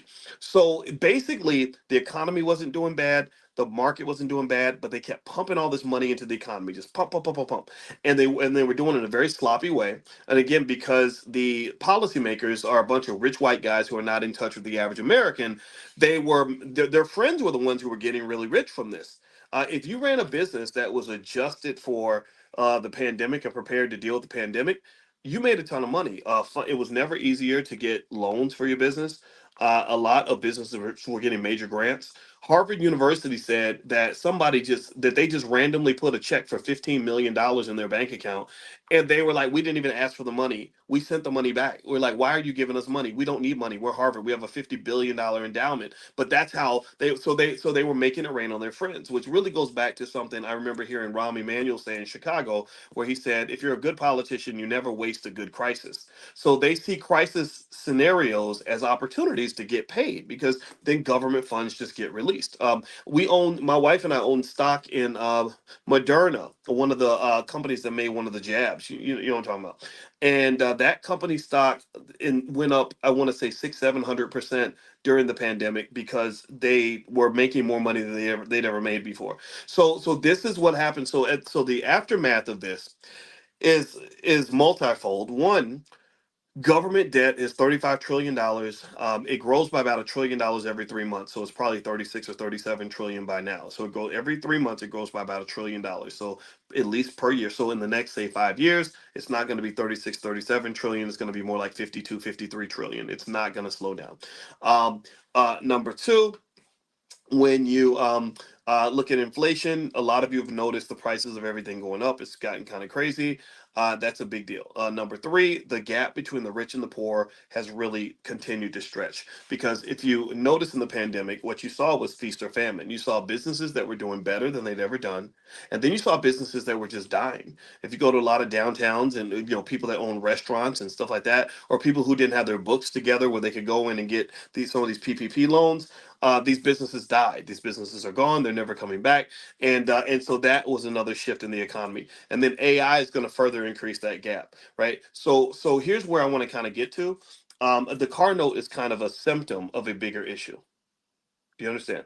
The whole idea of car notes being insanely high and the average American only being able to afford a $400 car note, that's just one of about 50 things happening that I could describe to you that would explain the shift in this economy. Workers' wages did not go up even as inflation went up. So here's what I want to kind of leave you with in terms of actionable steps and understanding. Number one, everybody has to invest, period. Everyone should be investing in the stock market, period. Most of this time during the pandemic, where all these gaps were occurring, all these issues were occurring, the stock market's been going up, up, up. It hasn't stopped. Real estate's been going up, up, up. So over time, if you can be a property owner, everybody should be a property owner. The only thing stronger than inflation is something they call asset inflation. Asset inflation is the rate of growth in the value of financial assets, including things like real estate, stocks, bonds, crypto, and all that stuff. So asset inflation has been insanely high. So all the rich guys have been getting richer during this whole period. They're not struggling at all. The other kinds of inflation that have been pretty strong are things like the cost of healthcare and the cost of college tuition. All these institutions are able to take advantage of these sort of distorted perspectives when it comes to how the economy is being run. And the distortion is unfortunate because what happens is they tend to overfeed some sections of the economy and then they starve out others. And so I don't want you to be in the section where you're being starved out. I want you to go to the section where the money's at. So this is one of the reasons why I say to you that if you're a person that wants to get the fancy car and have the big car note, just put the same, make sure you put the same amount of money in the stock market on a consistent basis. Also, the other mistake I don't want you to make is I don't want you to be short sighted. I have had people that have said to me, when we did the stock option summit, there was a person who said, "Yeah, I bought 5 stocks last year and they've been doing really bad and they really dropped and I'm thinking about switching and everything else." And I said, I'm not going to tell you what to buy and not to buy because I don't give investing advice. You guys know this, right? You do understand this is not investing advice, right? I have to explain that. Like, for example, when there's a black owned business like the Tulsa Fund or something and it doesn't do well, I say, look, I support these businesses. When I see them, I say, hey, so go take a look at it. It's a black owned business, but that's not my business. I don't know what these people are doing exactly, but I do know that they're black, and I do think that you should give them a try if you are interested, but you have to do your due diligence. Okay, so I want to make that clear. I'd like to get a yes from you to know that this is not an investment advice platform. Okay, do we understand this? All right, but what I do say to them is I said, you got to understand stock market investing is not a 1 week, 2 week, 6 month, 1 year process. It's not. You can't evaluate an investment based on what you see after 9 months. You can't do that. That's not going to give you the information that you need. You Most investments, like, so for example, when I give you profit alerts, or when we do things in the Black Business School, like in the Black Stock Market program, I have a list of what I call what Dr. Boyce is buying. Well, these are companies that you have to hold them at least 5 to 10 years to really know what they're actually going to do. And generally speaking, when you invest, you have to have investor vision. Investor vision is a little bit different from what you see in society. In society, you have a lot of instant gratification. You have a lot of people that sort of they think that if I buy something today, I'm going to have money to next week. No, you may have to watch the value drop a little bit. You have to, but if you've done your due diligence and you believe in the company, then that's one of the companies you own. But then the other aspect of investing that people often forget is that you're supposed to be invested in multiple spaces. If you're ever invested in a way where one bad investment can ruin you, that means you did not properly invest. You should never be invested in such a way where one company going bad just ruins everything for you. If that's how you feel, if you say, "Gosh, Tesla went down and I lost everything," or I'm poor, I'm broke now because Tesla's struggling, that means you didn't invest properly. You shouldn't have 60% of your money in Tesla. And a lot of people will do that, and they think, "Oh, I'm invested. I'm invested." It's like, yeah, you're invested, but not in a healthy way. That's not healthy investing. Putting money out there into something, hoping that the value goes up, is not the same as investing. That's what that because you could go to the casino and say, I put all my money on black at the roulette wheel, and I'm investing now. No, you're not investing. You're gambling. That's called gambling. And so ultimately, what I would say to you is, just invest safely. But everybody has to invest. It's not. I mean, again, well, how about this? I was going to say it's not optional now, but I guess it always is. The problem is that the consequences of not participating in the economy in that way are bigger than they've ever been. So I would argue this, given that in the Black Business School, our Black Core of Three is really simple. We believe Black people should educate our own children, create our own jobs, and support Black owned businesses. Uh, Given that you're educating your own children, even when they come home from school, I'm not saying don't send them to school. I'm saying educate our own children. So when you're educating your own children, I think investing should probably be the first thing that you teach them, but then really remember what you're doing is you're teaching them to manage assets that you're going to help them build. We have a model. It's the KID model. This is a model that would remove all poverty in the black community if everybody listened. The only reason it won't do it is because everybody ain't gonna listen. People will listen to rappers and basketball players and ignorant people on the internet before they listen to a finance professor, because there are simply people out here who have no respect for scholars. They literally will listen to a rapper with 12 babies mamas before they'll listen to somebody like me. I don't know why. Maybe they hated school. Maybe professors scare them. I have no idea. But I don't talk to those people. I don't have any. If they listen, I'll talk. But if they don't want to listen, that's fine. Go listen to your favorite rapper and see what he can tell you about finance. Right. Good luck to that. But what I'm saying to you is that the solutions are there. The solutions are there. The solutions are clear. It's not complicated, people. This is not complicated. It's very, very, very simple. So when I see this study that says, okay, the average American, half of American families can only afford a $400 car note. The average new car note is $730. Well, number one, I'm gonna say this when it comes to cars. My wife and I never buy new cars. We never buy new cars. We buy cars that are 3 years old, by the way, in case you're wondering what we do with our money. We could probably afford a new car, but then I also think, well, that extra $200 or $300 in the car note, I could probably do something else with that money. I could buy stock with that money. That's what I do with extra money. I buy stock and stuff like that. The other thing is that when you're talking about the impact that investing has on your life, and let's talk specifically about your kids and grandkids, what that does is that if you do those basic things now and you're consistent with it, but you have to be consistent over like a 20-year period. I'm not talking about like 8 months or 3 years or my okay, I got a 15-year-old and I invested it for him for 3 years. That can help for sure. That's going to make a difference. But where compound interest really kicks in and accelerates is once you get past a certain critical mass and the momentum, you get this thing called almost like a type of financial momentum that develops after a few years, where then you really start to see the results. In a way, you could think of it like, mathematically speaking, the way investments grow is like, if you're pushing. Imagine if you're pushing your car, right? If you're pushing your car and you're trying to get it, over off of a hill. At first, it's really really hard to push that car. It's extremely difficult to push that car, but eventually you keep pushing, and it moves faster and faster, and then as you get over the hill, suddenly gravity takes over, and once gravity takes over, the car is flying down the hill and you can't even stop the car. It's growing that fast. That's called convexity. Convexity is what makes that's what makes stock prices rise. That's what makes compound interest accelerate wealth. That's what makes people so insanely wealthy that you're sitting there wondering, like, how in the hell did they get that much money? Well, because if you look mathematically, this is all I see things in mathematical terms.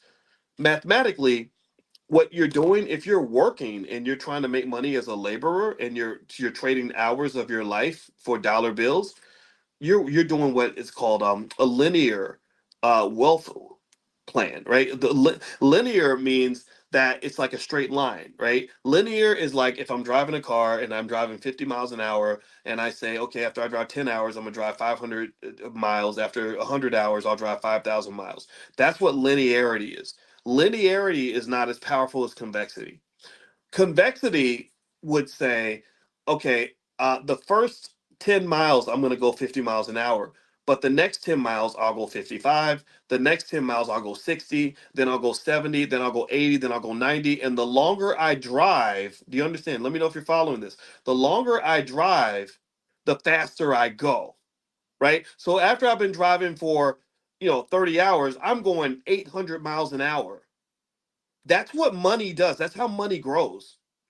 So when you don't even get onto the financial highway of America, when you just sit on the sidelines, or you just, are working your way to wealth and not or trying to save your way to wealth, you're really missing out on all that convexity, because you've traded in convexity for linearity. You've traded mathematical power for something that is very that really is heavily dependent on your power. It's like if compare pushing that car down the hill and how fast that car's going. Imagine if instead I was just pedaling a bike and I'm on a flat surface.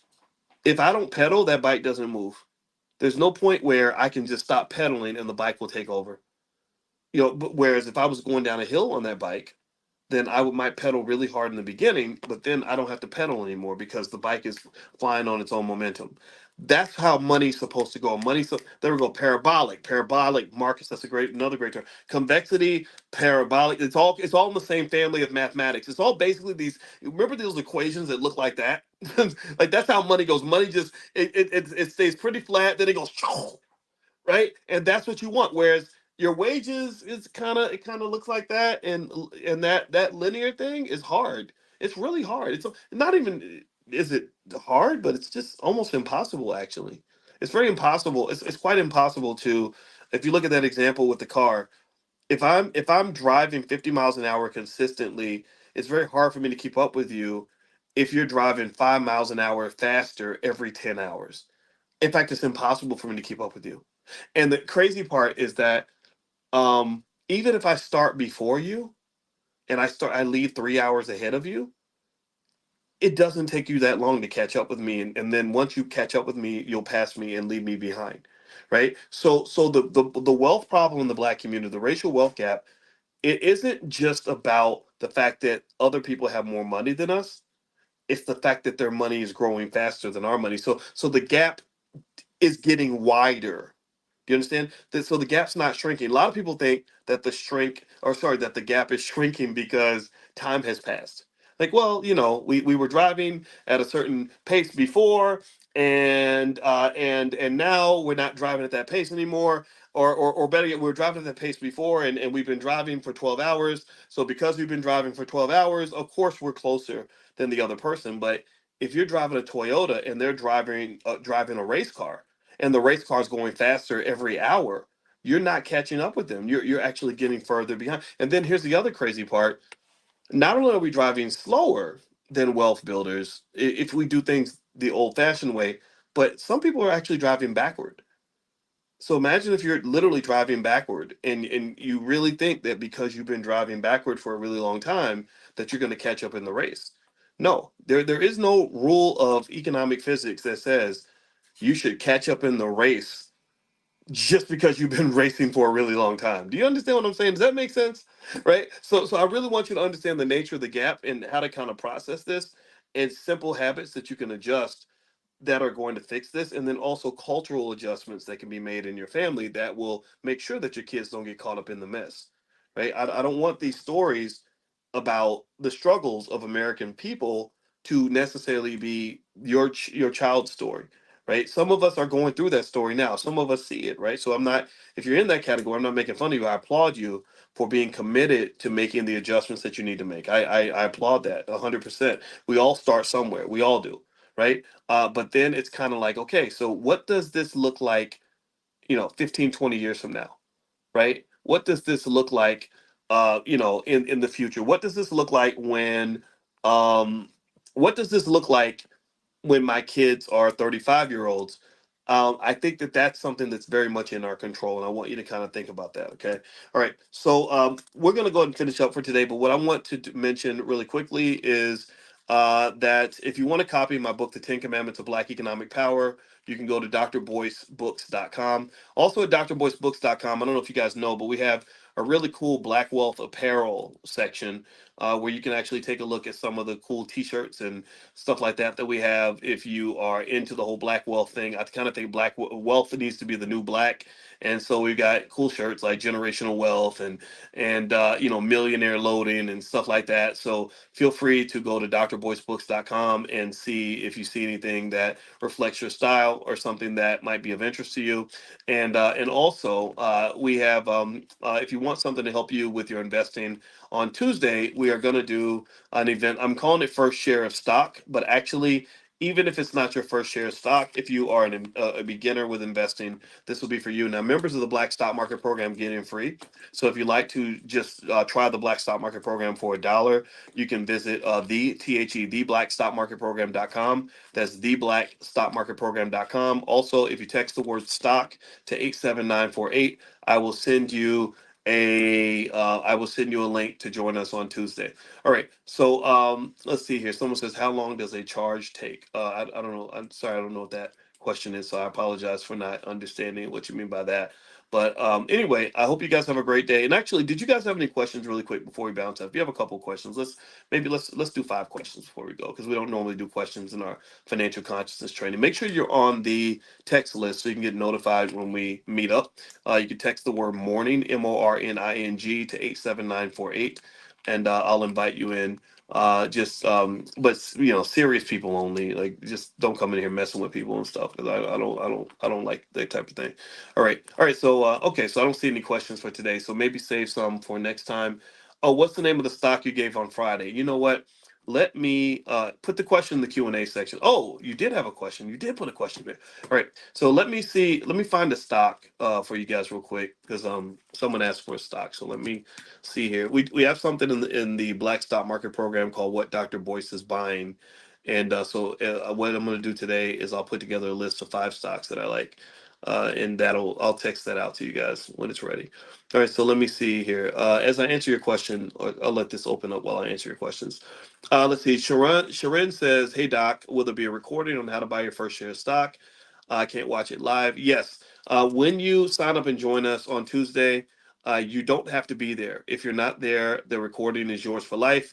You can share that with your family, and it's yours. I mean, it's just like buying a book or something, and you can share that with anybody in your family that is interested in learning this kind of thing. Oh, there we go. That's the ticker. It was Viking Therapeutics. The ticker symbol is VKTX. VKTX. So I bought Viking Therapeutics. Again, not invested in advice. This is just what I did. All right. Dara says, to bring family to the beginning of stock class, will we need to be in the same room, or can we share the link after the purchase?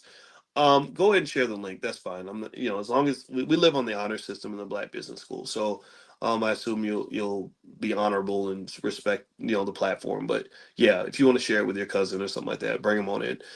Derek says, right now I only own stocks, but I plan to own real estate. Should I set up a trust instead of an LLC?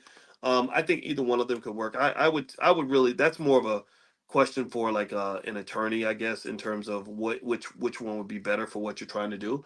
But both of them are vehicles that can actually give you certain protections. LLCs give you that limited liability, of course, and then a trust also is like an entity that has certain rights and privileges and rules and things like that. So I think both of them could accomplish that same goal. Like, both of those things can own assets. Let's see, Antoinette. Good morning, Dr. Boyce. I have a rollover IRA. Can I sell options with that money? I know people that do. So you might have to talk to the people that manage that IRA for you, and that can give you more insight into that. Dominique says, I would like to speak to an actual person, ask more questions about the courses. Yes. You can. I sent an email with my phone number. Could you give me a phone number? We don't have a phone number you can call with the Black Business School, Dominique, just because we're a small business, and now when we get more support from the community, we can hire people to do a lot more stuff. But we have to operate on a shoestring budget. But we do have a support team that is available 24 hours a day. And if you send an email, they will respond to you within 24 hours. And if you ask them to call you, then there can be someone that can reach out and make a phone call. We just ask that you be respectful of their time, just because they have a lot of work that they have to do. But anyway, the email address is support@theblackbusinessschool.com. Support@theblackbusinessschool.com. Yeah, thank you, Tracy, for saying that. Yeah, they do respond. Yeah. They're on it. They're on it. We have support team meetings every week, and I want to make sure that they do what we're seeking to do as an institution. How do I gift a stock to someone? If you Google that, there is a company that allows you to gift stocks to other people. Also, your brokerage, if whatever brokerage you're with, maybe reach out to their support and just say, I want to give the stock to someone else. And different companies will have a different procedure for that. Eric, what are your thoughts on investing in lithium? I think lithium is okay. I have no problem with that. I invested a lot recently in uranium and copper. URA is one ticker symbol of a uranium ETF that I just bought, because nuclear power is going to be in high demand in the future. Kathy, I'm new and not sure how to start. Okay, start with try blackwealthmasterplan.com. That's free. That's the $5 a day plan, blackwealthmasterplan.com. Also, if you go to theblackbusinessschool.com, theblackbusinessschool.com, you'll get things from us where we'll invite you into things. Some things are free, some things we can't do for free. But we do have a lot of free stuff as well if if your budget's tight. So don't ever think that you can't participate in the Black Business School if the budget's tight. We have something for everybody. But things like the Prime program, which is very effective, by the way, it's been very extremely effective for those that have a little bit of capital to invest for themselves and are looking to make extra income. Like that's really been extremely successful. So if you want to take a look at the Prime program, just go to drboyceprime.com, drboyceprime.com. And Prime stands for Passive Recurring Income Machine. And it's where I basically show my students what I'm doing when it comes to making my money selling stock options. That's where I make most of my money, selling stock options. You mentioned the KID method. What is that? The KID method is for our Black Millionaires of Tomorrow program, which is our Black Business School for Children. The KID method stands for knowledge, investment, and discipline. Knowledge, investment, and discipline. This is a model that I thought about when I was on the faculty at Syracuse University, where I was sitting there and I was thinking about all my students and how I was sitting here and I was teaching all these kids from wealthy families, white families, Asian families, Jewish families, and a lot of them are going to Wall Street and making all this money. And the truth is, a lot of them weren't that smart. They weren't any smarter than a lot of our kids. And I remember thinking to myself, what if we taught this to our people, right? That's where I kind of came with thoughts about having things like the Black Business School and the Black Wealth Boot Camp. And I said, how do I do that? And I was thinking, okay, maybe the internet can help me do that. But then I said, well, I'm not really a person that buys into things like equality. Equality is not a big deal for me. I'm not trying to be equal to anything. Like, what are you trying to be equal to? Like, I'm not a better man because I become equal to a white man. Maybe I'm supposed to be the leader. Maybe I have something that he doesn't have, right? We don't think about that, right? So equality doesn't matter to me as much as winning. I like to win. I like to succeed. I like to get on top of things. So my approach was, I said, okay, what if we trained our kids on economics at the same level that we train them on basketball, football, and rapping, right? We're the best basketball players, best rappers, best twerkers, best football. Like we're great at sports.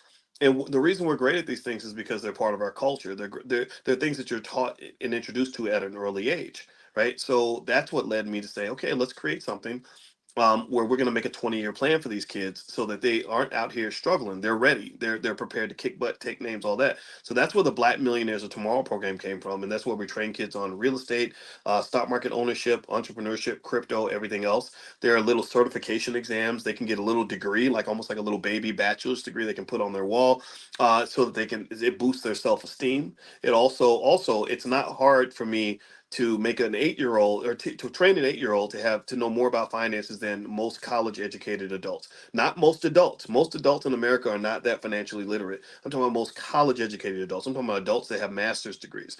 So the KID model is one of the proprietary models that this is trademarked. I have a trademark attorney named Takora who protects us from all this stuff. And it's a trademark model based on what it takes to make a kid ready economically to be very successful. So the K stands for knowledge. You give your child knowledge. You make sure they have training and special skills at an early age. Investment means you're giving them capital to work with, right? It doesn't. It stinks to be good at something and have nothing to work with. If you, I don't know. It's like I would be a great husband, but I have nobody. No, I don't have a wife. Or I'm a great driver, but I don't have a car. That's what it feels like to be smart when it comes to economics and not have any money to practice with, right? So you give them the economics, because if you don't, what'll happen is that somebody else is going to suck them into corporate slavery and use their skill for their purposes and their benefit. They're going to say, I've got capital, I've got a business, come work for me and manage my capital and make my family wealthy with all the genius that you have. And that's what happens to our best and brightest, is they get sucked into other people's institutions and other people's agendas and other people's purposes instead of pursuing the purpose that they should have for themselves. So investment's important, and then discipline. Discipline is extremely important, because that's when you have to confront some of the cultural norms that are anti-wealth. A lot of anti-wealth cultural values are pushed heavily in the community that are extremely destructive, extremely harmful, and it's so sad, because it's like somebody pouring spoiled milk all over the kitchen floor and then complaining that the kitchen stinks. But you just poured all this spoiled milk on the kitchen floor. You just did this. You created the problem, and now you're complaining about the problem. Well, maybe you wouldn't have a problem to complain about if you didn't create the problem in the first place. So we create the problem when we don't prepare, and then we complain about the problem. We say, "Oh, it's so hard to be black." Well, of course it is, because you make it hard. You're determined for it to be hard. It doesn't have to be hard. So discipline goes into a lot of areas, and that's part of what we do there, right? We have other models like Poise, producer, owner, investor, saver, entrepreneur. What was another one? Sturdy, building sturdy children, STERDY, systems technology, entrepreneurship, relationship management, and delegation for youth. And these are models that teach our kids to be economic superstars, like literally economic champions at the highest level, where they're built to be captains of industry. A lot of people don't. A lot of people think that being really wealthy and successful is just about luck and somebody giving you a bunch of stuff. It's mindset. It's mindset. If you come in thinking like the boss, then you will eventually be the boss of something. If you come in thinking like a subordinate, then it doesn't matter. Somebody can make you the boss, but eventually you're going to lose your position because your mindset wasn't right when you walked through the door. So anyway, if anybody wants to take a look at that program, feel free to go to blackmillionairesoftomorrow.com. That's blackmillionairesoftomorrow.com. We also have financial flashcards for kids. You can find those at drboycebooks.com. Just look up the word flashcards. We also have workbooks. We spent years working with black educators to create a series of economic workbooks that cover all the areas of finances and everything. So we've got everything that we need. We don't need white people to educate us. We have the best educators on the planet. We're the best on earth at what we do. Period. There's nobody out there doing what we're doing the way we're doing it at the level that we're doing it, and that's why we were able to change the culture. When I first left Syracuse and started talking about black wealth, even when I was at Syracuse, nobody was doing this. Nobody was talking about this. None of this really existed. There were people like Dr. Claude Anderson, but for the most part, it wasn't part of pop culture like it is now.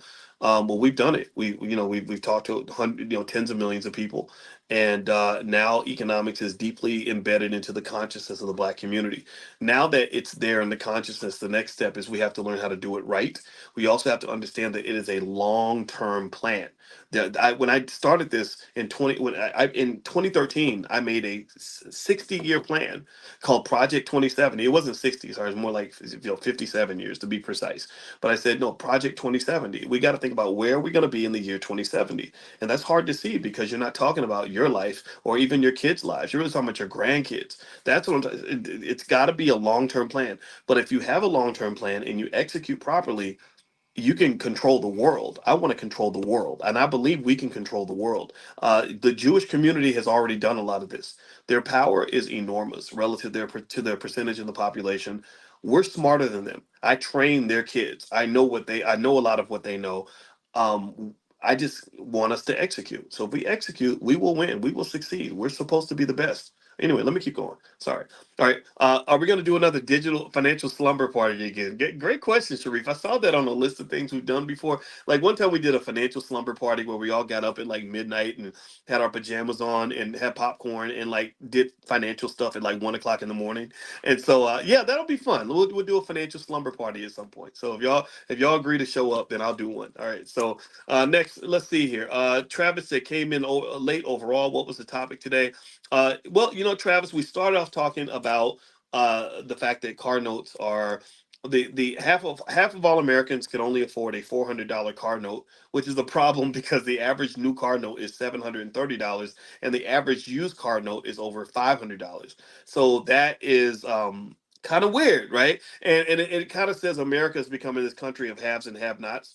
And I think that as the world adjusts, you have to adjust with it. And we've talked about how your kids can be prepared to deal with the economy in a different way, right? To understand that that group economics is better than solo economics, and I want you to kind of approach things in that way as opposed to doing what I don't know who wants us to do this, but everybody's so individualistic, and I just think that that's just a bad habit to get into because it's really really hard to succeed as an individual in this society.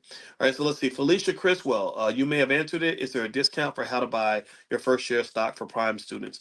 You know what, there was a 48-hour discount. I don't know if the discount's still there. I think that discount ended. If you're a prime member, If you're a Prime member, email support at theblackbusinessschool.com and see if they can hook you up. Prime members do get special treatment in a lot of areas. So we'll do our best. We'll work with you. If your money's tight, we can work with you. So email support at theblackbusinessschool.com. And if you tell them you're a Prime member, they'll take care of you. All right. So Deidre, how can I find the $5 a day plan for my children? It's at blackwealthmasterplan.com. That's blackwealthmasterplan.com. What are the numbers for Mara for 5,000? What are the numbers for Mara for 5,000? I'm sorry, Kim, you got to explain that question a little bit better. I apologize. I don't quite understand it. But if you rewrite it and put it in there again, I don't know what you mean. The numbers for Mara for 5,000. I'm not sure what that means exactly. Let's see, Eric. What are your thoughts about investing in lithium? I think we mentioned that earlier. I like copper, lithium. I like uranium, stuff like that. Ricky, how much would one need to start buying stock? You can start buying stock. You can buy stock with $5 in 5 minutes. So I say start where you are. There you go. Will you please provide the text links again? Yeah. Here's the link to the event coming up, the first share stock event that's in the chat, and you guys, and also I'll text it out. If you want to be on the text list, make sure you're on the text list for Money in the Morning. Just text the word morning to 87948. If you text morning to 87948, I'll send it to you. And also you get invitations to Money in the Morning. By the way, if you want the archives for all the Money in the Morning sessions that we've done, they're available for a small fee, lifetime access at drboycedaily.com, drboycedaily.com. And we've probably done it's April. We started January 1st. So that's January, February, March, April. So probably over 120 lectures on finance that you can find there. And you can share that with your family. You get lifetime access. So feel free to go to drboycedaily.com. All right. So let's see here. And if you get stuck, just email the support team and they can find it for you. All right. Where do we buy stocks outside of Cash App? You got E-Trade. Let's see, E-Trade, Charles Schwab, Fidelity, Robinhood, Stash, Acorn. There's so much out there. Let's see. Mari Wilson says, how much capital base is needed to do stock options? If you're selling stock options, it's easier to do it if you have at least $5,000 to $10,000 in a capital base. If you are a person that maybe has access to a HELOC or maybe some money sitting in an investment account that isn't doing anything, and you can get a number that's like 50 or more, that really works. That, like, you can quit your job with a capital base like that. Again, not investing advice, not me telling you what to do, but I've seen it happen. I sat with a student. There's nothing more fun for me than to sit with somebody who's got access to $50,000 to $100,000 in investable capital and showing them exactly what I do with my portfolio, and then watching their face when they realize they can make an extra, $100,000 a year or 70,000 a year or whatever, literally with money that was already sitting there. This is not hocus pocus. This is very real. So feel free to go to drboyceprime.com if you want to take a look. This is really good stuff. And the key idea, though, is it's really about not just knowing where the money is, but also risk management. So in a way, I think of it like going to find money in the jungle. If you find money in the jungle and you have never been to the jungle, it's better to work with a guide that can take you to where the money's at and also help you minimize the risk and let you know, okay, these are some areas you have to avoid. These are areas that you can go to, but you have to bring your gun. And these are areas are pretty safe. And then kind of knowing how to adjust based on the conditions. So like being in the jungle when it's raining might be different from being in the jungle when it's hot, right? Or being in the jungle during mating season when the elephants are all mating with each other might be different from being there during another season when the giraffes are all, fighting or whatever, right? So it's kind of like that's the part that sort of gets a little bit interesting, right? Because remember, investing always involves risk. There's a lot of risk that is always present. It never goes away. If you invest, just know that there are going to be times where you're not making as much money as you thought you might have made. Investors do not automatically make money. But what investing does is it positions you so that if good things are happening, you'll be right there in the middle of it and be able to really benefit from it in an extraordinary way. And so I like selling stock options because it's a very conservative way to generate something that was really important for me, which was to make money without having to keep working for it. So when I really dug into it, and I literally was using stuff that I'd known since my PhD program, I dug into it and I was like, oh, well, you know what, babe, instead of us putting an extra X amount of dollars into this property when we want to buy, let's look over here. If we buy, so many shares of 1,000 shares of Meta stock, we can make $3,000 or $4,000 a week selling the options on that stock, and we don't have to do any work, right? And what that does is it's not just a matter of making the money. Making the money is only the first part of investing. Making the money is only the first part. The bigger part is making money in a way that's consistent with the other parts of your life that matter more than money, right? So if you can make money in a way that's consistent with the amount of work that you want to do, or the amount of stress you want to have, or just the things that you want to be paying attention to, so for example, I don't like to make money in areas that either feel uncomfortable, unethical, or stressful. I just don't. I don't care. You can offer me another $10 million to do something stupid. If I think it's dumb or a waste of time, or it gets on my nerves, I don't want to participate. You keep the money, right? But not everybody thinks that way. For some people, they'll do anything for money, right? And I just don't feel that way. It's not comfortable for me. So you have to figure out what works for you and what stage in life you're at, right? So when you're in your 20s, you're like hustle grind mode. You're willing to just stay up all night, miss sleep and all that, because you don't care about that stuff when you're 25 years old. But you get about 35, 45, 55, you're like, God, like, even if you're successful, your quality of life can still be low. I know a lot of high paid attorneys who make $500 an hour, who have an endless stream of clients, who can go on vacation anywhere in the world, anytime they want, and their lives are really miserable. And a lot of times it's miserable because America, unfortunately, in our obsession with capitalism, we create this singular focus on how much money you make. And we assume that if somebody's making a lot of money, oh, well, of course you're happy. Look at how much money you have. People who talk like that honestly have never really been in a space where you've had like enough money. Because and the reason I say that is because when you don't have it, it seems like, okay, this is the one thing that'll solve all my problems. If I just get more money, then everything will be better. But then you get more money and everything's not better. Like Deion Sanders had all the money in the world. He was world famous. He had all the women. He had all the fame. He was super talented, but he wanted to kill himself. Like, why would you be suicidal if you have all this stuff going on for you? Well, because he learned that there are things more important than money, and that's when he became more spiritual and more conscious. From in his perspective, for him, consciousness was more related, maybe linked to his Christianity and stuff like that.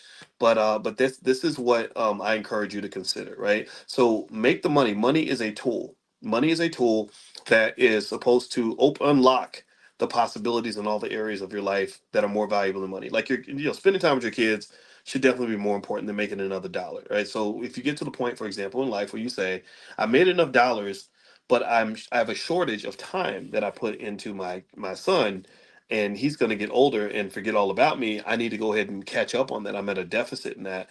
Then that's how I think you want to think about your investing strategy. I encourage you to consider that.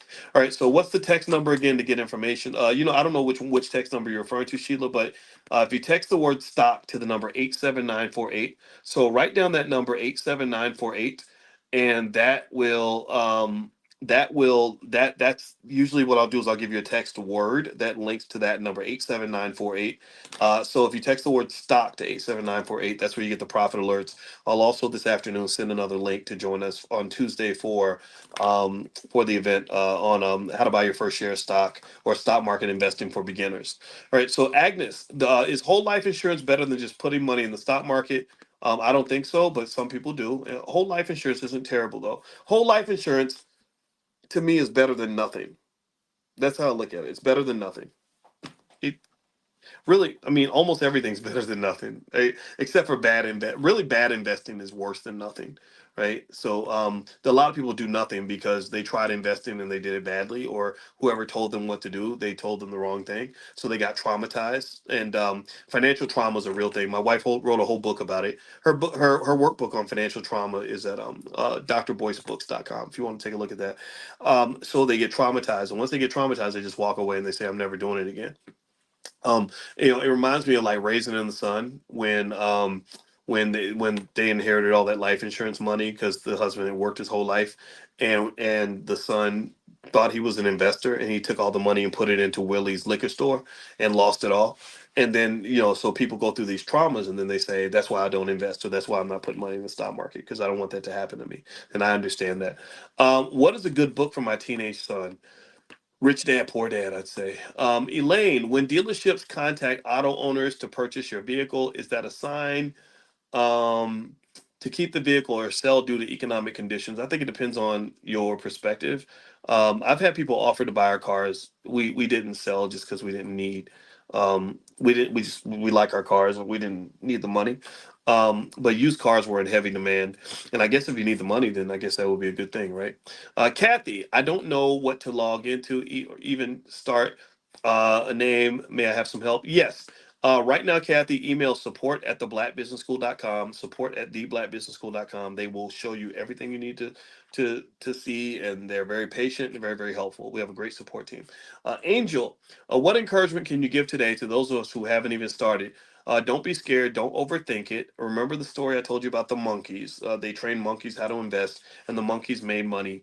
So it's not hard to invest, actually, if you don't overthink it. If you overthink it, then it's going to cause you some problems. Don't overthink it. Just jump in. Go to, you can start with blackwealthmasterplan.com. That's the $5 a day plan. Or you can join us on Tuesday. I will walk you step by step through the process, tell you everything you need to know. Literally, it's so clear that you could literally do the class on Tuesday, the $99 class, and never do another class ever again in investing and have more money than 90% of all Americans within a decade or two. Like that's how straightforward it is. It's not the world of finance is very complex. There's a lot of information, lots of definitions, lots of terminology and mathematics behind it. But the beauty of it is that all that stuff gets collapsed and sank into one simple thing. Think of it like looking at the Earth from space. If you look at the Earth from space, it looks simple. If you move far enough away, it looks like a little dot. It's just this little dot in space. That's all it is, right? But that little dot is a very complex little dot. If you start looking at it with a microscope, you'll find that there's thousands of creatures and all kinds of stuff, weather systems and all kinds of physics and everything that's kind of making that little dot operate, right? It's a very complex thing. So if you want to understand earth sciences, you could study that for 100 years and still not know everything there is to know. Do you understand? It could be very complicated if you want it to be that way. But if you back up, it can just be like this little dot. It's this little dot that's right there in space, right? So with finance, there are all these complicated ideas, very deep, ugly stuff. I can show you math equations that would make your head spin and scare you to half to death, but it can be simplified. Like little things like there's these beautiful little theories like what they call the random walk hypothesis, where they went through all the studies and realized, oh wait, so individual stocks move like a random walk because all the information that is to be had about that stock is incorporated in the price already. And then or things like the efficient markets hypothesis. The efficient markets hypothesis is what they were, and the random walk theory is what they were testing when they taught monkeys how to invest. So they realized, they said, okay, so with this theory we can condense. Pay attention now. This is where I have to give them credit. This is where I have to give the scholars credit. I mean, when you got a bunch of super smart genius level people sitting around obsessing over a problem for a long time, you get really interesting things. So they found that all this complex stuff with the stock market can be condensed to be made so simple that even a monkey could do it. A monkey can make money.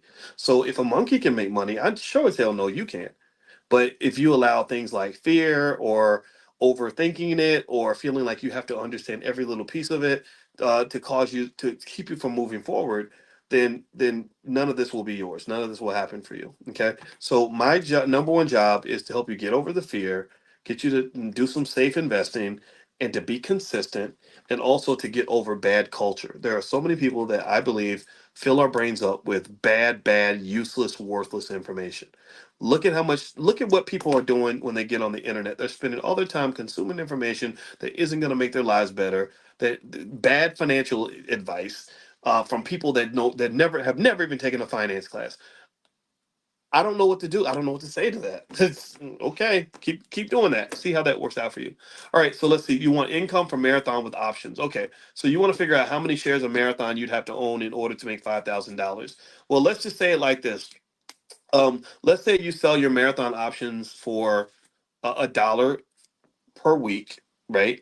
Which I don't think that's out of the question for Marathon. I don't know what the price is right now. Then you'd have to have 5,000 shares. It's that simple, right? 5,000 shares times $1. You sell them. You sell your options just like you sell eggs or shares or pairs of shoes. So if every unit is $1 and you got 5,000 units, then you make $5,000 a week. So the question then would become, how much does it cost me to get 5,000 shares of Marathon, and then still also make sure that I protect my portfolio, right? And we talk about ways to protect. If you log into drboyceprime.com, there's ways to protect. But so if Marathon costs $20 a share, 5,000 shares will cost you $100,000. With margin, maybe you can buy that for like 60,000 or 55,000, right? So you put out that capital, 55, 60,000. You put out some more capital for your protection, for your insurance. So you put out a total of $75,000, and now you're making $5,000 a week, which is pretty good, right? $5,000 a week is $250,000 a year. I've seen people do this. It's not it's not really rocket science. It's just it just people just don't believe it, but you can go look in your phone and you'll see these are real numbers, right?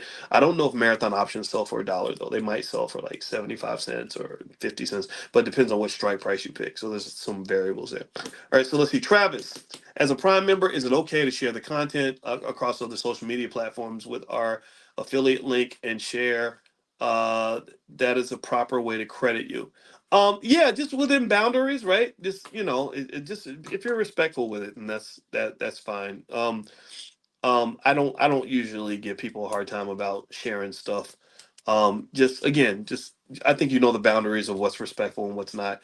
But yeah, I think and there is the affiliate link. If you're not sure how to be an affiliate, and tell people, if you again, only if you believe in what we're doing. If you're trying it and you love it, then we do have affiliate links where you can actually get a cut of the revenue if someone signs up.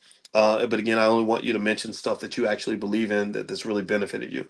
But if you're not sure where to find that, just email support@theblackbusinessschool.com. That's support@theblackbusinessschool.com. They can show it to you.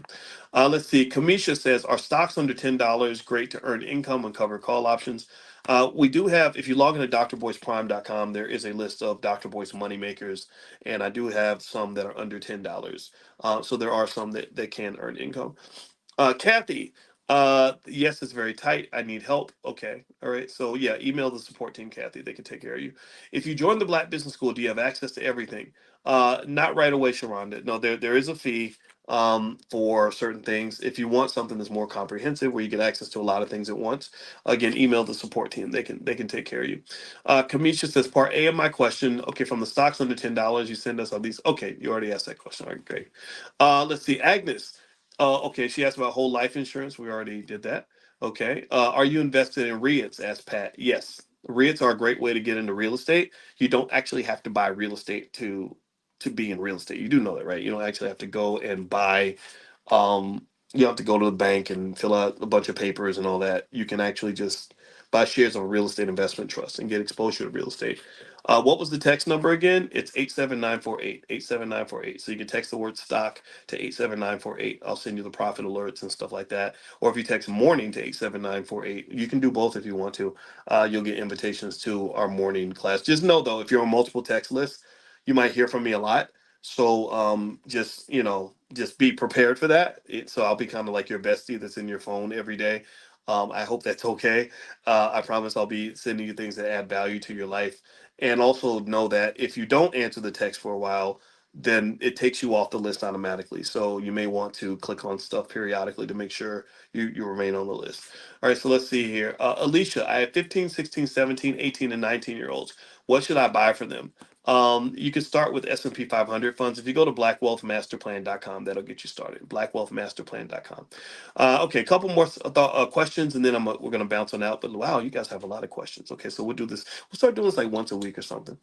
Calvin, what are your thoughts on investing in Africa? I think it's great. I actually had a list of companies you can invest in to get exposure to Africa. I don't know if I have that list. I'm gonna try to find it and I can share it with you guys. But yeah, Africa's big. Africa and India are two of the places that are just booming economically. And actually, I'm gonna make a list of things you can invest in to get exposure to India. Um, I've been meaning to do that. I just hadn't had a chance to finish that yet. But yeah, I'm gonna try to find the list of African companies that you can invest into, and I'll tell you, China. I think part of the reason that China able to do so well right now in the EV space is because of their extensive investments in Africa. I think that all that ownership of land and property and resources that they're engaged in Africa is part of the reason why they're taking over the EV space the way that they are. I'm not sure 100%, but that's what I'm kind of guessing. So let me see here. Let me see if I can find um, the list of Africa stock. I'll give you that. Here we go. Here's the link. All right. So I'm gonna put this link in the chat um, right now. Let me give me a second, guys. And yeah, so if you have an interest in investing in companies in Africa, this is something that can help you with that. So here is the list. Okay, Derek says I'm listening to. Oh, sorry, Natasha says I'm listening to it on Audible. Oh, Seven Habits of Highly Effective People. Yeah, I got that book a long time ago. It's a good book. All right, so let me see here. All right. So there we go. So there's that link to the companies in Africa. I hope that that helps you in your investing journey. Yeah, Africa and India.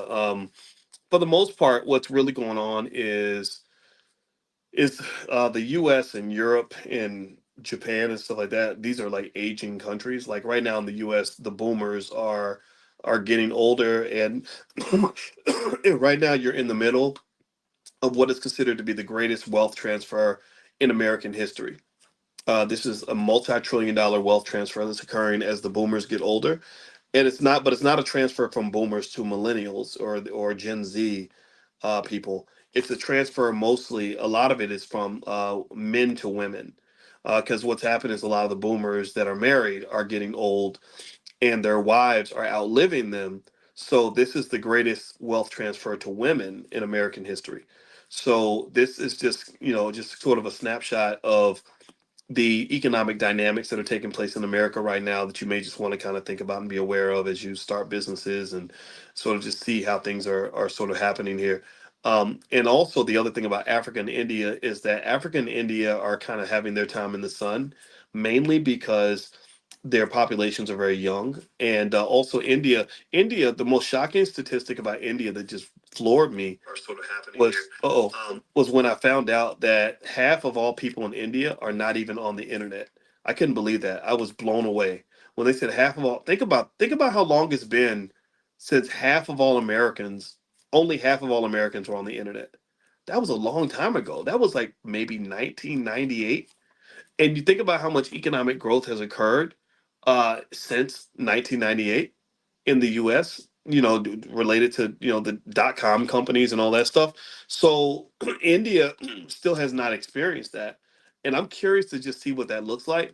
And I know that one thing that's happening is you're seeing Mark Zuckerberg. He was over at the wedding of the son of an Indian billionaire. I don't have the guy's name in front of me, but he was there. And then you saw Jeff Bezos doing a tour of India and all that other stuff. So effectively, India and Africa are big investment havens. So I put that link to the African companies in there if you guys want to take a look at that. And also, if you text the word stock to 87948, I think the list will automatically go out to you at some point as well. So let me answer a couple more questions and then I'm going to get out of here. And I've really enjoyed talking to you. Let's see. What do you know about fan-based investment? I don't know much about fan-based. I can look it up though, Garnell. Let's see. Angel, what words of encouragement can you give today for someone who's not even started? Just get started. Don't overthink it. You can do this. Just do a little bit every day. You are worthy. Your children are worthy.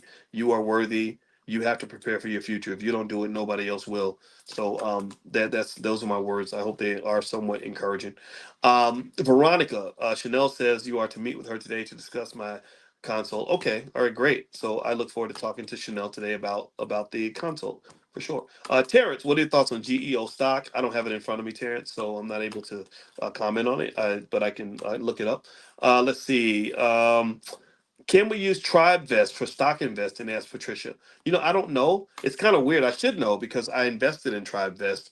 And all I know is that I invested a certain amount of money. Last time I checked, they told me my investment was worth 4 times more than what I put in.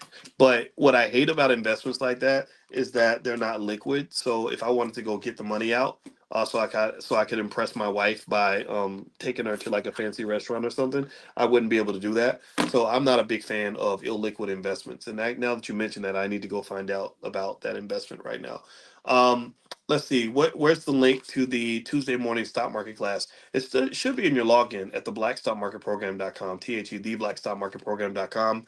But remember, on Tuesday, we're going to do a special event, how to buy your first share of stock. So all members of the Black Stock Market Program that come to the Tuesday class, you're automatically invited to that event. You can actually come for free. Last question. Do you mentor folks one-on-one? Let's see. You know what, Deirdre? I do have a limited number of one-on-ones. If you email support at theblackbusinessschool.com, they can schedule you for something like that. And also, I did actually, we do have a mastermind. We call it the Dr. Boyce Win Mastermind for winners, WIN, and WIN stands for Wealth and Income Network. And I'm kind of proud of that acronym.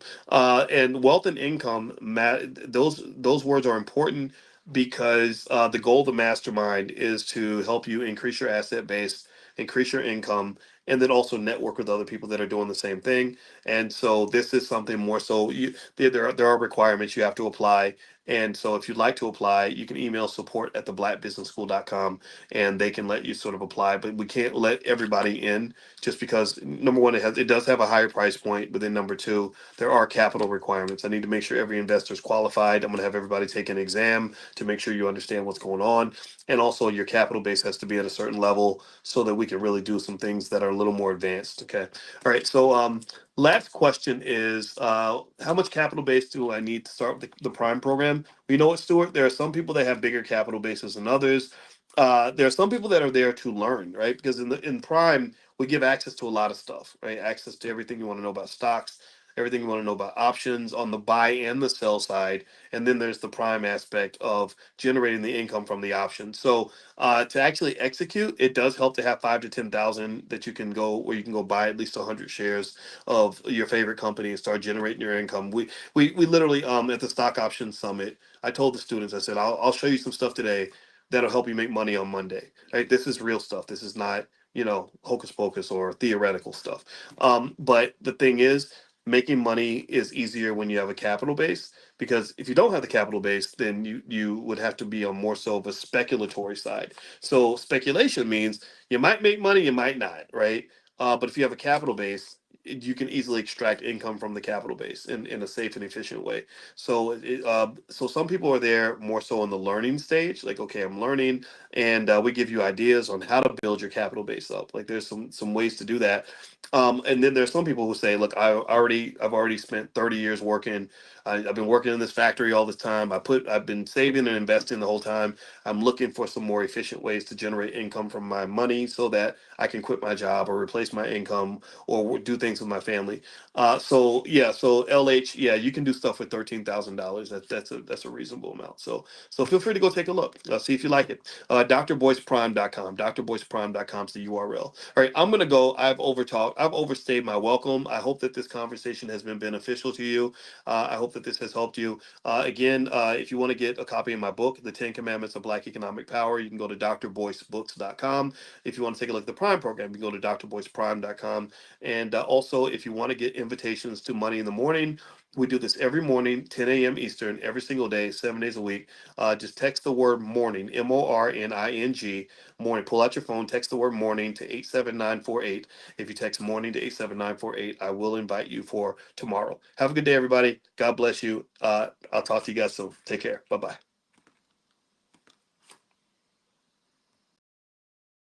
Right now, the impregnant, by meaning that something's going to happen, something's going to be born. I don't know if it's going to be a boy or a girl, or if it's going to be a pretty baby or an ugly baby, but something is going to be born. And so this is an opportunity on one hand, but it's also a risk. It's a risk factor in the sense that if the numbers are bad, it could further increase the downward spiral in the market. Let me see what the market's doing right this second. Let me see what okay, it looks like Spotify had record profits. Let me see here. Okay, it looks like it's up a little bit today.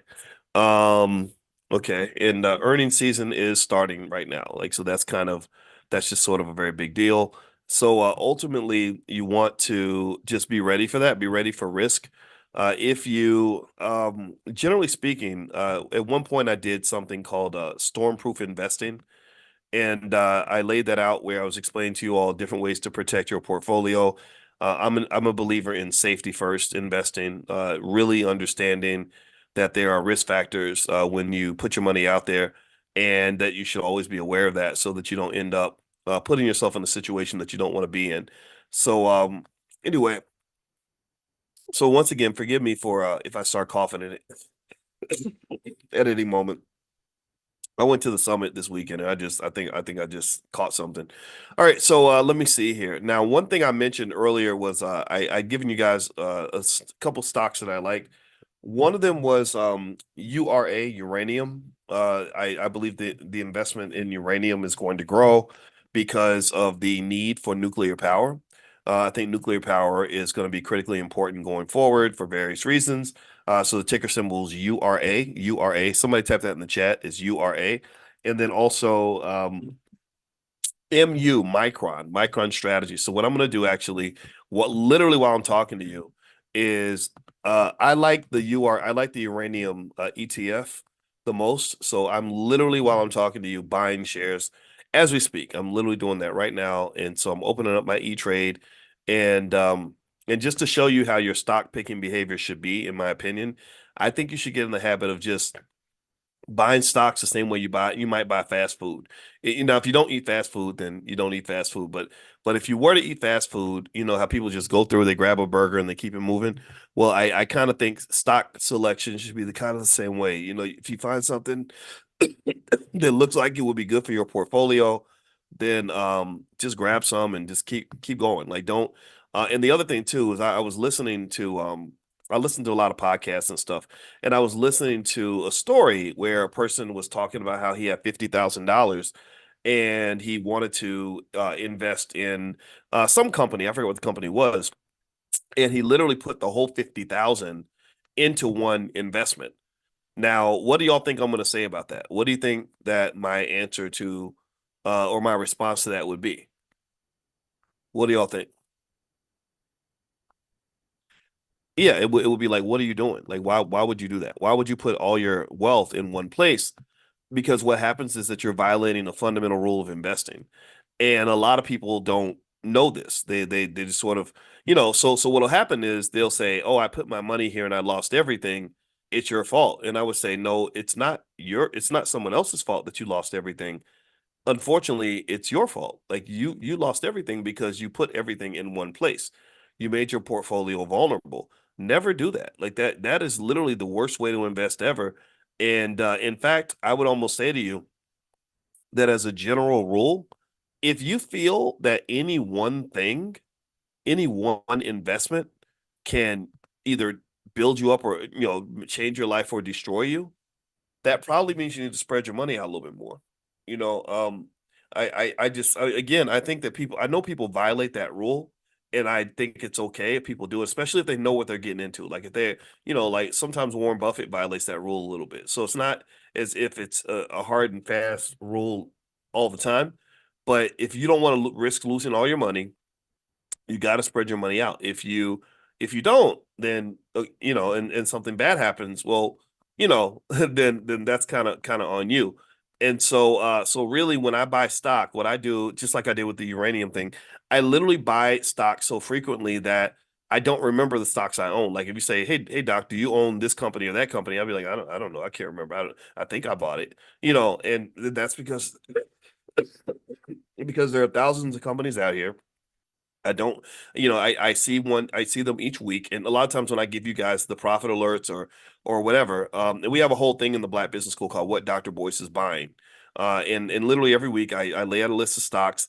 I buy some of them. It's like serving food. Like, you eat some of the food for yourself, and then you can serve the rest. And I don't remember what move I made or what exactly I bought. I just know that typically when you pick a stock, you want your investments to be things that look like they're good 5 to 10 year opportunities. That's pretty much the horizon that you want. So if you get to the point, here's another mistake that a lot of people make also. They'll buy a stock in, let's say, January, and they'll watch the stock till, say, September. And then they'll come to me and they'll say, "Oh, I bought this stock back in January and it's been going down and I really feel bad about the investment, et cetera, et cetera." And I'll be like, but you just bought it. Like the game just started. Like you're not even one third of the way through the first quarter, and you're saying that your team is going to lose. You do know that this story is a long story. This is a 5 to 10 year story. This is not a 4 or 5 month story. So time horizons are a big problem with investing too. A lot of people get the impression that if I buy a stock today, I'm going to start making money tomorrow, and that also is another mistake that I encourage you not to make. Okay. All right. All right. So yeah. So again, I apologize, guys. So again, if you want to know what I like right now, I like that uranium play, URA. I also like Micron, MU. MU is the ticker symbol Micron. I think I'm going to buy some shares of Micron at some point. And so, and that's where we are. All right. So what I'm going to do is also answer some of your questions, and let's see what we got here. All right. Okay, put your questions in the Q&A section, by the way, and that way I'll see them. Okay, so let's see here. Gina says I'm enrolling the Robinhood app, but I'm not sure what their margin agreement is. I read it over, but this is my first time. Should I opt into their margin agreement regarding options when I'm ready? Okay, so I cannot give you investing advice, Gina, but I can say that you might want to take some time and really try to make sure you understand what you're doing when you do it. At least some part of it, especially when it involves your money. So ultimately, with margin, what you're basically getting debt. And you might say, well, why would I want debt? Debt is bad, right? Debt is not always bad. Debt can be the thing that changes your life and makes your life better. So I would not look at debt as always a bad thing. I would look at debt as a powerful thing. Uh, Something as powerful as debt requires you to be very cautious in your investment decision making. So, but if you have that debt, that extra leverage, you can control more. You can control more assets that way. Now, by the way, if you have a question, put it in the Q&A section. If you put it in the chat, I may not see it. Okay, am I using AI in my investing strategies? Everybody should be using AI. I use AI for everything my whole life, not just investing, everything. So yeah. So the answer is yes. And also now with investing in particular, like for example, one thing AI can do is like you can pop a PDF in there and it can break through the PDF. And I've seen people show how ChatGPT can take an earnings report from a company and go through it and kind of give you insights into the company that way. But that's not really as beneficial as it sounds because that's what analysts do already. Analysts already have broken down that information. And so the reason I don't go through earnings reports with you guys is because I don't believe that there is a need to do that. I think that investing can be made very simple and you can be very effective without doing an analyst job for them. It's almost like me telling you to go become an auto mechanic and so you can fix your own car, change your own engine and stuff like that. I'm not saying that that's not a valuable skill. A lot of people, know how to do this, but most people don't. They want to drive a car. They don't want to learn how to change out an entire engine or the manifold, or you know what I mean. They don't want to do all that. They just want to know how to make sure their car is running properly.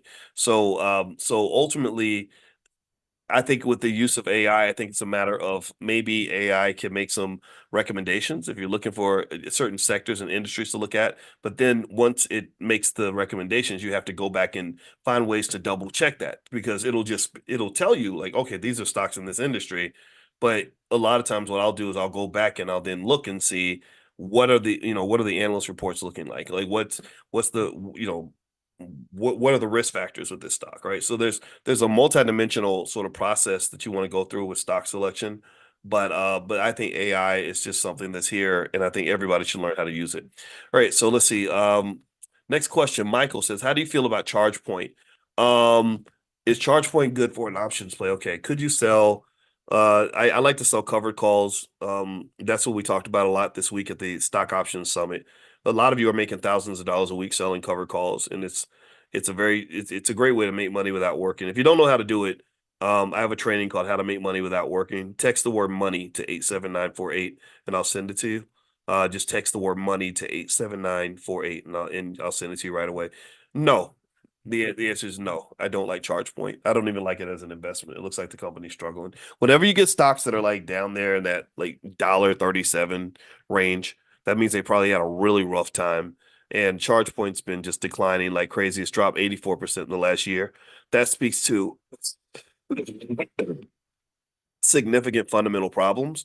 Now, this does not mean the stock can't recover, right? So if you are a believer that it can recover, then why not? But it's definitely not good for selling call options. We're going to have a prime meeting soon, and I'm going to give you guys the list of the money makers in terms of what I'm invested in that I'm generating my income from with my options. So if you're in the prime class, then I will send you guys a link. We're going to meet up. I think we might be meeting tomorrow. I don't know. Hopefully, I'll stop coughing by then. But yeah, so we're going to talk tomorrow. What would you begin with? I'm not scared to invest. Okay, Dana, that's good. So you can go to blackwealthmasterplan.com. At blackwealthmasterplan.com, that's where I have the $5 a day plan. The $5 a day plan is literally the easiest plan to implement that will make your family rich in less than a generation. I'm not kidding. You'll go, if you're lower class, you'll go from lower class to middle class. If you're middle class, you'll go from middle to upper class. Um, it's very straightforward to do. A 5-year-old monkey could do it. And and I know all of you are smarter than monkeys, and all of you are smarter than 5-year-olds. The big thing is when you buy the assets, I only ask that you buy consistently, and you don't sell what you buy. If you can do that, wealth is easy. Wealth is easy. It just takes time though. That's the hard part. That's because a lot of people are very impatient. They want to make their money really fast. And the thing about it is that fast money is not good money. If you're trying to make fast money, it's not usually going to be real money. It's going to be temporary money. So what you really want is that slow money. The slow money is the more stable money. What cryptocurrency do you have? I stick with mostly Bitcoin and Ethereum. I do have some other cryptos that I bought through the years, but the crypto market's been so crazy and weird and volatile that I tend to stick to Bitcoin and Ethereum. I may expand at some point, but right now those are the two I'm sticking with. What do you think about SoundHound? I've never heard of SoundHound, Melvin. Let me see. SoundHound. Um, SoundHound. Looks like a new company. Let me see. Yeah, they haven't been trading that long. Uh, Not terrible. I mean, it's gone up a lot though. You got to be careful about stocks. And it's gone up 113% in the last 3 months. So chances are you might have heard of it because it's gone up so much. It's under $5, so it's not that expensive. It looks like they use voice and sound and natural language and AI models. I'm not gonna say yes or no on that. I'll just say it's not terrible. It doesn't look terrible. I'm not gonna buy it, but it doesn't look horrible. Let's see here. Good morning. I have 100 shares of ALT. It looks like it's doing good. I'd like to take a covered call position on it, but don't want to mess up on that play. It's been up 8% today. I don't want to miss out on an opportunity. How do I not mess this up? Well, if you want to take the covered call, if you log in at drboyceprime.com, we have a lot of examples on how to sell the covered call and stuff like that. So just use your login at drboyceprime.com, and there's plenty of stuff there. If you're not sure what to do, Amani's right there in the chat. And she can guide you to the material that'll help you do that. That may be something worth doing. If a stock goes up, either selling a call option or or shaving some off the top or a stop loss order, things like that can help you protect excuse me, protect your position. The stock's gone down a lot this month. It's kind of interesting. Yeah, I don't know. It was ALT on our list of moneymakers. I think it, I think it might have been because it doesn't look terrible. It doesn't look terrible. Yeah, yeah, yeah. The 850 call. I would sell that one. Okay. Yeah. So ALT, yeah, I like it. I like it as an income generator. Now, as a long-term investment, that's another conversation. But also in prime class, I just came to some insights I put together another formula that I want to share with you on how to minimize your risk of FOMO when you implement your strategy. So make sure that you guys are ready to join us in class. You can get on the text list. Text the word options to 87948. Make sure you're on the list. Text options to 87948. And now Prime members can come into class. If you're not a Prime member, and you want to join, just go to drboyceprime.com. But I think you guys are going to like it because it actually helps to solve one of the problems that a lot of us had run into with FOMO. I was running into this problem, and so I solved it in my own portfolio. So I'll share what I figured out. All right, so let's see here. Cease says, what's a safe amount for a beginner investing in real estate ETFs? There is no safe amount, Cease. It's really a personal decision. I think that I think real estate investment trusts are great ways to get exposure to real estate without having to actually go out and go through all the paperwork required to buy real estate. So it's up to you to decide how you want to approach that. Let's see. I'm answering questions in the Q&A section, by the way. So if you put it in the chat, I won't see it because I'm looking at the Q&A section. Let's see. Chris says, should I roll my marathon digital cover call at the strike of 16 if it expires this Friday? Let's save that for prime class, but I will say it's up to you to make that decision. I can't give you investment advice.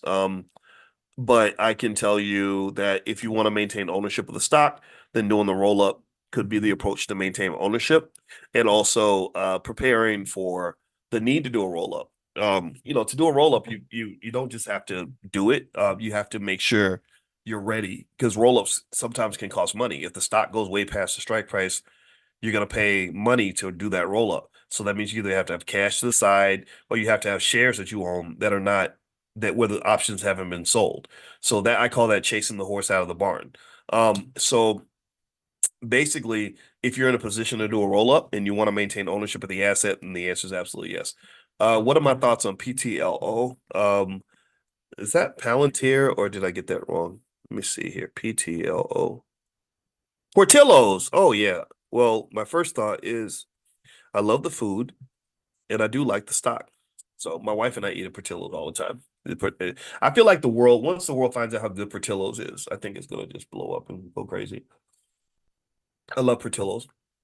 Let's see, Tony. I made my first covered call option trade this week. By the way, if you have options questions or questions about covered calls and stuff like that, save that for prime class. I'll send you guys a link soon. We're gonna do a prime class. So I don't want to confuse anybody. This is about the stock market and stock market investing. So I'll answer this particular question quickly, but after that, I'm gonna move the options questions to options class, and when we do options, okay. So just so we can stay focused here. Let's see. I made my first covered call trade last week. The option was bought and exercised. I'm still waiting for the transaction to be settled. Yeah, if it's not settled, that probably means that the price that you offered is not good enough. So remember that you have the bid-ask spread. The better the offer that you make, the more likely it is that your contract gets executed. Just because you put it in order does not mean it went through. You have to make sure it goes through.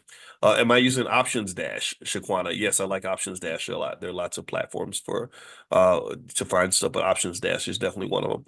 Meta and Coin both have earnings coming up in the next 7 days. Would you recommend waiting until after the earnings to purchase or selling call options? I don't. I can't give it that investment advice.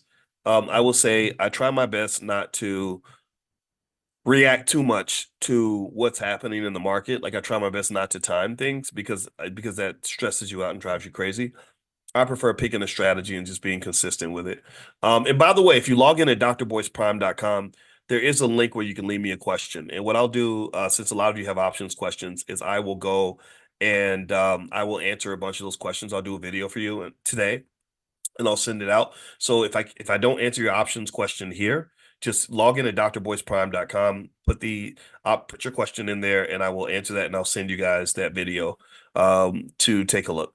Let's see. I have 100 shares of SoundHound. Good for you. And remember, don't get obsessed with one stock. With stock market investing, it's not like getting married. Like I married my wife. I probably could have married somebody else. I had a lot of money, so I assumed someone would have married me. But once I got married, I focused on my wife. That's what I was obsessed with. That's who I wanted.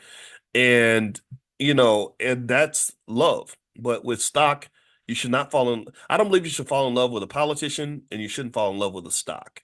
Politicians don't love you back. They want your vote. They'll use you. Stock, if you get caught up with one stock, you're not investing properly. You're gambling. Diversification is one of the most fundamental, most critical aspects of investing.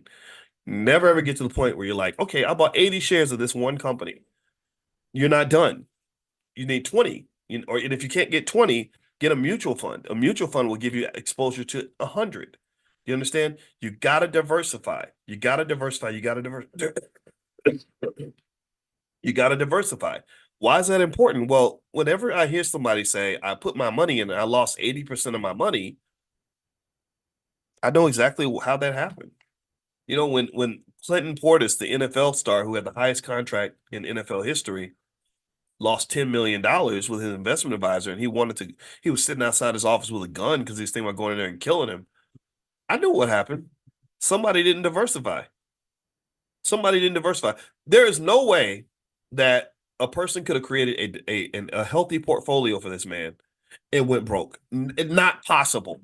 Not possible. What probably happened is they put money in Cousin Rerun's bowling alley and Uncle JoJo's liquor store and all these other goofy investments that we do. When I say goofy, I'm not saying that they're always bad. I'm saying that they have a lot of elements that are indicative of really difficult investing scenarios that can emerge from that.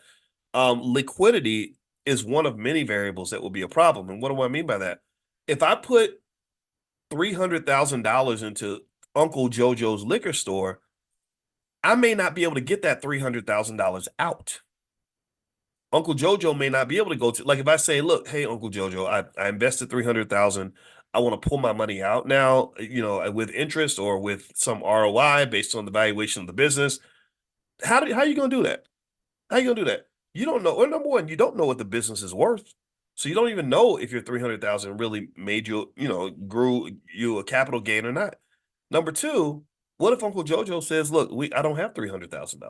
The liquor store makes, $5,000 a week. So I don't know how to pay you, right? So you can't get your money out. So I'm not saying don't invest in family business. I'm saying it has to be done very carefully. And it has to be done in the context of a very broad, diversified portfolio. And you got to think about things like that when you make investments. So just keep that in mind. Keep that in mind. You got to diversify, spread your money out. Let's see here. When selling, that's the only time I'll even give you anything that even sounds like investing advice. I don't give investing advice on this platform. I want to make that clear. But if I was to give anything that even came close to sound like investment advice, it would be basic stuff like that. Spread your money out, spread your money out, spread your money out. All right. I hope I got that point across. Was selling options okay, so that's an option selling question. Log in at drboyceprime.com. Leave that question for me, and I definitely will answer that for you. Dr. Boyce says, Chet, what are your thoughts on total market mutual funds, fund investments like SWTSX? Total market mutual funds. Okay, SWTFSC. Sorry, SX. Oh, I'm sorry, I said it wrong. Okay, let me see here. SWTSX. SpringWorks. Okay. SpringWorks is a clinical stage, but so that's not a mutual fund though. Chet, that's a SWTSX is a pharmaceutical company. It's gone up. I would probably look at this and wonder, like right now it's been going down though. The last month it's gone down 10%. Year to date, it's done pretty well. It's gone up 100% in the last year. That would lead me to be concerned about whether or not it's gonna pull back. I mean, I don't see any reason why a person wouldn't put it in their portfolio. I think it's a matter of just knowing what it is. So pharmaceutical companies kind of have a lot of risk that the stock could just jump because of the results of a clinical trial. So you really have to diversify to protect yourself against that risk. But if you like the company and you like the prospects, why not? Let's see here. Okay, thoughts on SPG. SPG. Would I invest? What would I think about SPG? Simon Property Group. I like it already because I like the idea of getting into real estate. Okay. It is a self-administered and self-managed real estate investment trust and engaged in the ownership, development, management, shopping, dining, entertainment, mixed-use destinations. Okay. Modest risk. Analysts are so-so on the stock. Let me see here. The dividend yield is 5.3%. So if you like dividends, this is a stock to invest in. With a REIT, you're not really going to get a lot of capital gains, but you will get that consistent income. So if you want to think of it like a savings account that pays you 5.3%. That might be the way to kind of look at it. Okay. Good morning, Dr. Boyce. If you're not using stock options, can you still make money in the stock market? Yes, Carol, you can. You can buy stock and then just sell some of it when the market's really strong, and then use that money whenever you want to. Or you can also buy dividend paying stocks, but it takes a lot. It takes a pretty massive capital base for you to be able to generate an income that's really going to make a dent in your life. It's kind of hard to get $1 million worth of stock just so you can make $50,000 a year. With options, you can make 50,000 a year much easier. So that's one thing. I mean, you don't need options, but options can be beneficial. All right. So let's see here. All right. So next question is, let's see. Okay. Let's see. Sarah says, so do you use Greeks to evaluate an option? All the time, but we'll talk about that in options class. Let's see. Justin, what AI ETF do you like for the long term? AIQ. Let's see. If you put your question in the Q&A section, I'll see it. If you put it in the chat, I won't. So make sure you put it in the Q&A section. And if you ask me about a stock, just like ask one at a time. If you have a long list, it's kind of hard to go through a whole list. What's the best way to start learning about investing for someone who's never invested? You can start with blackwealthmasterplan.com. That's where the $5 a day plan is. That's blackwealthmasterplan.com. Also, we have a great comprehensive program in the Black Business School, the blackstockmarketprogram.com. THE blackstockmarketprogram.com. I think the first month is $1. So and then there's a ton of stuff in there because I've saved everything that I've done, all the trainings, all the special events, stuff like that. Another thing you can do, y'all gotta forgive me, my chest. Another thing you could possibly look at is I know Amani's in the chat. Maybe Amani, maybe you can find. I think we have a stock options mini class or stock market and stock options mini class. I don't know if you're able to find that or not, but that might be something you could take a look at. Rosa says the link isn't working. Well, Amani should be in the chat. Give Amani the link that isn't working and talk to her about that. She should be able to take good care of you. Let's see here. Doc, what's going on with Tesla? The market, two big things happening with Tesla is that the EV market is changing. The Chinese are really coming hard, and it's causing Elon to have to lower prices to compete. The second thing is that Elon's brand is evolving. His investors are getting annoyed with his shenanigans online. And I would say those are the two main things. And then thirdly, the stock was pretty highly valued in the beginning. Tesla had very high expectations, and when you have very high expectations, it's easy to miss the mark. Well, you miss the mark, then your stock price is going to suffer, and that's pretty much what's going on with Tesla. I'm gonna answer a few more questions, then I'm going to end this early, just because you guys can tell I am absolutely worthless today. I apologize for all the coughing. Elton, do you have an opinion on Charles Schwab's platform? I love Charles Schwab. I use it. I like it. What are your thoughts on cannabis stock GRWG? I don't believe in picking one cannabis stock. I believe in picking cannabis ETFs. I think I sent you guys a cannabis ETF. I can't remember what it was. Here we go. MSOS, Advisor Shares Pure US Cannabis ETF. It hasn't done stellar, but it's done okay, actually, now that I'm looking at it. Last year's gone up 69%. I believe cannabis, but the problem is the last 5 years has gone down 65%. But I believe cannabis is eventually going to get legalized. And so I believe that the cannabis ETF is going to benefit from that. So the ticker symbol, if you want to take a look at that, this is not investing advice. It's MSOS, MSOS. Let's see here. The Schwab Total Stock Market Index. Oh, SWTSX. Maybe I looked the SWTSX. Yeah. Oh, you know what? It must not be publicly traded. My apologies for that. Because what happened was the pharmaceutical company came up, but that ticker symbol was slightly different. It's SWTX. So forget what I said about that. Yeah, I like the Charles Schwab Total Market Index. Let me just say that. What they're basically trying to do is capture the whole stock market in one investment, where you can invest in one thing, get a piece of the U.S. economy, and be done with your day. Investing can be like that. Investing can literally be something where you just do it one time and then then you're done. You don't have to sit there and stare at your stocks all day. Elijah says, when you sell up, okay, let's see here. If you have a question about options, log in at drboyceprime.com. You can leave the question there. And also we're going to do an options class tomorrow. So you guys will get a text today with a link, and I look forward to seeing you in options class. And you can log in at drboyceprime.com if you'd like to leave the question in advance. What is the best app or site to get info on all stocks, ETFs, etc.? Says Cynthia. There's lots of sites. Let me think here. I don't know if there's a place you can go where you can get all the stuff at once, but sites like CNBC, Yahoo Finance, Apple News, Bloomberg, there's a lot of sources out there. There's a lot of podcasts. There's a lot of stuff out there. Wall Street Breakfast. There's plenty of, The Exchange, CNBC. There's a lot of places that you can consume information and learn about it. And I encourage you to just pick your favorites and don't try to get to them all. It'll drive you crazy. How do I find a good certified financial planner? I would start with your bank. If you bank, especially with a good bank like Chase or Bank of America, they've always got financial advisors around. They're not bad. Let's see here. Next question is, hey, Dr. Boyce, what do you think about GE and the spinoff stocks?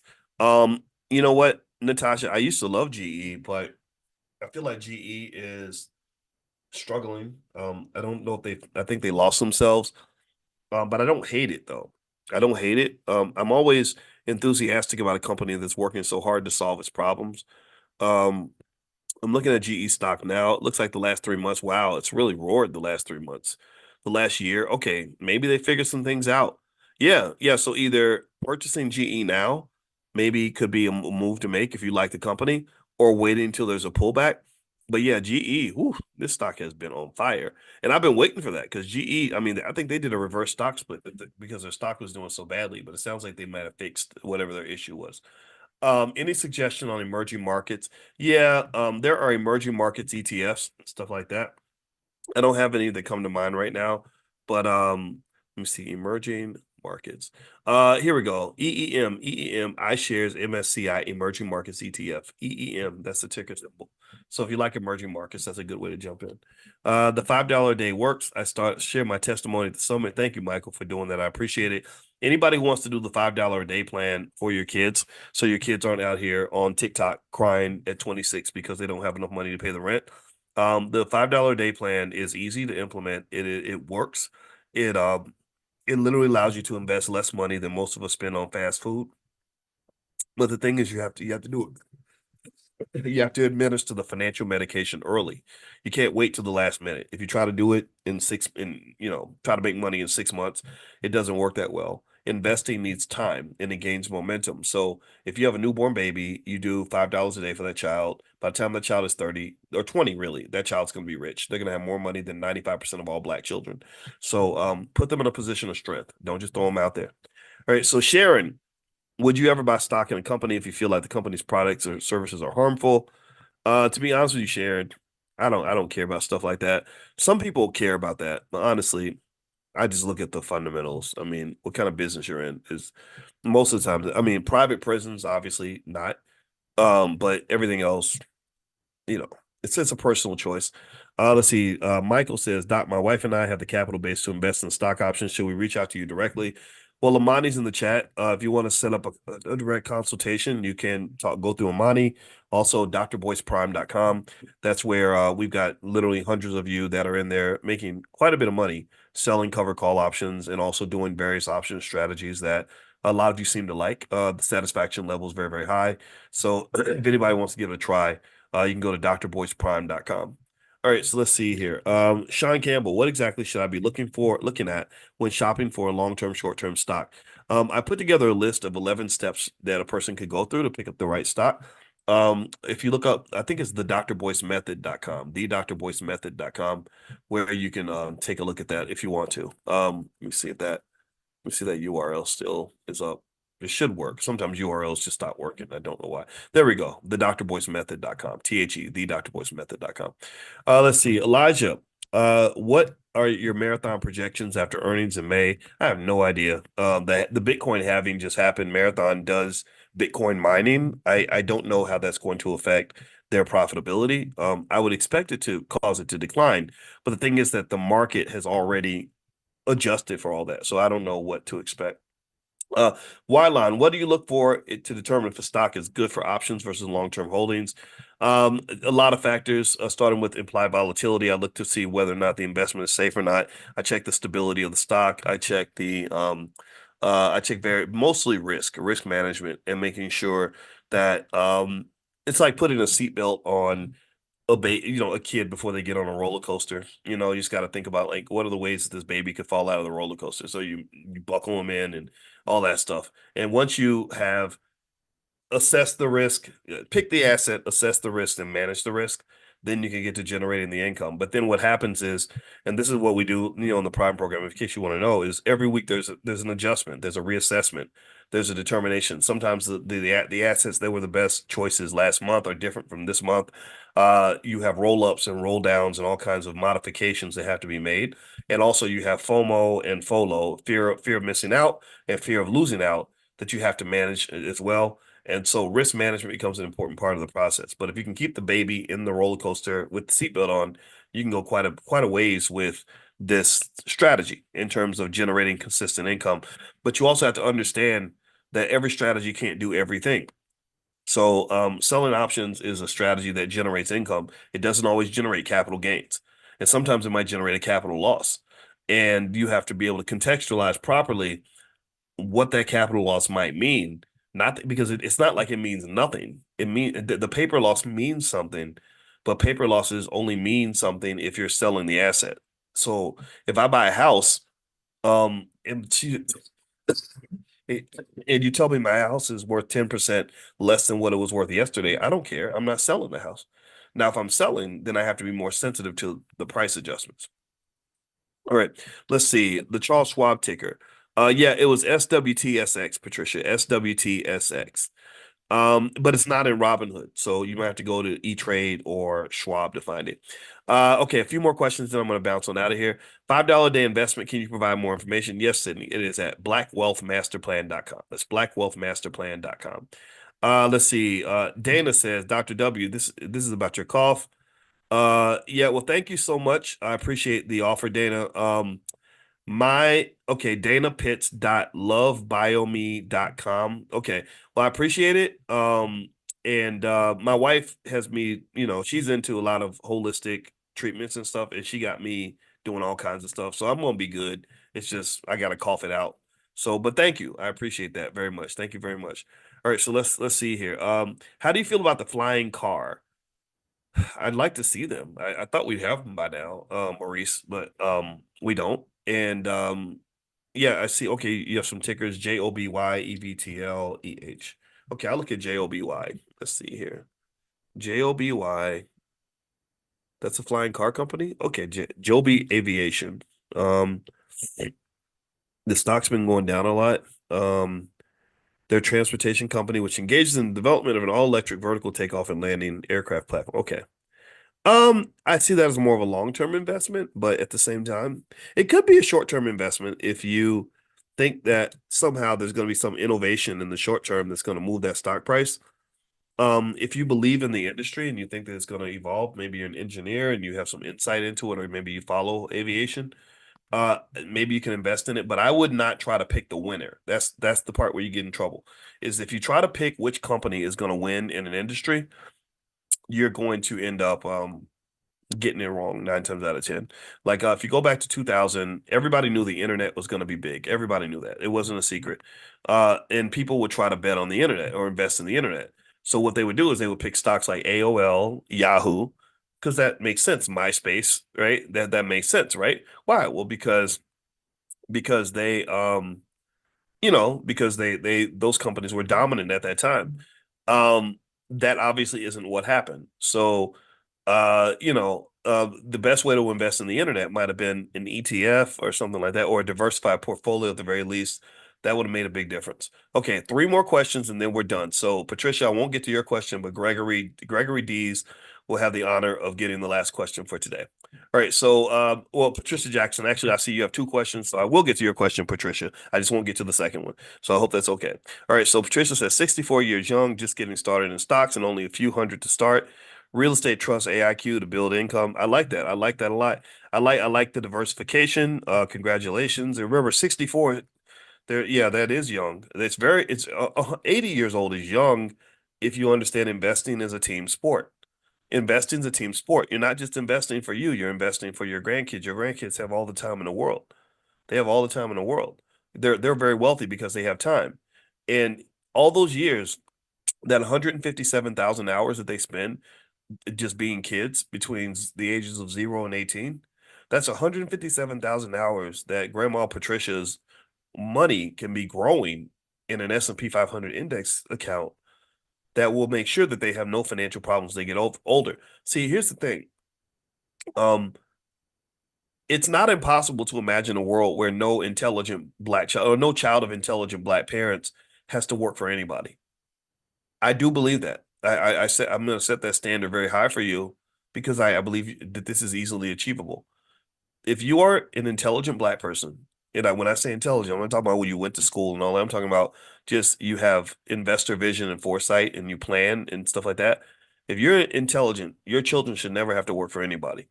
And I don't get intimidated by that. It's very easy. If you simply just have the discipline to do the $5 a day plan, and your kid says, 25, I don't want to work for anybody. That's possible. That's possible. We have, because they have $250,000 in the bank or 200,000 or 190,000. If you have 190,000 in the bank, yeah, you don't have to go to work that day. And there are students in the Black Business School in the Prime program right now with about 190,000 in capital who are generating $3,000 a week, literally over 6 figures every year selling stock options, making money without working. It's doable. So if you give your child the right skill and the right assets, they don't have to work for anybody. Well, where do you get the assets from? That's another mistake. People think you can get this money fast. This ain't no fast money class. I'm not going to teach you how to be a drug dealer or a basketball player. This is a slow money platform. Slow money means that the real money is the slow money. The slow money is the grow money. You got to grow it just like a flower in your backyard. So if you slowly grow it and then over time, when your kid's 18, 19, 20, 21 years old, they got enough money where they never have to work for anyone. So if you're over the age of 60, stop thinking that you're old. Stop thinking that this is the end. This is not the end of nothing. This is the beginning. Like imagine if you had a great grandparent who in 1930 said, "Oh, I'm 65 years old. It's the end. Nothing matters after this. Nothing matters after 1938." That will be very short-sighted because you had 1948, 1958, you had the 1960s, 70s, 80s, 90s, and 2000s. A lot of things happened. For some people, the story was just beginning. So the biggest thing about investing, I think, and financial consciousness, and we do financial consciousness training every morning. If you want to get an invite, text the word morning to 87948. Just text morning to 87948. One key aspect of financial consciousness training is that you have to have the ability to have a vision that goes beyond yourself. You can't just look at yourself. You got to look at your group, the people behind you. All right, a couple more questions. Let's see here. Gregory, I wanted to see the AI stocks you recommend. Had difficulty getting the list from Instagram. Yeah, text the word stock to 87948. Just text the word stock to 87948, and I'll send you a list of AI stocks. And also, if you don't see it there, you can email support@theblackbusinessschool.com. That's support@theblackbusinessschool.com, and they can find that list for you. All right. So I want to get out of here, guys. I got to go and lay down so I can try to fight through this cold so I don't come in here hacking and coughing. Thank you guys for hanging out. It was great to see you. God bless you, and I hope you have a great day. And also this week, D1, world-renowned D1, who also has made a lot of money as an independent businessman, is coming in Friday night to basically have a private fireside conversation with blueprints and breakdowns of how he runs his business, how he makes his money. So if you want to join us for that, just make sure you're on the text list. Text the word morning to 87948, and I'll send you guys a link to join us on Friday. All right, so have a good day, everybody, and thank you guys for hanging out. And thank you also, Amani. I appreciate everybody. What's going on? Happy Easter. It is so good to see all of you. And we are going to get started in a minute. I wanted to talk to you guys about something that I saw in the media, and it's really funny. um, I'm actually under the weather just a little bit, and so I hope it's okay if every now and then I clear my throat. I don't want this to sound bad, but I talk to you guys constantly, and I just want to make sure that we remain connected. And I was reading a report about rich people. And basically, what this report said is that rich people have now accumulated about $44 trillion in wealth. So, effectively, what that means is that they have just so much money. It's ridiculous. They are richer than ever. And it is not going to stop. It's, that old little Diddy songs, can't stop, won't stop. Rich people are never going to stop getting richer. And so I'm going to talk to you guys about what I'm seeing and how you can prepare your family for what I think is going to be an acceleration of wealth and equality. So get comfortable, buckle up your seatbelt. We're going to get started on the Black Financial Channel right now.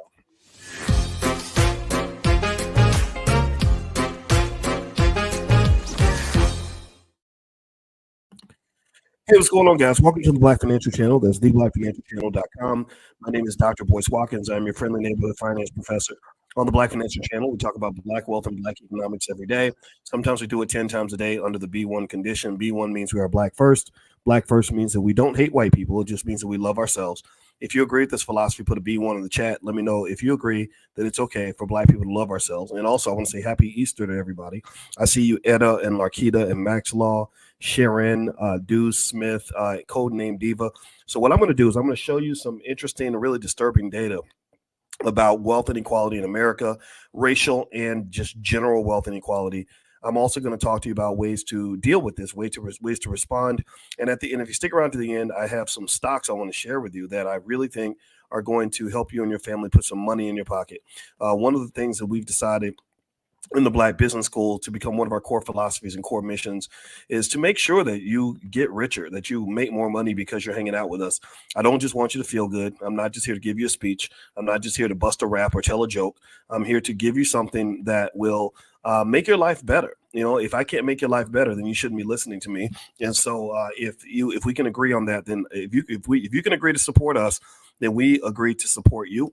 And we will support you by increasing your income, increasing your wealth, increasing your peace of mind, your financial security, making sure your kids are good, etc. And I am qualified in this. In case you don't know my background, my doctorate is in finance.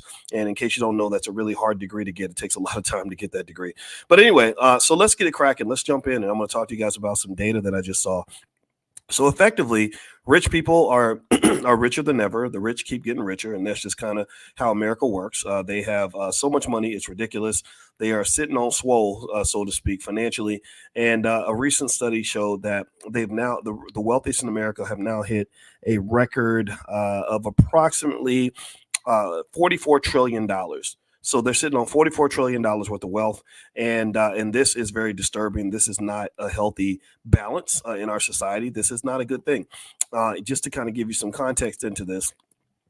Basically, rich people in America, they've always had more money than everybody else. We've always known that. We've always had the wealthiest. And in the early 20th century, you had the robber baron era, where you had a bunch of rich people sitting on insane amounts of money and a lot of poor workers who were struggling. Well, we've now reasserted ourselves into the robber baron era.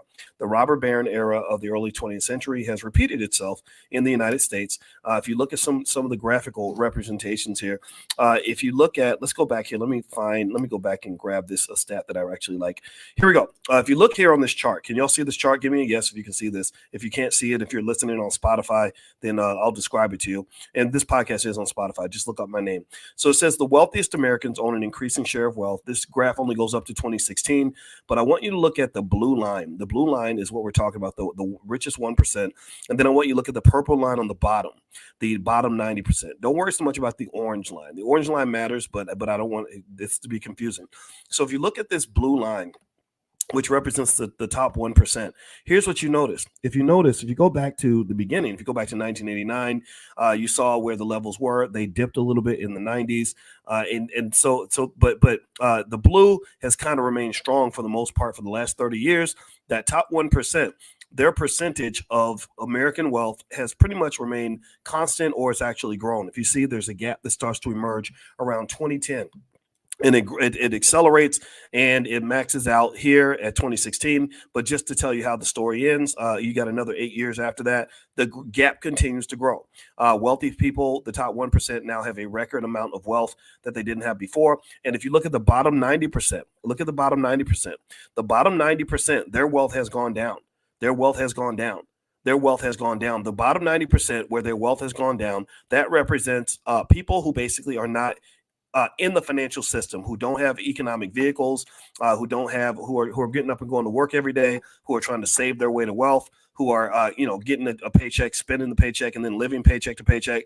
That bottom 90% is dropping. And so what I want you to just really understand is that based on my best guess and my best assessment, this isn't going to change. This is not going to change. By the time your kids get to the point where they are ready for economic warfare, when they start competing in this society, you're going to find that it's actually going to be worse for them than it is for you. I don't see any reason to believe that this is actually going to decline because the government and the politicians get more and more dysfunctional every generation. Society gets more and more capitalist centered, where those who control capital have more advantages, and that's just not going to evolve. Now, before I move on, if you could hit the thumbs up button if you can. And I see We Are Farrakhan's asking, what's the link for the 25% off tomorrow class?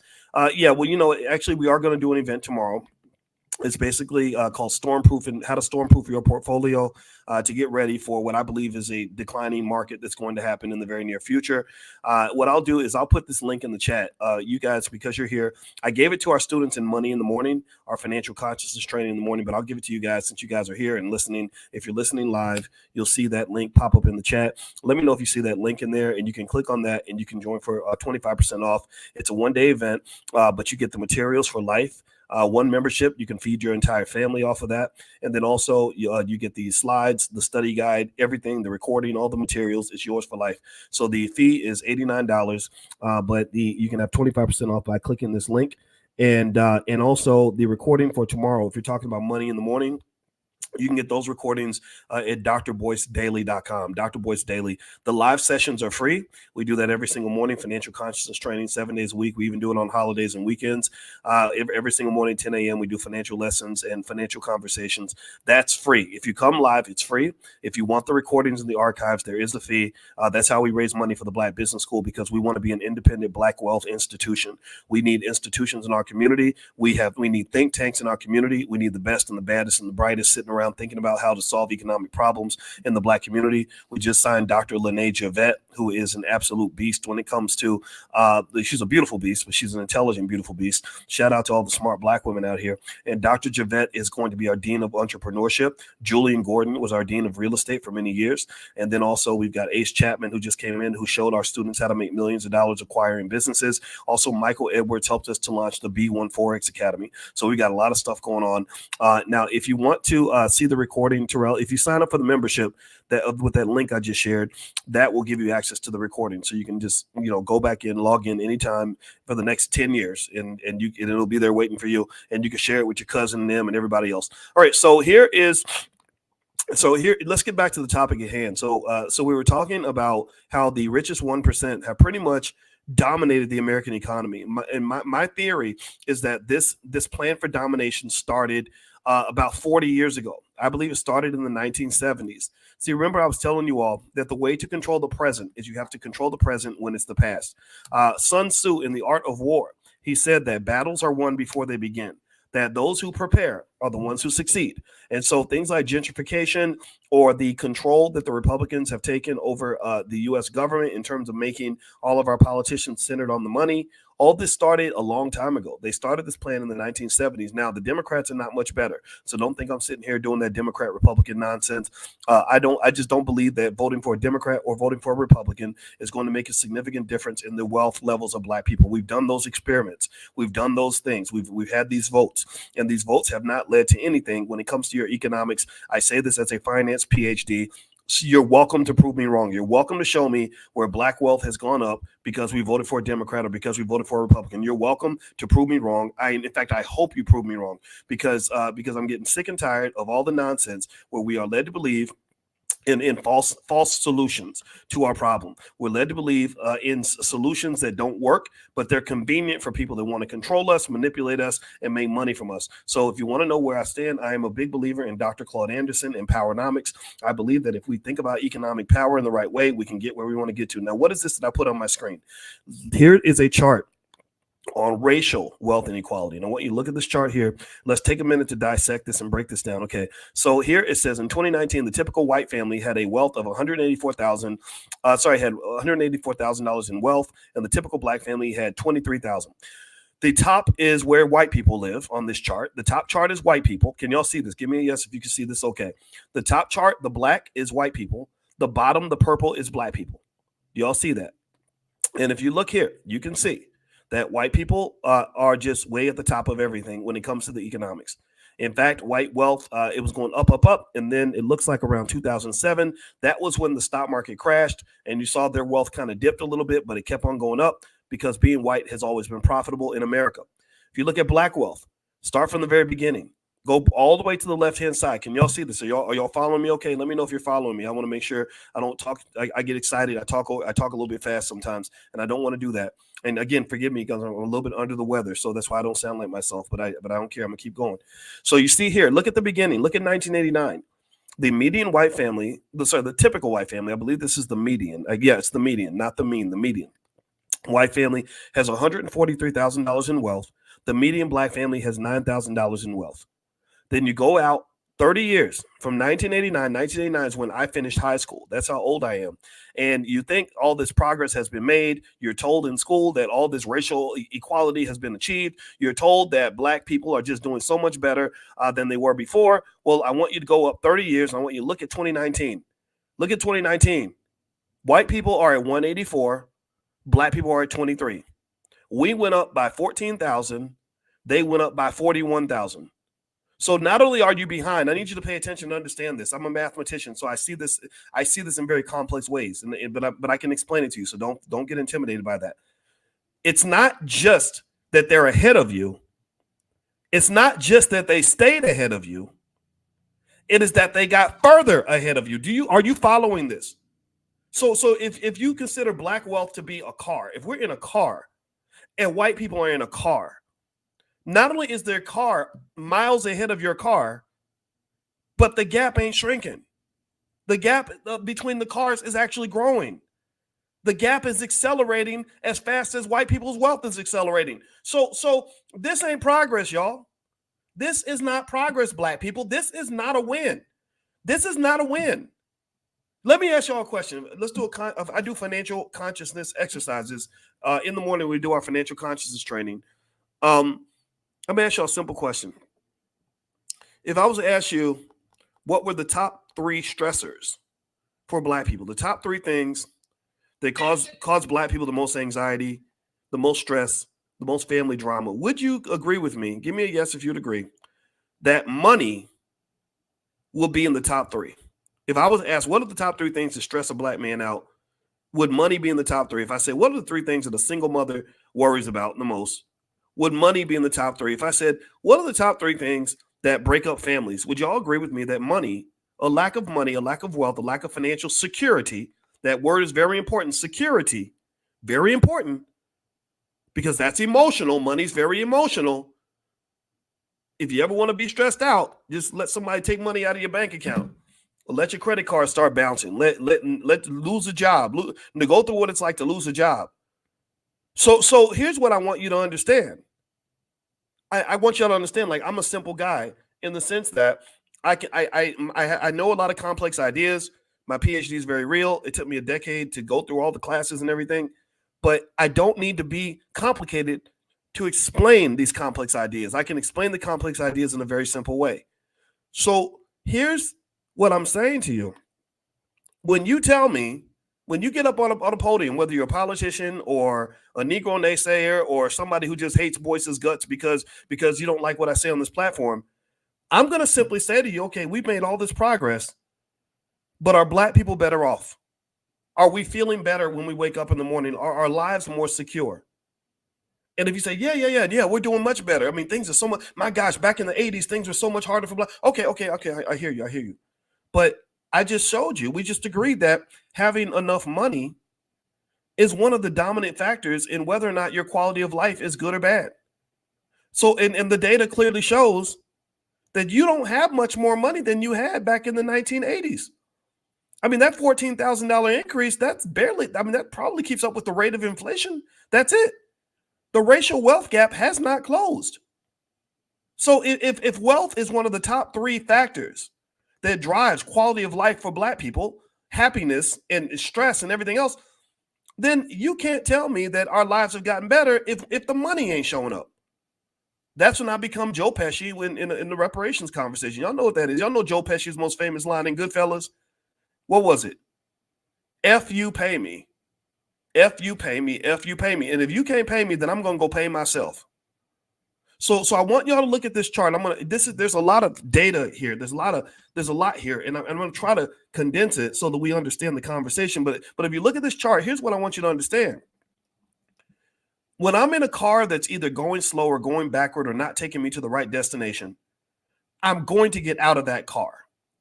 If you tell me you're going to give me a ride to the land of equality through your movement, your car, which is moving, it's a moving car, so it's a movement. If you tell me that your movement is going to drive me to the land of equality, and I look around and I see we ain't going nowhere, we're going in the wrong direction, we're driving way too slow, then I'm going to get the hell up out of that car. I'm going to find some other way to get to the promised land, whatever that looks like for me. Everybody has a different promised land, but I bet you anything that if I was to survey most of y'all, give me a yes if you agree, if I was to survey most of y'all and I say, what does the promised land look like for you? I bet you money is somewhere in that equation. If I was to say, what are your goals for the future? Money would be somewhere in there. If I said, what are your dreams for your children?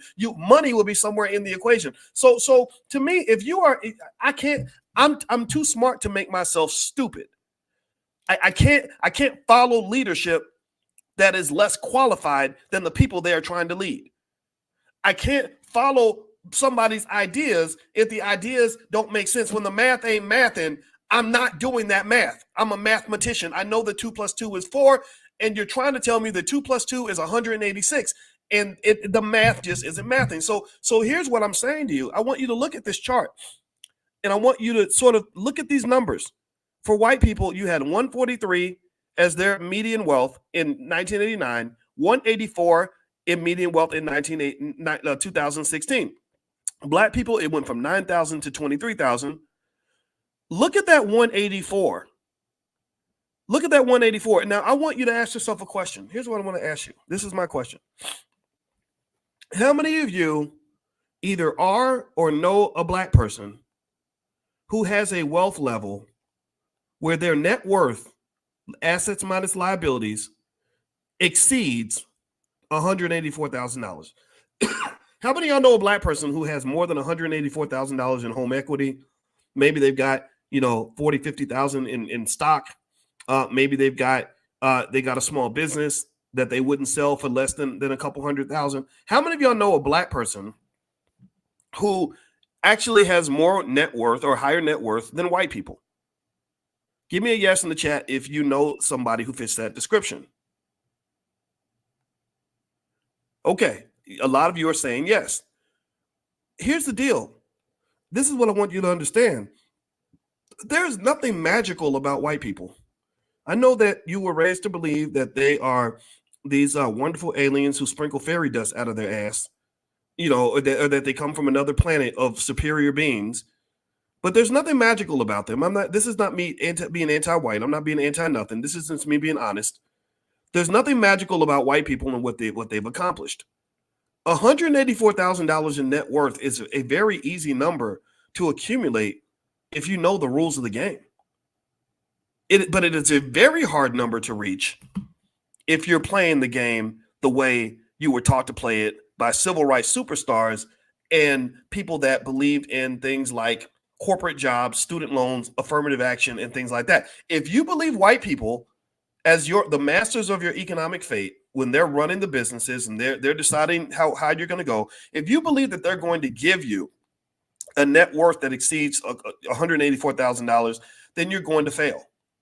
But if you know that you can give yourself a high net worth, again, we proved this earlier. There are millions of Black people who have a net worth that exceeds $184,000. There's nothing magical about that number. It's not like it's 10 billion. So what I'm saying to you is that if you're in a car and the car's moving too slow, it's going in the wrong direction, it's driving backward or whatever, then you should get out of that car and get in another car. So my argument with you is very, very simple. The argument I want to make to you is very simple. The old moves ain't working. The old strategy ain't working. If I'm trying to figure out why the wealthiest 1% have $44 trillion, then maybe instead of going to school and studying all the BS and the nonsense that they teach you in the public schools, and a lot of it's BS, a lot of it's nonsense, I'm going to go study what the 1% are doing. How about that? How about that for a strategy? I'm going to emulate people that are winning the economic game. And maybe I can't emulate white people because I'm not white. You ain't white. But I can emulate black people. There are millions of black people out here who have no problem generating income for their families. They have no problem generating net worth. They're not sitting in the struggle every single day. They're not stars of the TV show Good Times, trying to make a payment and trying to make ends meet and all this other. No, they're doing good. Some of y'all are in this room. So what I'm saying to you is that I think that one of the biggest hurdles that we have to jump is to train ourselves. Like, we should not be learning from other people how to solve our problems. We should be learning from each other. I learned from you. When I sit down with students in the Black Business School and we do little one-on-one sessions, stuff like that, if you ever sit with me, you'll notice that I listen a lot. I take in your story. When you achieve something, I say, well, how did you do that? How did you get to that point? Because I'm thinking, okay, we got the formula. We cracked the code. I want to figure it out and figure out what you did specifically so that when I go back and shape the models and the formulas that we talk about in class or whatever it is, I've got data. I can say, here's what Black people are doing to get ahead. Here's what they're doing to stay behind. There are Black men out here that are just killing it. And let me give you a shortcut in terms of how they're killing it. They are killing it. They are not killing it by just looking for good jobs. They are killing it by supplementing their income through things like stock market investing. Stock market participation is the number one reason that rich people get into the top 10% or the top 1%. If you look at their percentage of participation in the stock market, it exceeds probably 90% of all people in the top 10% of earners that are in the stock market. And what I love about the Black Business School, which makes me so proud of you, is that when I took the data, you guys were about 90%. You weren't doing what everybody else is doing. You're doing something different, and I'm very proud of you.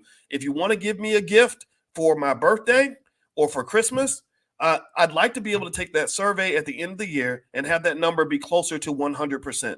I really do. And I hope that you can do that for me. That's all and I'm not asking you to do that for me. I want you to do it for yourself. But if you do it for yourself, that gives me something to brag about. I'm not going to lie. I love the idea that in the Black Business School, we can say we're solving problems that other people consider to be unsolvable. The problems are not unsolvable. It's just that the degree to which you can solve a problem is heavily dependent on how much attention you pay to the problem. Nobody pays attention to Black people in a fundamental way. Nobody pays attention to Black wealth in a meaningful way. Nobody pays attention to what our families are going through in a relevant way. And that's why the problem doesn't get solved.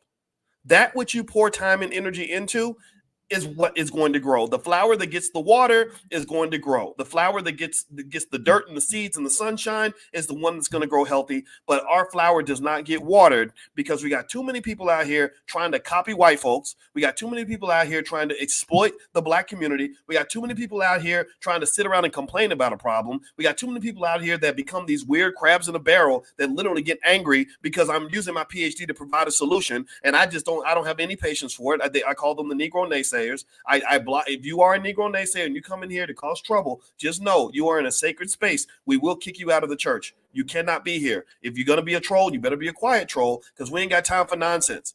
This backward thinking nonsense that's perpetuated in media is something that we have to fight against. Just today, I was fighting with some guys about rappers and the immaturity of rappers and how they take the most degenerate drug addicts who hate their mothers, who want to kill Black people, and then they give them the biggest platform. And then your little Black boy says, I want to be like him. I want to be like Lil Wayne. Why would you want to be like Lil Wayne? Lil Wayne is a guy who is incredibly unhealthy because he's been on drugs his whole life. He hasn't healed from the trauma he's gone through. He's got tattoos all over his face. He's got 2 or 3 women pregnant at the same time. What in the world about him makes you want to emulate any of that? Oh, I get it. Oh, that's right. I forgot. It's because he got money. Well, where did he get the money? He got the money from white people. Well, why did he get the money from white people? Well, because they will pay you to represent whatever stereotype or destructive imagery that they believe that Black people should carry around. That's what happens. And so what I'm saying to you is that we have the heroes in the community. We have the solutions. We've got the people in the community that can get it done. We've got the people that know the answer. I want to listen to the people that know the answer. That's my 2 cents. So anyway, guys, do me a favor, hit the thumbs up button, thumbs up, share, subscribe. I'm going to give you, I mentioned to you all that I had a couple stocks I want to give you. Actually, I'm going to give you a bundle here. Here is a list. I'm going to put this list. It's a list of 5 stocks under $10 that I believe in, that I believe that you can invest in, that I believe are going to make money in the next 5 to 10 years. Remember, with investing always involves risk. There is no such thing as riskless investing for the most part, at least when you're talking about trying to get a high ROI. But ultimately, that list should get you started if you want to become an investor. Also, if you go to blackmoney101.com, there is an introduction to the power of money, a training program we have. The lifetime fee is like $12.99 or something. However, you can literally get 90% off. That's kind of an introduction to the Black Business School to show you that we're not playing. We are the best on earth at what we do. And so that's just there for you if you want to take a look at that. Also, in the morning, every single day, 7 days a week at 10 a.m. Eastern, every single day, I do financial consciousness training. Because one thing I realized when I was going through my New Year's resolutions is that, sorry, I got this cough, guys. I hope you can forgive me. I'm a little bit under the weather, so please forgive me for that cough. And I know that that's trifling as hell. But anyway, one thing I realized is that part of the reason that our wealth levels are not where they need to be is that our awareness is very low. If you watch sports like basketball and football, you'll know that great players like LeBron James, one benefit that LeBron always had is that he is a guy who has tremendous awareness of the court. Michael Jordan had tremendous awareness of the court. Serena Williams had tremendous awareness of what it meant to be a great tennis player. Her father, Richard, had a tremendous awareness of the vision required to build a Serena Williams. So what happens is that I think that our economic awareness is not there because our financial consciousness needs to be elevated. So in the morning, every morning at 10 a.m., we do financial consciousness training. You're welcome to join us. Pull out your phone and text the word morning, MORNING, to 87948. And what will happen is I'll send you a link and you can join us for Money in the Morning, where we actually just literally expand our money mindset. We understand money on a different level. We become more deeply connected to money in a metaphysical way. We also become deeply connected to money in a subconscious way. We literally swim in financial concepts to the point where it will be money will be as natural for you as a fish swimming through water. Fish don't know that they're in the water. They're just born in it. They live in it. They exist in it. I want you to be with money the same way a fish is with water. And that's what financial consciousness training is all about. So feel free to join us. And also, of course, you can go to drboycebooks.com if you want to take a look at our financial Black Wealth Mastery curriculums, things like that. All right. So let me just sort of hit the last couple of points here. I actually, believe it or not, I actually had a couple more slides that I wanted to share in terms of data about the richest 1% and what's been going on with them. So here is the chart. So I showed you guys what's been going on with Black wealth. Let's move on. Let's look at America in general. So we showed this other chart where the top 1%, you see their percentage of wealth. That's the light blue line. Their percentage has gone up. The purple line at the bottom represents the bottom 90%. This is happening for a couple of reasons, mainly because the stock market has been going way, way up. I'm an expert on the stock market. My dissertation was written on the stock market. I didn't just read a bunch of books. I literally wrote original research papers. I discovered things in the stock market that no one else had ever discovered. That's what you have to do to get a PhD. You can't just regurgitate information. You have to discover new information. So in my dissertation from The Ohio State University, I discovered new information about the stock market. So I understand it at a very deep level. And I can tell you that gap right there is driven by the stock market. That's the first gap. But then the other part, the reason that purple line is going down is mainly because workers' wages have been either remaining flat or going down. Workers are not getting their fair share in this society. And a lot of it's because they deliberately went out of their way to bust up labor unions and to make sure that workers had as few rights as possible. And what's going to happen, the reason I think this gap is only going to grow is because you've got things like AI.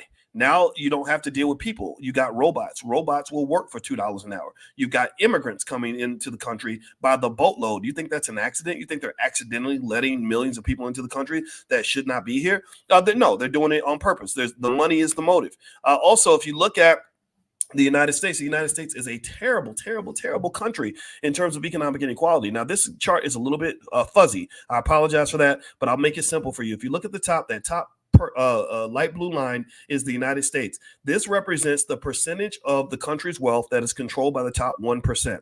And this is actually not wealth. I'm sorry, this is income. So the percentage of income controlled by the top 1%. You see, the United States dominates all the other major countries. It dominates Canada, Italy, Germany, France, Japan, and the United Kingdom. And this is largely because your politicians are a bunch of worthless SOBs who don't really care much about the American people, and they've been bought out by major corporations. How do you think that we got to the point? Think about this. How many of you have student loans? Give me a guess if you ever have had a student loan or you're dealing with student loans. Give me a guess how many student loan veterans we got in here. Okay.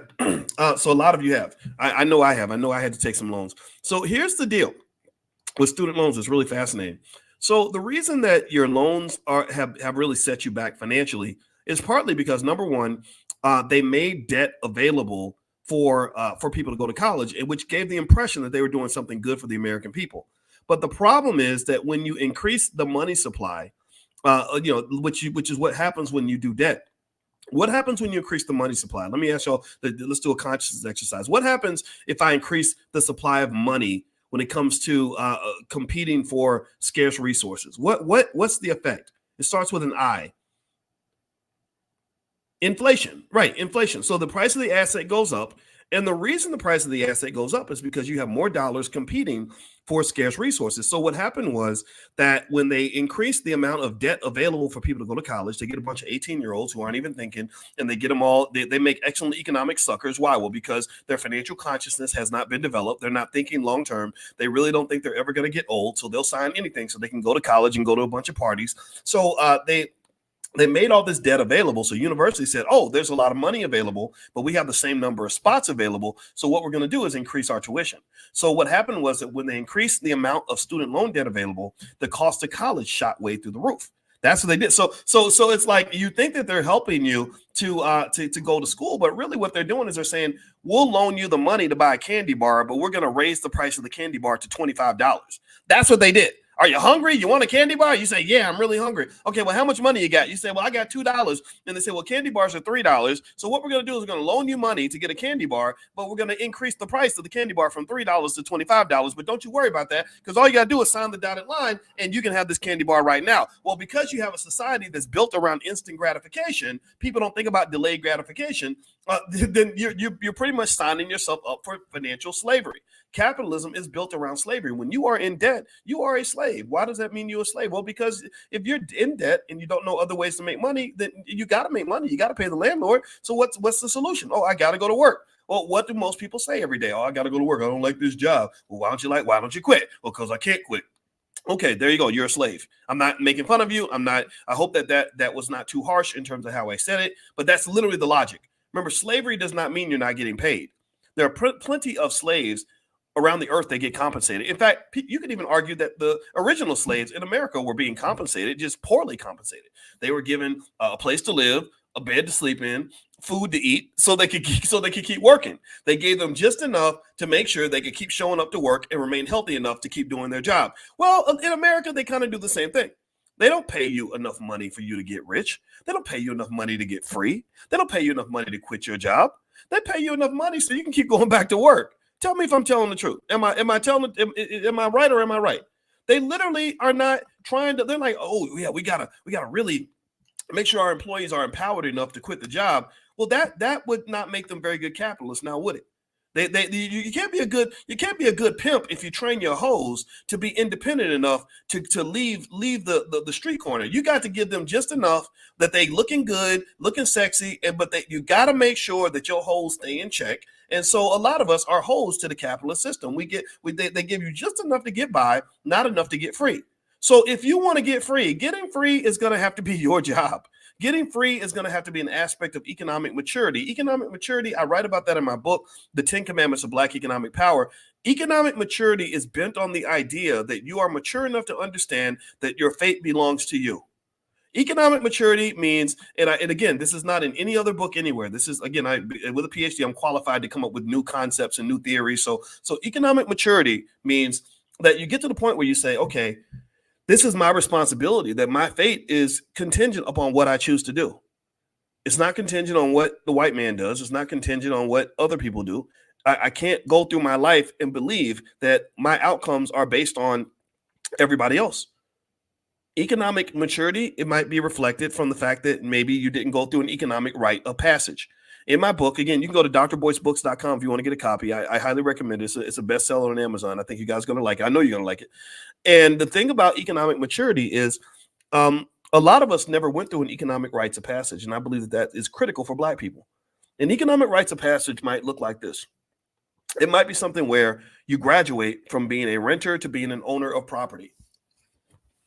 You're no longer economically immature enough to think that you can rent your residence for the rest of your life and somehow find a way to be financially free. Economic maturity might be where you go through a rite of passage where you graduate from being a consumer to being a producer. Because what has happened, you have learned that you cannot get ahead in a capitalist society if all you do is consume. So I believe America's goal is to keep Black people as economically immature as possible. They do not want you and I in the halls of power. They don't. They really don't. And it's economic immaturity might be reflected in working for other people and just believing that that is a permanent stop. That's a permanent place you're supposed to be for your whole life.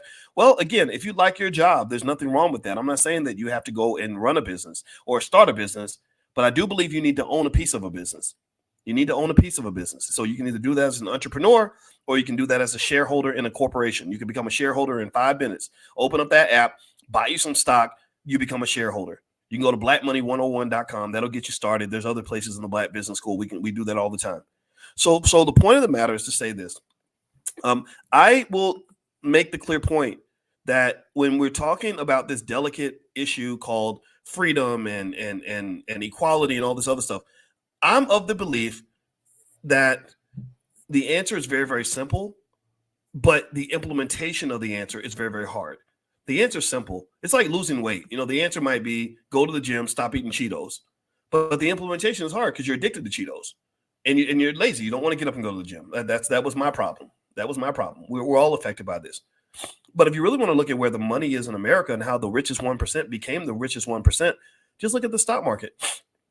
You can see here on this chart, you've got, some down periods in the market. You had some stuff with World War II, and you can see here you have stuff with Black Monday in the 1980s. You had the lost decade, which was the year 2000 to 2010, and then you had these rises. But I want you to look at this chart, and I want you to notice that this chart consistently goes up.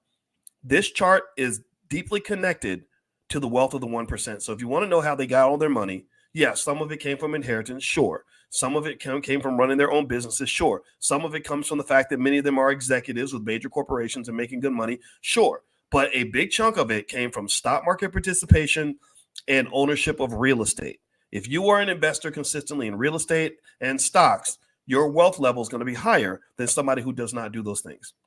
Okay, so as far as simple implementable solutions, I want to invite you guys to go and take a look at blackwealthmasterplan.com.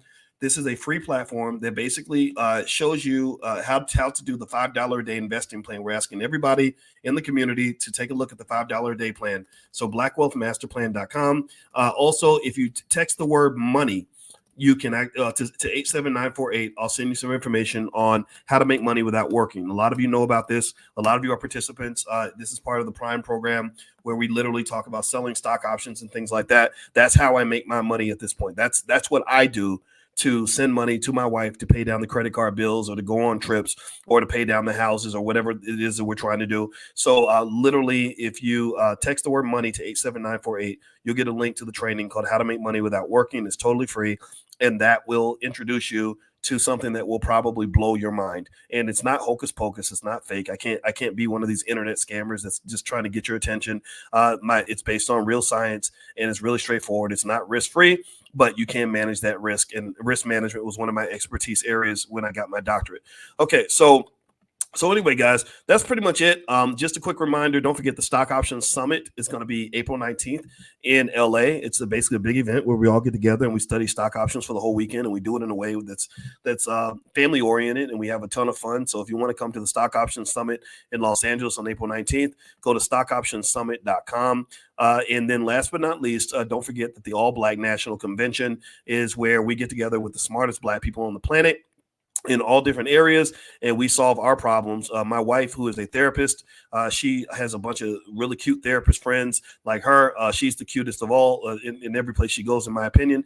And she's actually deep into Black financial psychology. She's actually done some really great workbooks on the topic on dealing with financial trauma and things like that. So she participates in the convention. And then also at the same time, we just have lots of other experts in all different kinds of areas. We even invite, rappers and whether or scientists or engineers and business owners and investors and anybody that really has an idea that can benefit the community. That's who's invited to the ABNC. So feel free to join us. Go to allblacknationalconvention.com. We're going to be in Chicago this year. And when I say we invite rappers, I mention that specifically because I know some people think that I don't like rappers because I call out the immaturity of certain rappers, or if they're talking bad about their child's mother, or they're promoting drug use amongst young people. I get very offended by that. I don't like that at all. But there are rappers who are using their power for good. Guys like D1. D1 has come to the convention many times. Killer Mike came to the first convention. David Banner. There's lots of great artists out here that really do get it, and they are part of the movement too. So I want to make sure that they feel welcome as well. So anyway, guys, have a wonderful day. God bless you. Thank you so much for hanging out with me. And sorry about me sounding all choky and crazy in the background. I wish I could fix that, but I'm a little bit under the weather, so please forgive me for that. And here's that list. If you want to take a list of those 10 stocks or 5 stocks, I'm sorry, there's 5 of them under the cost of $10. So here is that list, Lillian. So there we go. Let me know if you see it in the chat. I'm putting it in there right now. And also, I'll try to put that in the description of the video as well. So take care, guys, and have a wonderful day. And Ruby says you're human. It's okay to cough. Well, thank you, Ruby. I appreciate that invitation. It's kind of hard though, because I listened to it later and it sounds terrible. But I appreciate y'all. Thank you so much. Love you. God bless you. Have a great day. Take care. Peace.